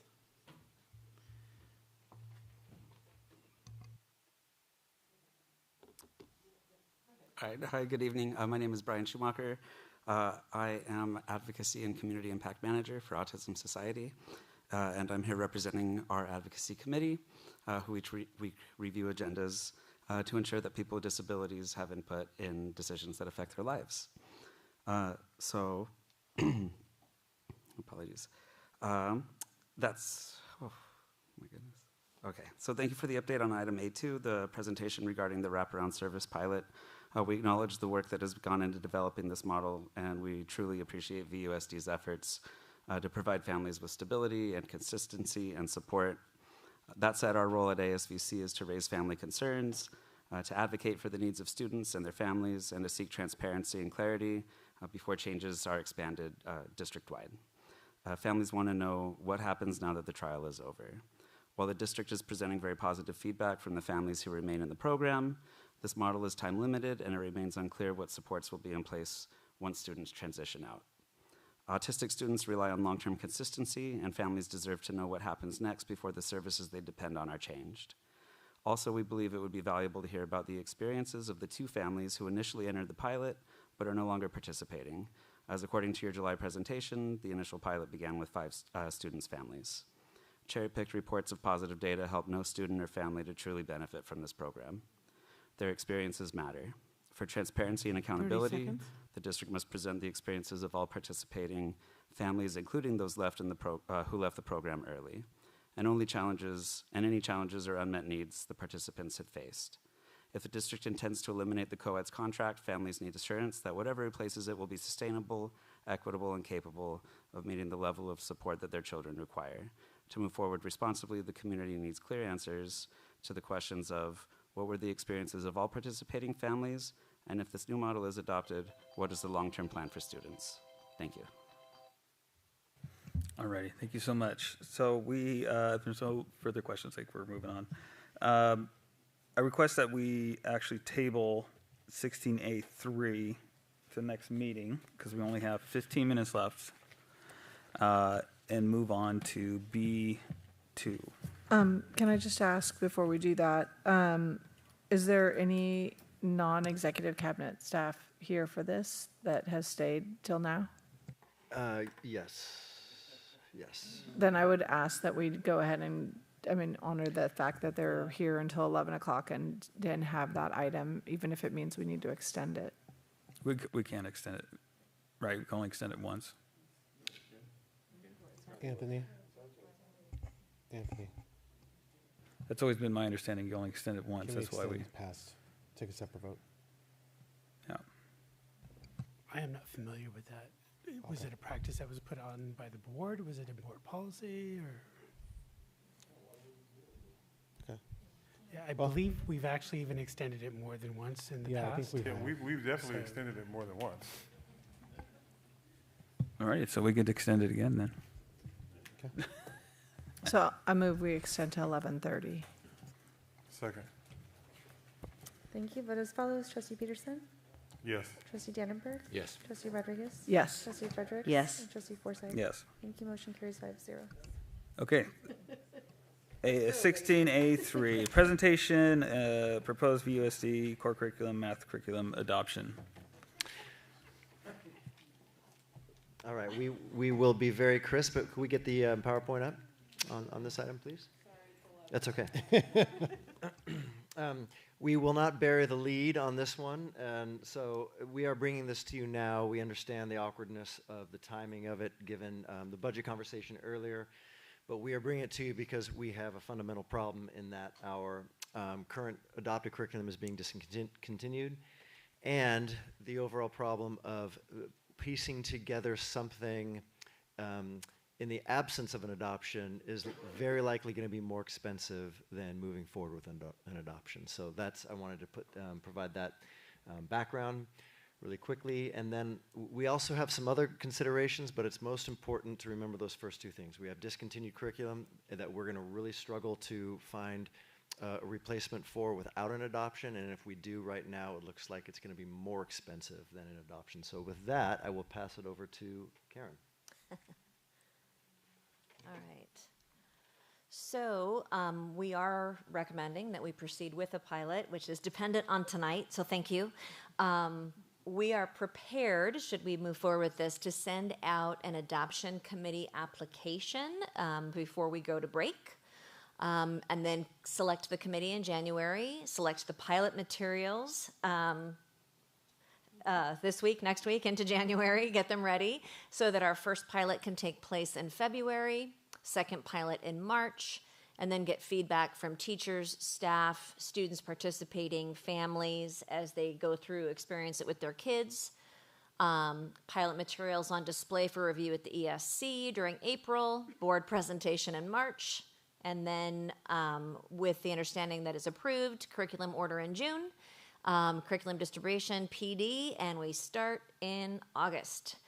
It's very much more time crunched than we had hoped, but as Dr. Bayless said, there is no curriculum for us to purchase next year. They have said they think they can get us most of the books we need. So we have begun to get some preliminary ballpark estimates from some of the California approved curriculums. And you can even see, kind of glancing at this chart, there's no names because these companies agreed to give us a ballpark. It's not contextualized. They haven't offered us, you know, a contract or PD or with or without manipulatives, all those things. So they just said, we'll let you put up a ballpark, but no names at this time. But you can see Publisher B, for example, is 1 year, $521,000, 8 years, $240,000 per year. So you can see there you begin to accrue cost savings with a contract as opposed to a one-off year purchase. And then we have a lot of potentially frequently asked questions. You want to tag team? Sure. I'll take it from here, and we're just anticipating some questions that might come up. And there are free curricular options. Those are in air quotes or actual quotes because nothing is truly free. There are always costs associated, even if the curriculum itself is free. For example, we have that in our model biology curriculum in high school, but there's still professional development costs and sometimes free curriculum that is not complete. They say it's going to be complete, doesn't ever become complete because somebody doesn't come through, and we've had that problems in the past. So all things equal, we'll of course choose the cheapest option aligned to the lowest bidder concept. We are asking publishers right now what the ballpark costs are, and if something is, and we already have encountered one that is so overwhelmingly expensive, we have said we will not even look at that one. So that was critical. Why don't you go to the next slide, Karen? Maybe I'll just do the first one. I'll send the other one to you.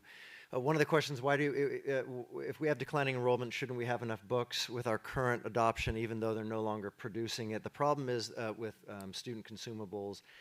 Those student consumables that year to year are part of our Williams compliancy, compliancy is not a word, even after 11 o'clock, it's not a word. We wouldn't have access to. In addition, all the digital licenses we would lack access to. So that's really important for the public to know why we still need to move forward despite declining enrollment.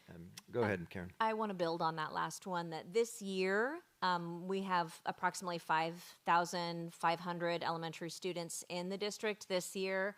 Our TOSAs, our admins, we all went out and scoured all of our book rooms at all 17 elementary sites, and this year's order was less than 500 books.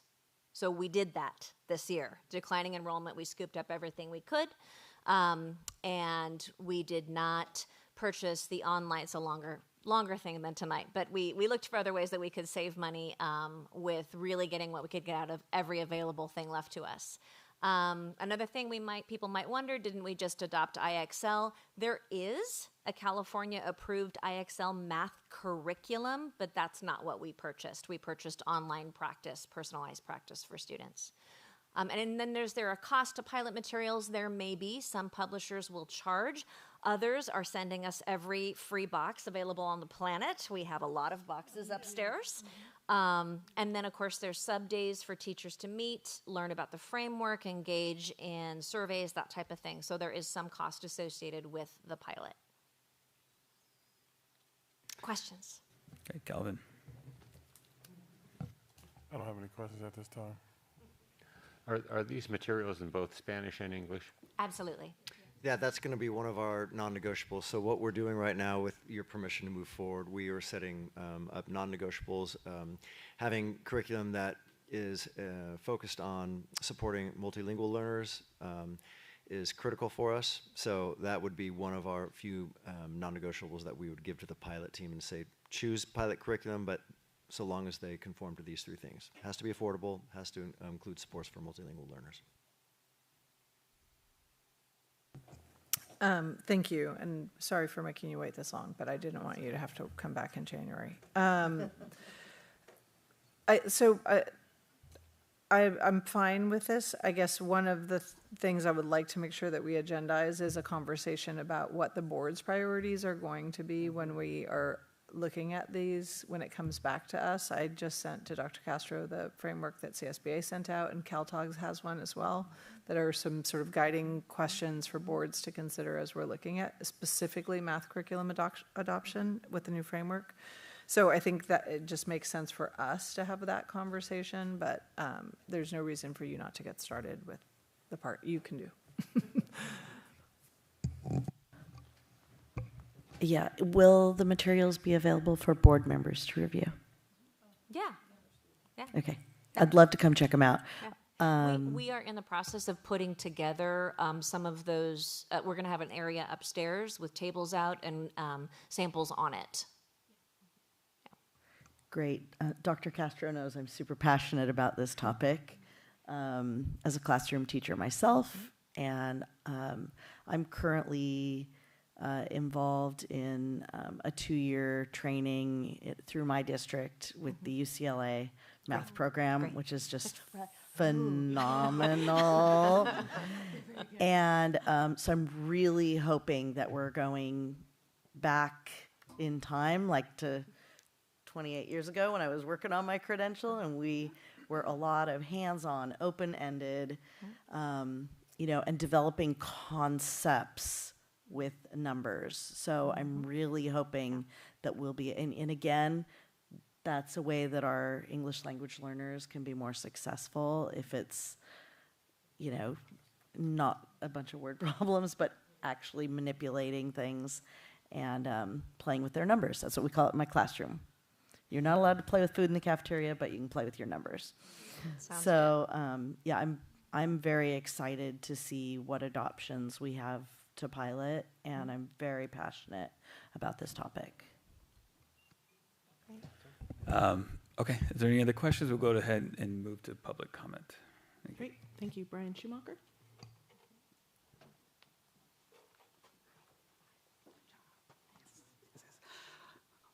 Hi, good evening again, Superintendent Castro, members of the board. Again, my name is Brian Schumacher, and I am again speaking on behalf of Autism Society and our dedicated advocacy committee.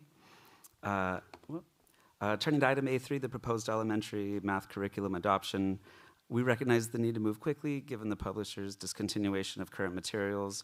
At the same time, we just want to remind the district that autistic and disabled students rely heavily on accessible and consistent and well-supported instructional materials. So as the district moves forward, families need confidence that the selected curriculum will support diverse learners and provide clear accommodations and include strong professional development so educators are prepared to implement it effectively and with fidelity as well. Please know ASVC is proud to be your partner in building a more inclusive and equitable future for all students, including those with learning differences. So we thank you for considering diverse learners and their unique paths to success as you move forward with the implementation of the district's new educational materials. Thanks for your time. Thank you. And President Forsyth, I'll just make a quick comments because we skipped past all of this. The energy and intensity around math is needed in our district. There's a moral impetus, but there's also an educational one. We are looking very forward to building upon our time spent at CSBA, looking at the frameworks and the mechanisms by which we can ensure, based on obviously our one public comment on this, that whatever curriculum is ultimately adopted is something that benefits all of our students, especially those that need it the most in mathematics. So thank you. And it sounded, I just want to make sure, confirming that you were, we have consensus to move forward with the pilot. Okay, thank you very much. Alrighty, so let's go ahead and move to business services, conference item B2, presentation of proposal RFP. RFP timeline, sorry. I'll make this quick. Our 255 West Stanley Avenue, Ventura, California, 93001 property, this district office property. We are ready to put this out for RFP, and this is a tentative timeline. You're looking at week of January 5th that the RFP is released. The deadline for proposals to be submitted from interested parties will be March 5th. And yeah, that's it. And then we'll work through the process and we'll bring back at a later time meet with the property subcommittee and the board when proposals are received. Okay, any questions? Okay. Thank you so much. Moving on to consent calendar, we have one item that was pulled for a later date. That was A12. Wait, is that how you say it? No, A2. I believe it was 17A2. 17A2, thank you. So if there's any other item that we need to pull. Okay, so I'd take a motion to approve the consent agenda minus that one. I move to approve the consent agenda as amended. Second. Thank you. Vote as follows. Trustee Peterson? Yes. Trustee Dannenberg? Yes. Trustee Rodriguez? Yes. Trustee Fredericks? Yes. And Trustee Forsyth? Yes. Thank you. Motion carries 5-0. Okay, moving on to, hold on one second. Board reports. Can we do a quick board report? Or should we? Okay, we'll hold it. Typically, we would share after AEC what sessions we attended, but given the tardiness, I think we should push that to January. Okay. Shannon? The bond measure meeting last night, but we'll just, we've got plenty to talk about, but let's just do it in January. Will do. Okay, coming events. They're up on the screen. Hope everybody enjoys them. Thank you. Okay, if there's future board items. I heard that we want to add, I'm just going to call it a study session, but a conference item around math curriculum and board priorities as it relates to the adoption. I had also had a couple of conversations with board members as it relates to coming out of our governance session, a broader conversation about, I'm just going to say vision, mission, values to the board. I wanted to know if that was, we had consensus to move forward with that. Okay, so those were the only two that I'm aware of. Okay, there's no other. I'd like to agendize maybe a conversation around our agendas, our board agendas. I don't think it's fair to staff for us to have agendas where we're going till 11:30, right, on items that really like we aren't having conversations about because we're tired and everybody needs to go home. And also having people stay to present to us and then have to be in a classroom tomorrow at 7:30, like feels unkind. And I know they're happy to talk about their work, but still like it just is a lot. So can we agendize a conversation about how we are agendizing items on so that we can maybe make more of a plan for these things? I know there was one suggestion that we have study sessions or a meeting just for that, right? For these kind of, not study sessions, I guess, conference items. If the board is okay with me working with the president and whoever ends up coming up on the next agenda, I kind of feel like, aside from the math curriculum, these things are not mutually exclusive, right? It's how do we want to spend our time? What is in that one element of that is how is that reflected in the agenda creation and the way that it's structured? So that vision, mission, values conversation, I feel like the agenda and other processes would also be a part of that if you're comfortable with that. Okay. And there'll be other elements to add to that too. Okay, there's no other comments, board comments? My only other thing is just a technicality. The date requested for the school site bylaws was actually October 14th. Thank you. We'll make that adjustment. Okay, so I'll entertain a motion to adjourn. Move to adjourn. Second.